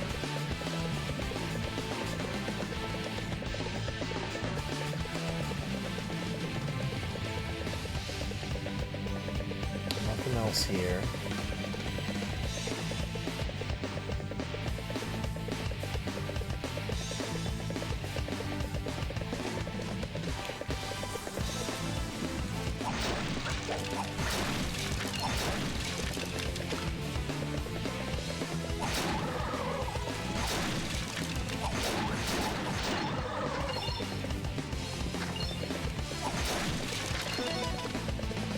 I have...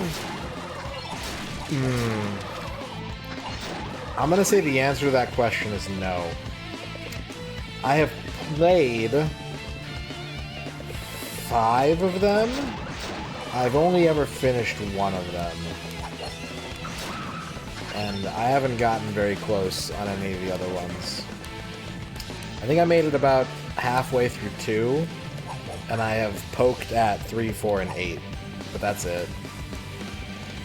I am a bit Dragon Quest deficient. Yeah, I beat 1. I've beaten it like a few times actually, as I grew up with that game. But I never had any of the other ones. I have 2 and 3 and 8. But I think those are the only ones I own aside from like monsters.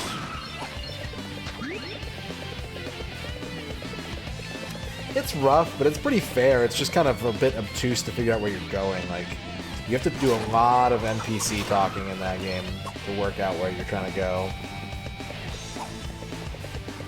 I took notes when I was playing through it on stream like last year. Didn't finish it, but I had a big note file.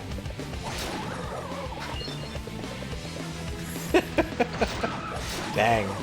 An hour and a half with no combat.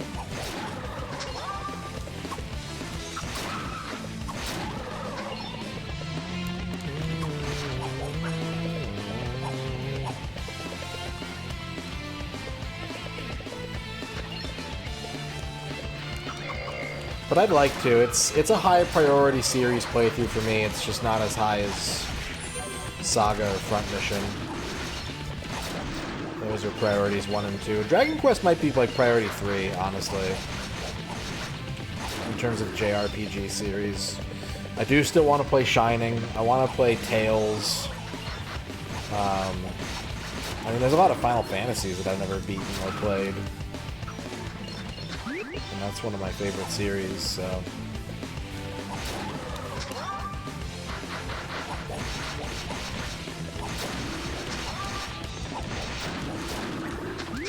Dot Hack is interesting, because, like, I loved watching Dot Hack back in the day, like, not the anime, but, like, my friends would play it.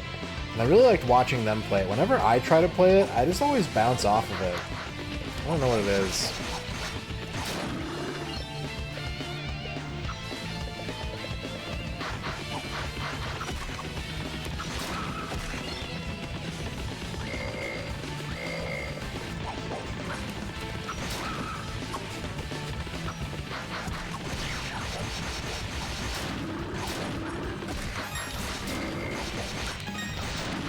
$1,000 damage. Holy shit. Yeah, there's nothing here. I don't know where I'd find these other items.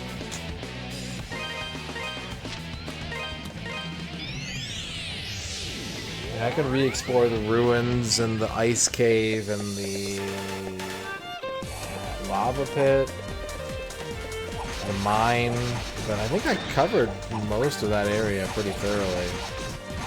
Alright, Helical, have a good night, get some rest. You won't be missing too much. I'm only going to be on for about another hour, and at least a small chunk of that's going to be grinding, so... Sleep in peace, knowing that you are not missing much gameplay. Only chat and experience points. And that dog barking. Alright, babe. Have a good night. Enjoy your snugging.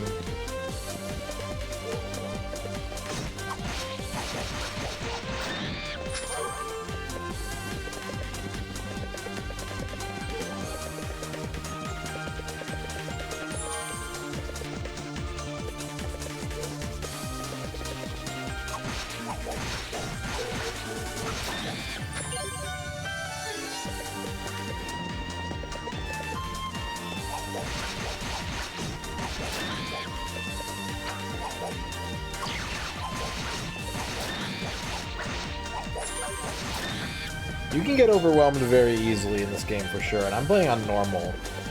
Like, I'm not playing on the two higher difficulties. Like, it can get out of hand for sure. I did beat East 1 Plus on Nightmare, though.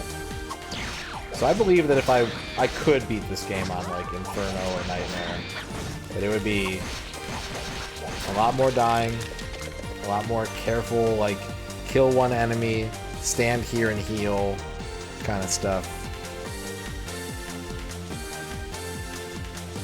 Oh, where did you come from?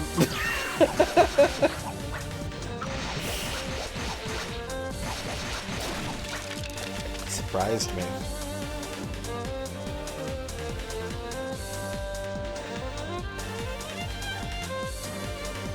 Oh, I see. Do I get experience every time I kill him? Doesn't look like it.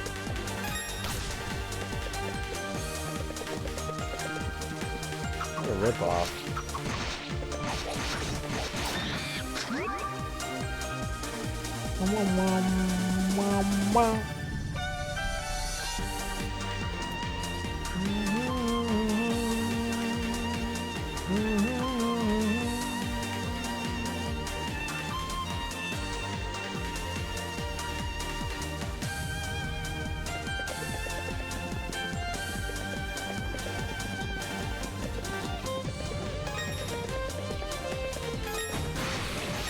What if I kill him with magic?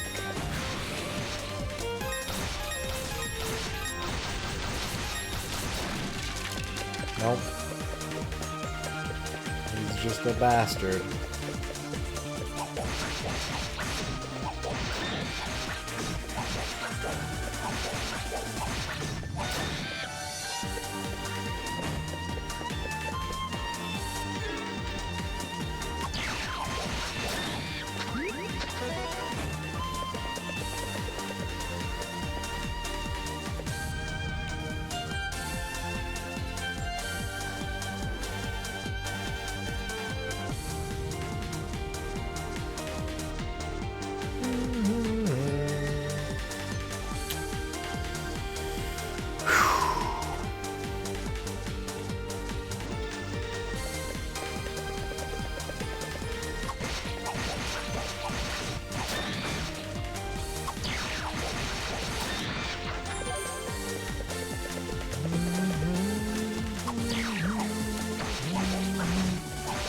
I need to pick a different spot to grind that doesn't have this infinite skeleton.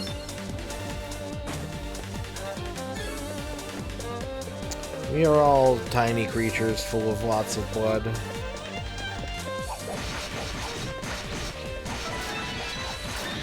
Alright, that's one. I think I have to get to 45 though. So I should start tracking.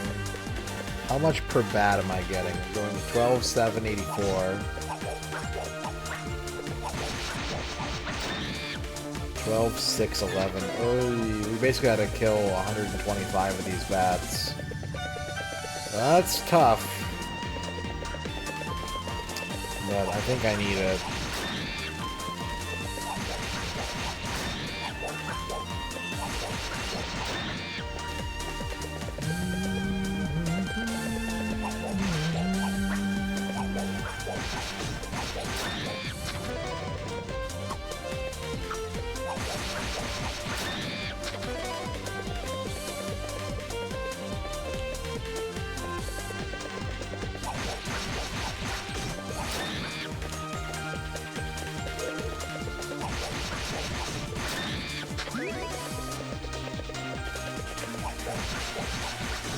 I need the armor and the shield, but I don't think I'm going to get either of those until I can get further into the island. And I don't have nearly enough ore to level up my sword. So from an equipment standpoint, I think this is about as good as it's going to get for this boss fight.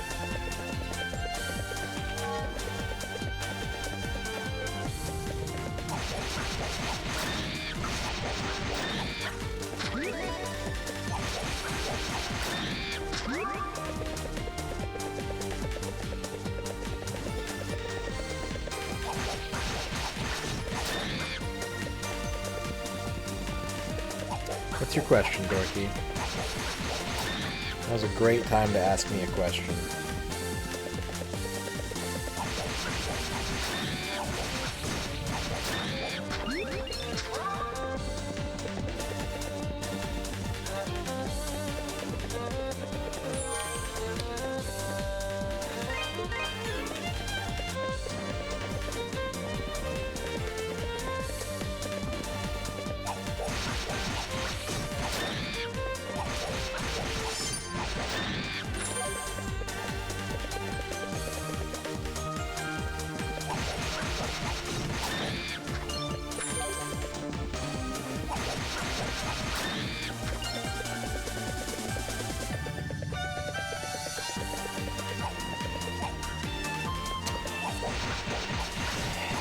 Potentially. You know, I don't usually save a lot of time in the day for things like that. I think what would be more likely to happen is is that I would have a deep longing that I would never fill for Dingbat. If I was like, damn, that was really good, I need to watch more of that, and then I would just not get around to it for years and years and years. Like, I found an anime that I want to watch like a week or two ago, and I have managed to watch a full 10 minutes of it in like 2 weeks' time. So, yeah, I think more than anything, I would just be like, damn, I really wanna watch more of that whenever I have time, which I never have. Tombo. Pavork.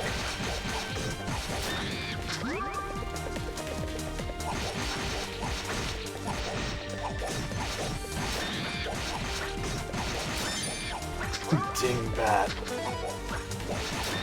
Dingbat straw.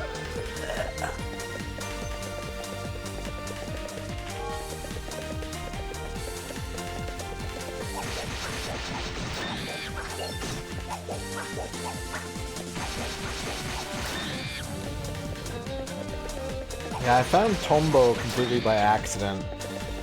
And I was like, damn, this looks like it'd be really fun to watch. And I've just had a tab open with it for like 2 weeks.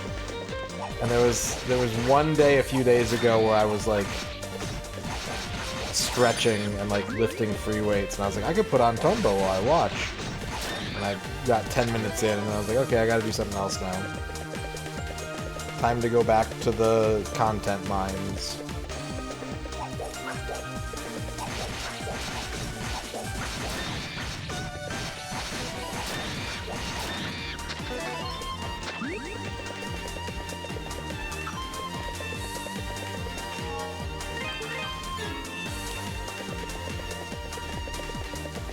I haven't listened to a podcast in so long. Hell, I used to do a bunch of podcasts. I used to be a contributor to like 4 or 5 different podcasts. That was a million years ago. Yeah, it looks comfy and golfy, and I'm like, I want to watch this. I like the premise.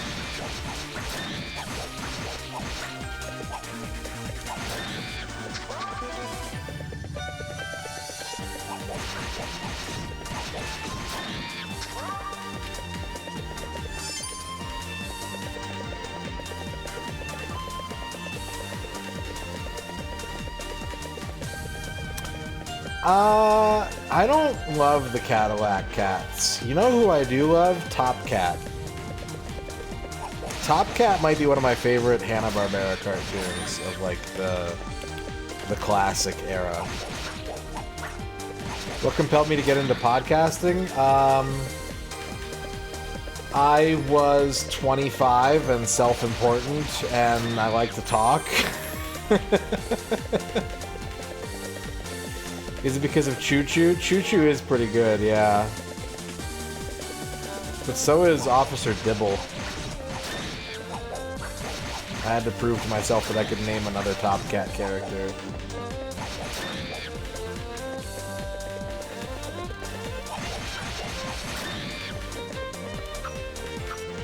But yeah, it'd be one of those things like one of my friends would be like, oh, we should start a podcast. I'm like, okay.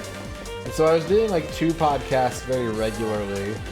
And then other friends would be doing a podcast, and like, you should guest on our podcast. And they'd be like, oh, one of the hosts can't make it. Will you fill in for them this week? And so I used to have a pretty, not strict, but like regular podcasting routine. And I would do a podcast again if I felt strongly enough about the premise. The problem is that I don't. Are those podcasts still up? Some of them probably are. I don't want to link you to them, but if you dig far enough, you might find them.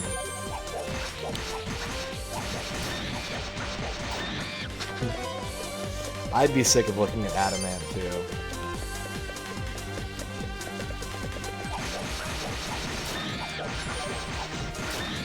Like, every once in a while, I have an idea, and I'm like, oh, that'd be a good podcast. And I'm like, I don't want to do that again.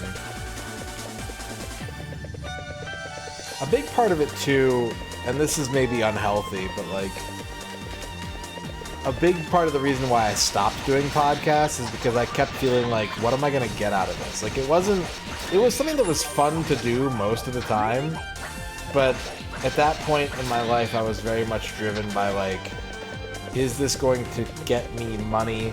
Is this going to help me build my brand on Twitch or YouTube and create new opportunities for me?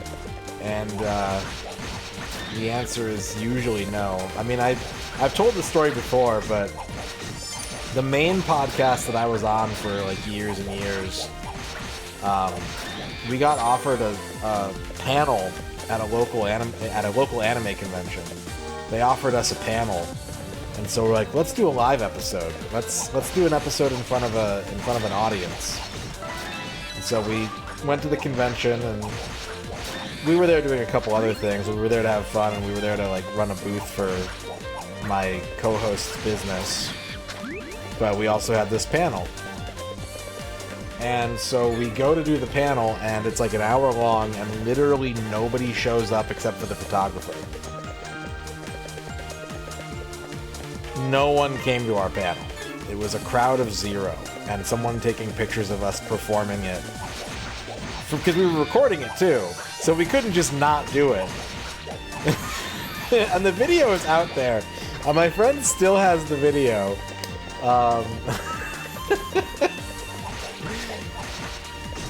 At one point, he was like, if anyone... This was in like 2014, I think, 2014 or 2015. I really remember at one point he was like, if anyone comes in here and says my name, I will buy them a PS4 or an Xbox One, whatever they want. And in the last like 5 minutes, people did start to show up, but they were just showing up early for the panel after hours. And so it was kind of like, okay, you know what? Like, it's cool that I got to do this, but it really puts into perspective, like, what is this actually amounting to, you know? I can keep doing it if I want to do it for fun, but any illusions I have that this is somehow helping my, like, visibility is completely shattered and out the door now.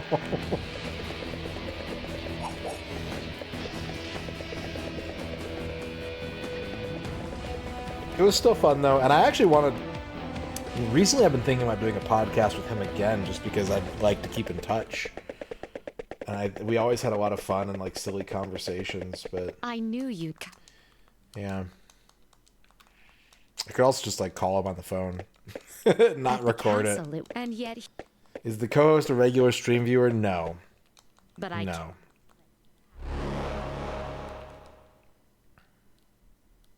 My life.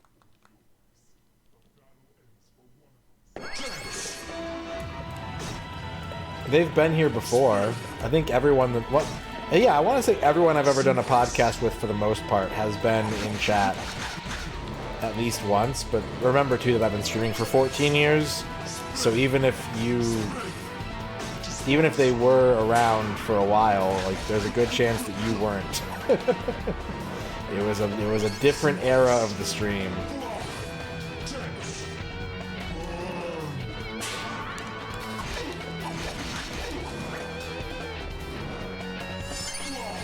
No, I never did a podcast with Mo.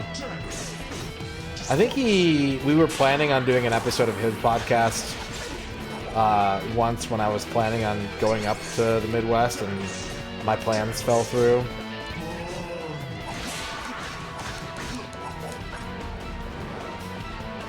Well, I hope you can warm up, John Matrix.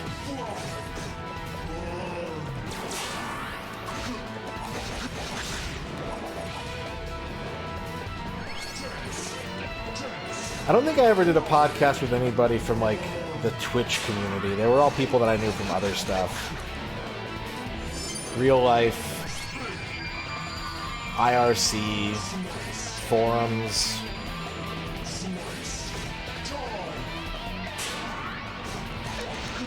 See, leveling up was 1 HP. That's nuts. That is nuts. Adol, you've gotten really strong. Once, he saved my life. He saved my soul.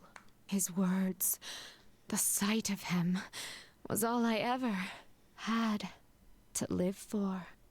But then he went to the Ilburn's ruins, and he came back, changed. Yeah, definitely Electro. Even so, I still had faith in him. I should warn you that my sofa is a sectional. That one isn't. The one in the back is not. But the one over here is a sectional, so it's not very comfy to lie on, but you can sit on it. And then he and I became of one body. Ooh. 12 years ago, we attacked the people of this island. Maybe this is punishment for my sins, for my blind devotion. Thank you, Adol, for saving my soul. Please, help her. Save Elna.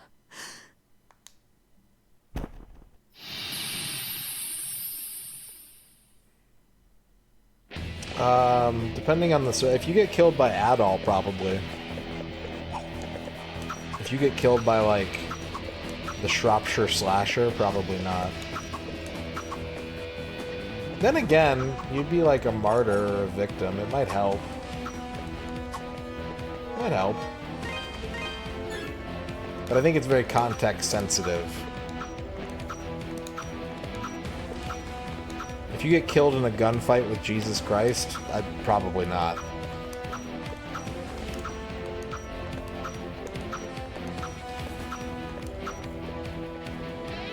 Dark shrine where the restless dwell. Are these the same things that were... Let's see, 71.95. Yeah, 60 XP. Not worth it. Bye, guys. Which RPG hero would suck the worst to lose against? Main character or just like any protagonist?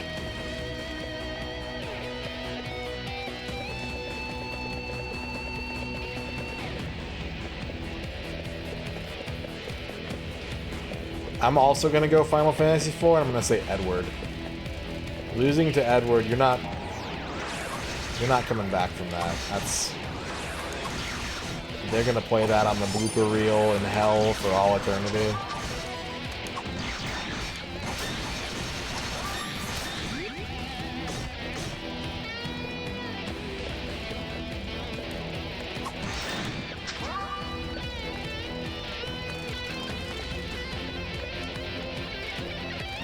I see the problem with this area. I'm going to die. That's the problem.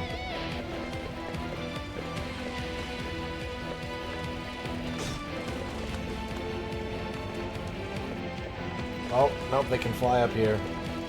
Ah! Ah! Ah! Oh my god. Keep it together. Oh, nope, I'm dead. Well, shit. Now, I think I do get to keep my EXP on death for some reason. I don't know why, but that's true. Yeah, she does get holy. There's probably even better characters to pick than Edward. Like, I mean, like, Picky is in your party in Earthbound for like 10 minutes. That'd be real embarrassing.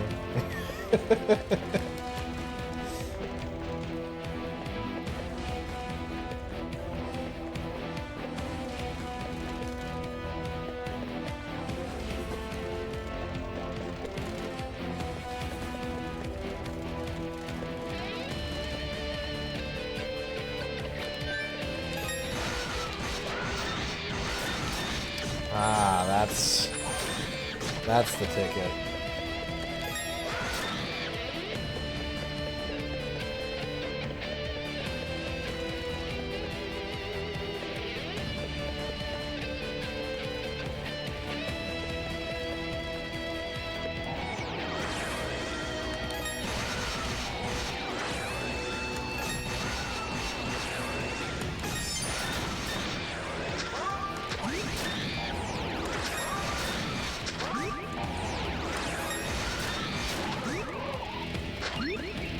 Okay, that thing is worth killing. That thing's worth like 1,500.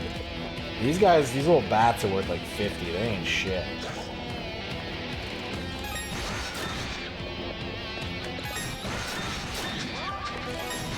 However, killing them does give me a chance to sit still and heal.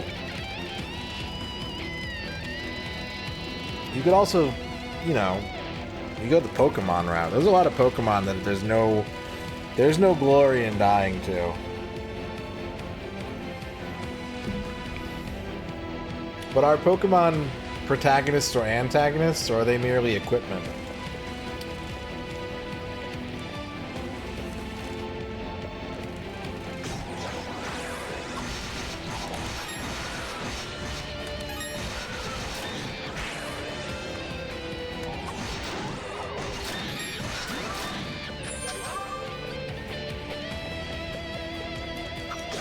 How much are these guys worth? 38.73.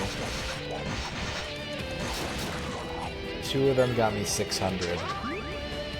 The potions. Ugh. Chest. An emerald. I finally got an emerald. I can't believe it.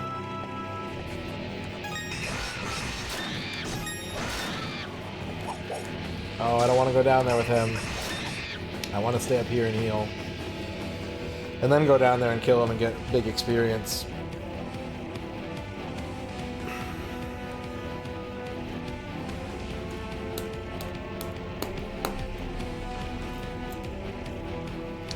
Yeah, I wouldn't want to die to a muck.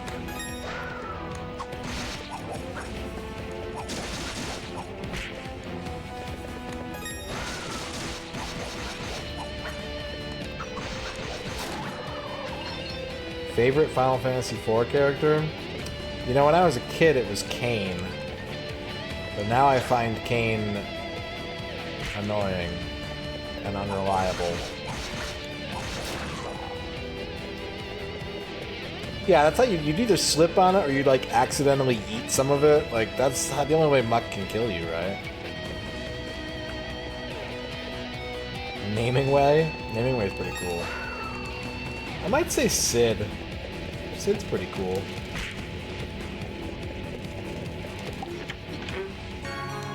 $750.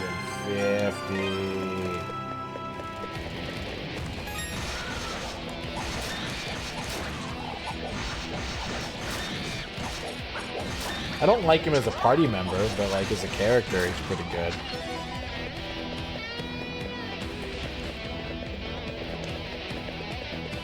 I never played it.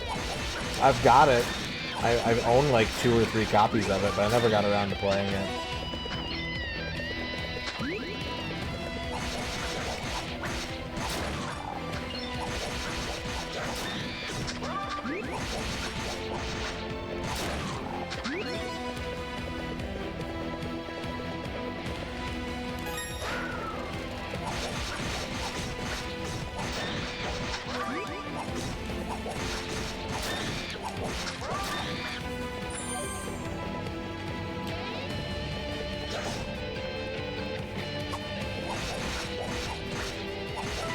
Level up.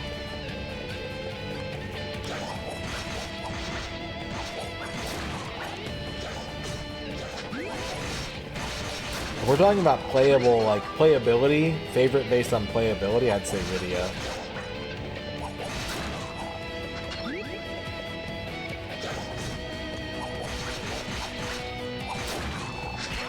If we're talking about favorites from like a purely narrative standpoint, then Sid.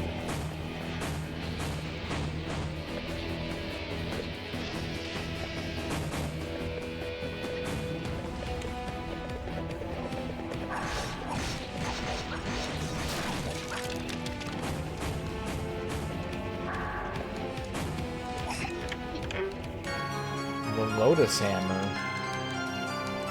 I know what that's for, and I'm gonna leave. Even if there's more cool shit down there, I'm gonna leave before I lose that.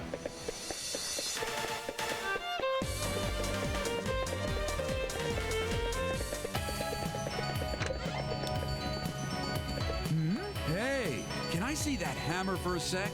Adol handed the Lotus Hammer to Adonis. Oh man, I can feel it. This baby's just packed with power. Where the hell did you find something like this? Genos Island? Huh. Guess there's some truth to the rumors about that place after all. Using this hammer's energy, I can easily temper Ravel ore without damaging it. And you have no idea how big that is. I could probably make you a hell of a shield with it, if I had the materials.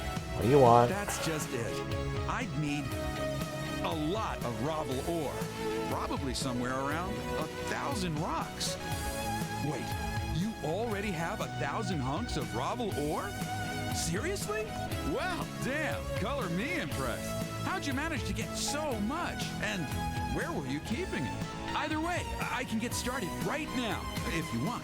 No time like the present, and I'm itching to try out that hammer. All right, I'm rearing to go. Let's make you the world's finest shield, shall we?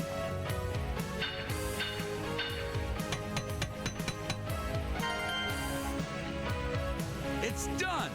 Sorry it took so long. Here you go. Try it out. See what you think. How do you try out a shield? You just like do this? Ha! Ha! So, what's the verdict? I'm not one to toot my own horn, but I think I did a damn good job with this piece. Might have even outdone myself. I'd probably even go so far as to say it's the best piece of work I've ever produced. Just make sure you put it to good use. Okay. My defense went up 4. The best shield I've ever made. +4. Ooh. What do you got for me? And I can temper it. But I don't have the ore. Come again. Adonis and I will both give you our full support to the bitter end. I'll be praying for your victory and safe return. Thank you. Welcome. That's very nice Don't of be you. a stranger. Well, don't be a stranger. Wait a second. I can mathematically calculate how much ore and gold I need.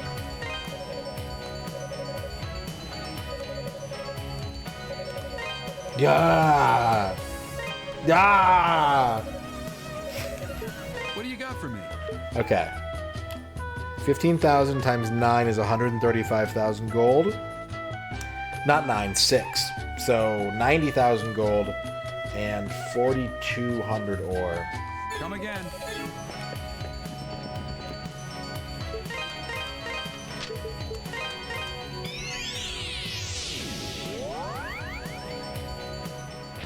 It is. It truly is. But once I get the gold, I can start buying HP increases without fear. I don't know how we're going to get the ore.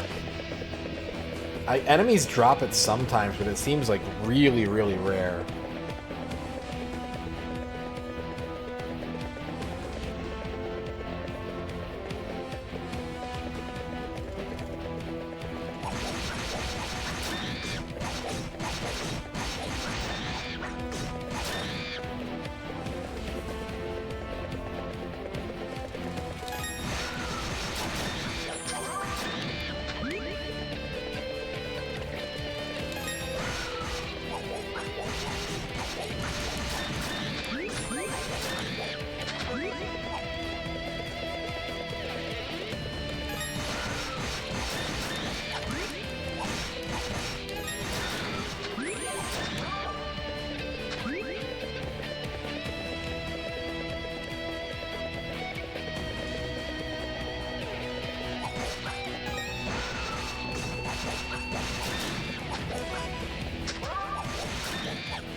What's up, Deacon? Yeah, we're in the living room while my wife is away dog sitting. Just gives me more room to spread out, gives me a change of scenery. I like to change things up. I'm the kind of person, and this is completely true, this is not an exaggeration, at least a couple times a year, I like to sleep with my head at the foot of the bed, and my feet where my head usually is. Just because it's different. Just because it's a change for a day. You know?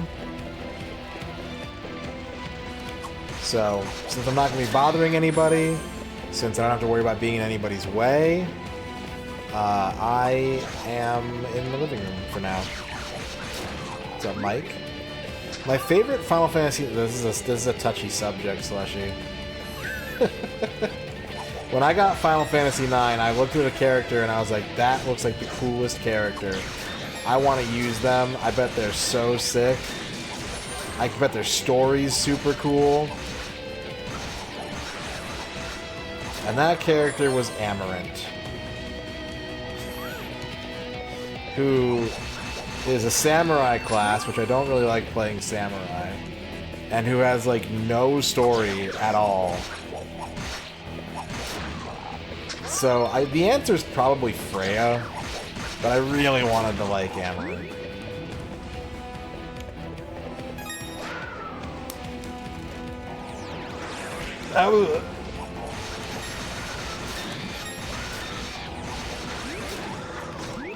Have a good train lurk.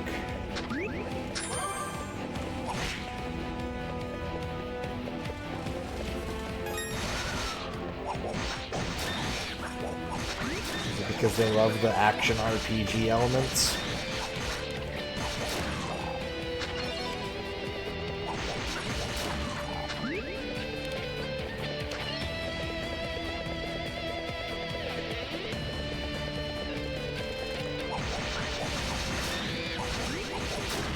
cats can't get enough of the action-based combat combined with traditional statistics and experience points.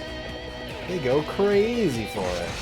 Plus, I'm sure Adol running around with his bright red laser pointer hair is probably very attractive to cats. He's so nimble and vibrant.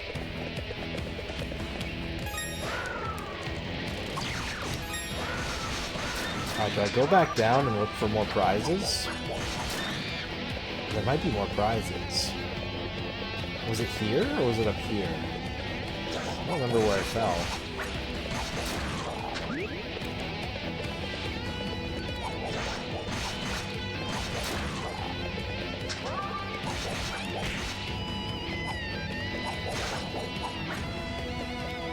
Or was it here?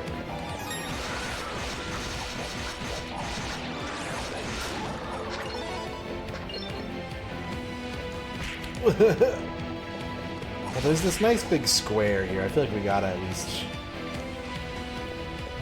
least give this a try. Is that armor? Is that the best armor? The Ravel armor! Full set, let's go. Ding, ding, ding, ding, ding. +6.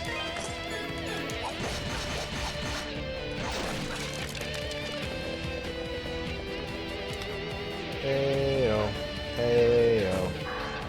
You know what's funny is I've been like not watching Macaw a lot lately because I've just been kind of busy. And now he's gone for like 2.5 weeks and I was just like, hell yeah, I can get caught up on VODs. I can actually get caught up on VODs for a streamer. This is the best day of my life.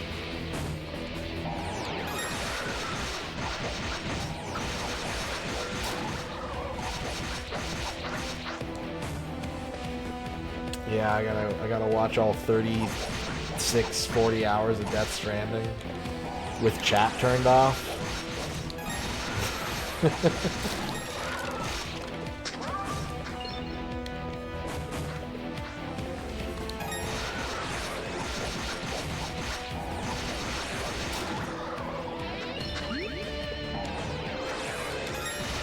There are a lot of these laser skulls over here.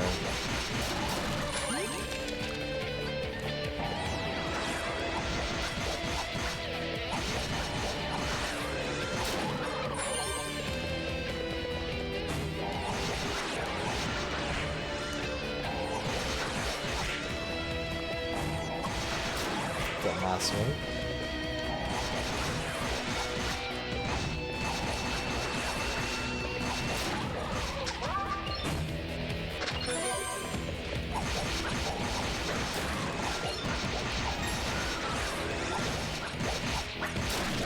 How, that guy's just floating. Oh shit, there's a chest over there. What's up, Nasser? I gotta get it.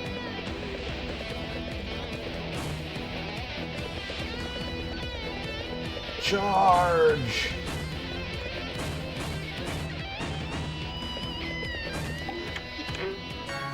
The silver chimes. What do those do? Said to guide the restless souls of mortals to eternal slumber. So you mean I can kill skeletons? What you're telling me is, with the silver chimes, I can kill a skeleton. And get a lot of experience.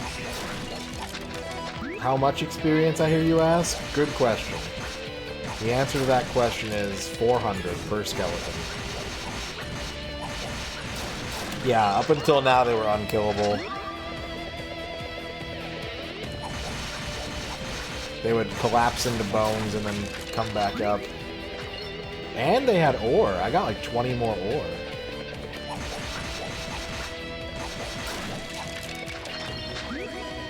Do they all have ore?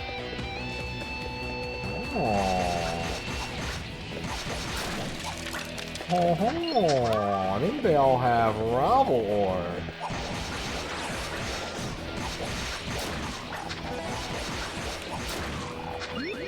Which is, again, it's so funny because when the game was explaining it, they're like, yeah, it just gets stuck to monsters all the time. It's in their fur, it's in their claws. And I spent the entire game being like, I can't get any ore. Where's the ore?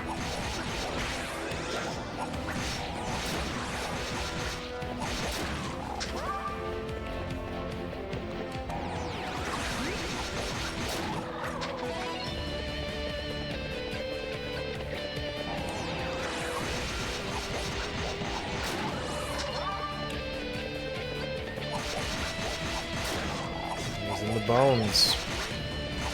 It was the calcium of Felghana.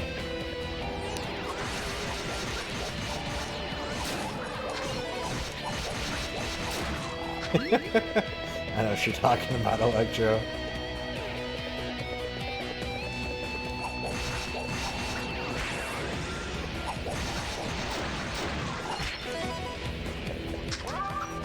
Suddenly, at the Great Hall of the Justice League...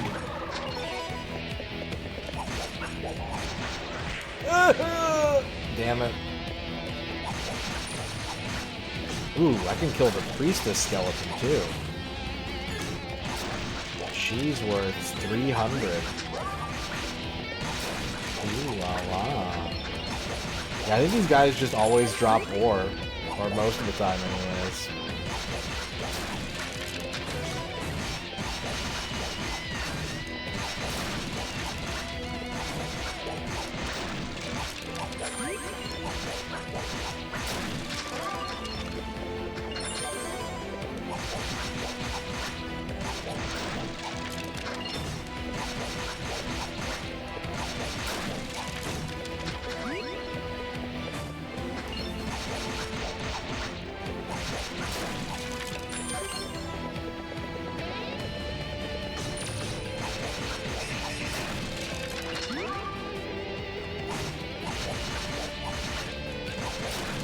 Drop a skeleton.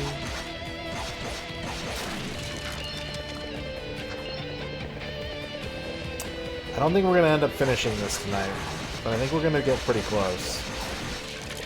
We may even make it to the last boss. And then tomorrow, we will finish it and start a new game.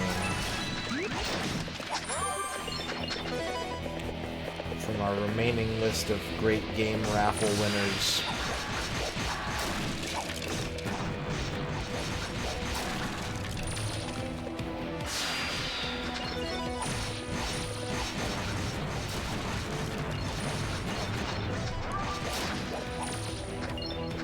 $25 ore. Hot damn.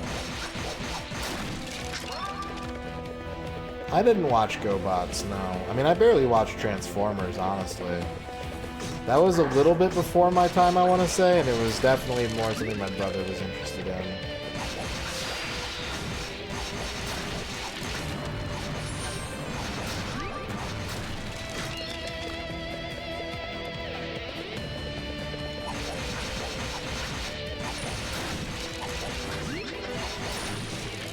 When it came to 80s cartoons, I really didn't like much except Ninja Turtles. Like, I would watch a bunch of stuff, but once Ninja Turtles came out, I was just like, what's the point of all this other stuff? Uh-oh.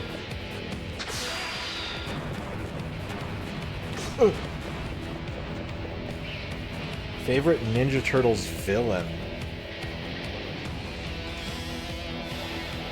Could be a complete meme lord and say Bone Steel.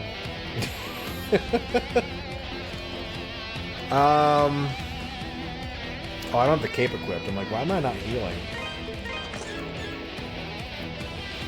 I'll say... Ooh. You know? I might just pick Rocksteady. I like Rocksteady. And Bebop. They're both very good.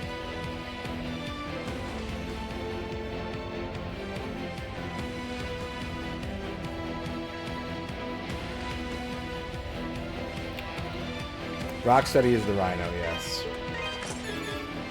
The crooked Ninja Turtle gang.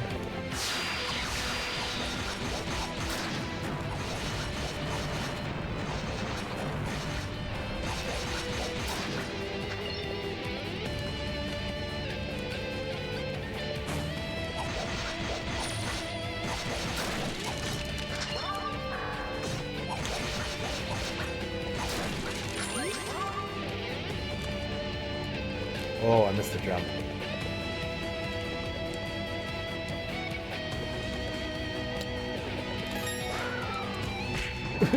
What is that?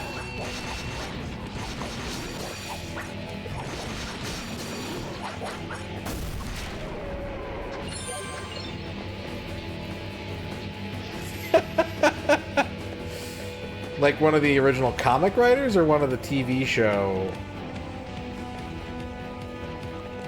writers? Interesting. Who's my favorite punk frog? I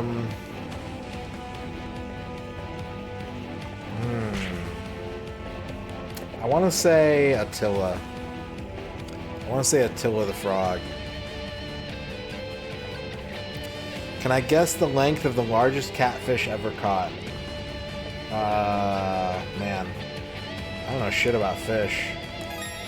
I'm gonna say 8 feet. And I'm either gonna be weirdly close or hilariously wrong.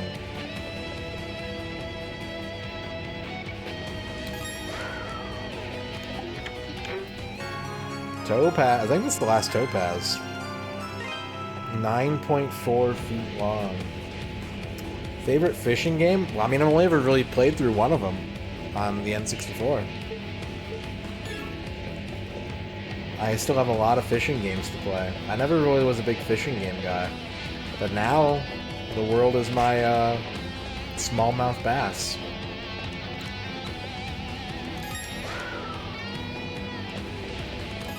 Opinions on Venus? The planet? The song?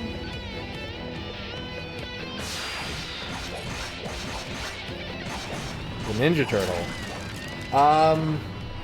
She's not a very good character, because if I'm being completely objective, like, there's really nothing redeeming about the next mutation. I wanted to like it. I wanted to like it when it was new. I went back and watched it again, all of it, during COVID. It's not good. There's room for her in the mythology. I never liked the way that, like, if you asked Peter Laird or Kevin Eastman about her, they would be like, don't talk to me about her. Like, she doesn't exist. I never really liked that. Jenica is a better female Ninja Turtle these days. But the stuff they did with Venus in the IDW comic line is actually super fucking weird. But I think they could rework her character into something more interesting. It's just there was nothing about that show that had worthwhile production value or I don't want to say intention, but Eastman has calmed down. Eastman has calmed down in general. I think partially because he's like relinquished control and is like still involved. Laird's the weird one now. I think he sold his stake though, so. But yeah. I don't think that like the inherent existence of Venus de Milo is a bad thing, but she's just the most notable part of probably the worst part of Ninja Turtles ever.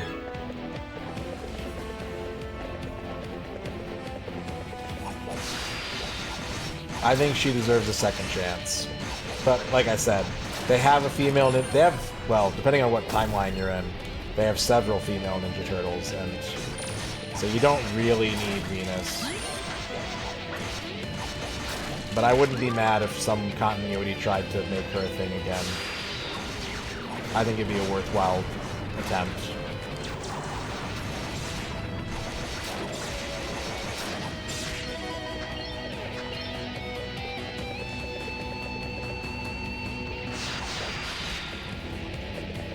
Wobble wobble.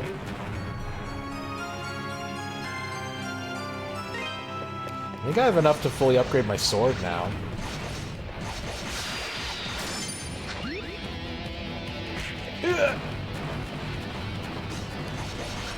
The funny thing about Ninja Turtles to me is someone who has been a fan my entire life. Like, I've always liked them. I would say they're my favorite superheroes. I always look for, you know, opportunities to read the comics or watch the movies or whatever whenever a new one comes out. Is a lot of Ninja Turtles stuff is not very good. Like, as much as I like it, as iconic as it might be, there are a lot of movies and TV shows and video games based on Ninja Turtles that just aren't that good. It is like a really iconic franchise that is rarely quality. And I think there's shades of that in another franchise that I like, in a much more extreme sense. I've always been a Street Sharks fan. The Street Sharks suck. Like, that show is not good. And I try to watch it. I try to give it a chance, but like, it's just not good. Come again. But like, there's something about the idea and the characters that I'm like, yeah, I want that to be. I want someone to make Street Sharks good, and no one will do it. No one's strong enough to do that, but I want someone to try. I couldn't really get into the 2000s one. I hear it's like that. A lot of people say it's the best. I didn't really think it was interested. I've never tried that hard to watch it though. I need to like actually. That's like the one Turtles series that I need to really try and watch, because I've done all the other ones at least decently. Made a decent attempt.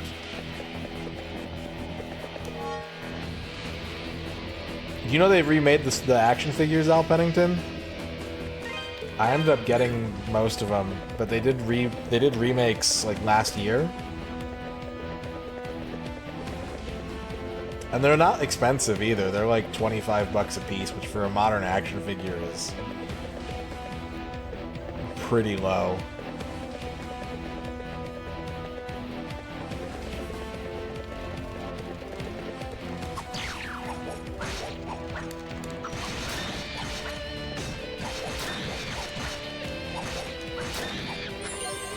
A lot of it is just really lazy writing to me. Like, it's funny how often early on in the cartoon they're like, we're not the Ninja Turtles, but they don't really try to be anything else. It's just... Yeah, no, they remade like 6 of them. They did 2 waves of 3. There is like one collector's one that they did that's like a Comic-Con special one, but yeah. I never owned, like, it was always on at like 5 in the morning, so I never got to watch it. I always wanted the action figures and I never got them, and so I was like, you know what? I'm an adult now. I can buy my own Street Sharks action figures finally. And I did. And I'm glad I did. Biker Mice from Mars is at least partially 90s. They've brought that back a couple times, but yeah, I think that's all. I don't know if it was started in the 90s, like if there's a comic or something, but yeah, there is.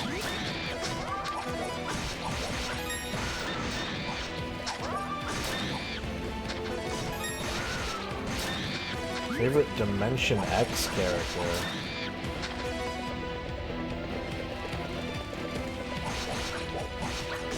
Armagon? Speaking of Street Sharks? Maybe Armagon?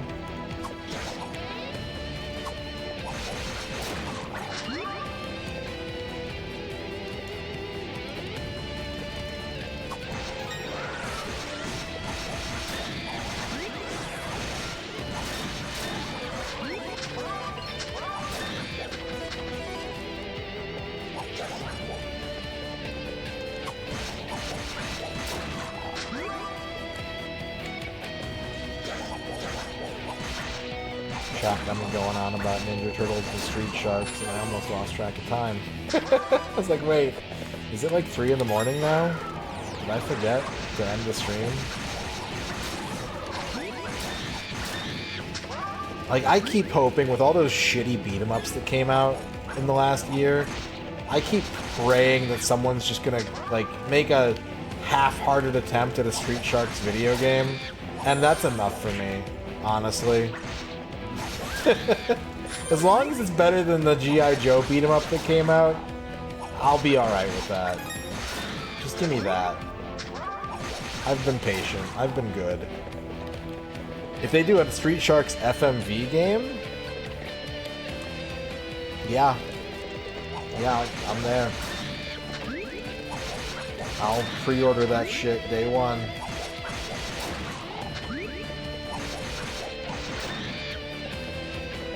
Oh yeah, you should. Does anyone have Jiggy's beat 'em up spreadsheet handy?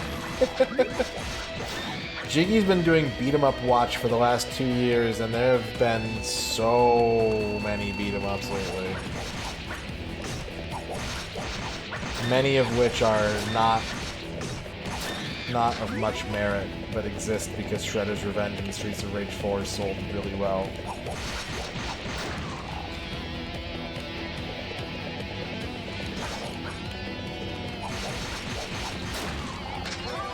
As far as ones based off like licensed properties, there's been G.I. Joe, The Phantom, Karate Kid. Toxic Crusaders still hasn't come out for some reason. Toxic Crusaders has been, I don't know if it's been delayed, but it's been really quiet about that one.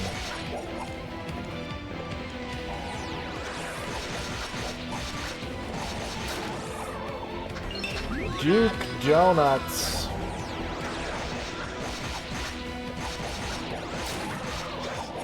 Is there a Jace beat 'em up? Really? How's it going, Duke Donuts? How was your stream?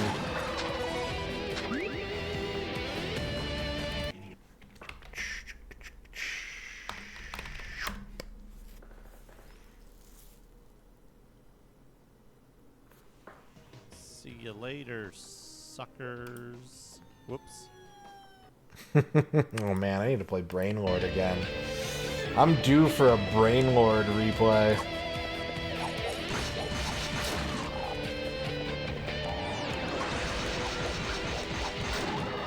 Welcome in, Duke Donuts viewers. I'm not going to be on for too much longer, but we are working through, I'm pretty sure, the final dungeon of the Oath in Felghana. I also love Brainlord. Like, I admit that it's not a perfect game by any means. It does fall apart about halfway through. But damn, I love that first half, and it's good enough that I'll play through the second half. Your internet died. Oh, I'm sorry. That sucks. How have things been? Everything going all right out in out on the West Coast?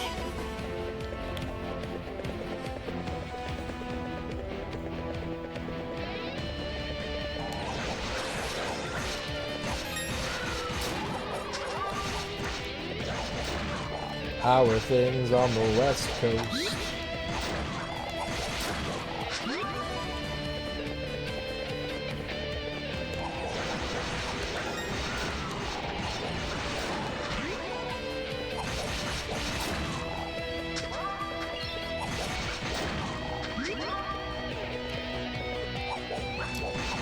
It's your birthday today. Happy birthday. Didn't know that. Happy birthday, Duke Donuts. You got a sick-ass car. Hell yeah. I'm not wearing chimes. I am wearing the chimes. Okay, well, never mind. Chop that skeleton up. BMW i4, damn.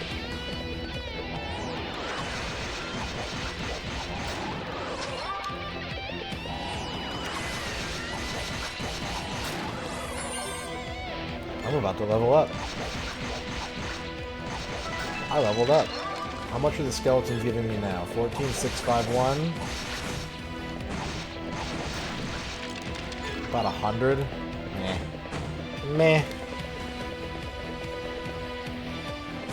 There's been some pretty nasty weather in most of the southern U.S.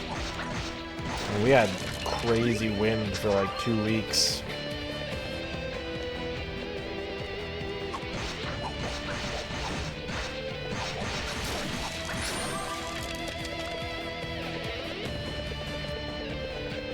It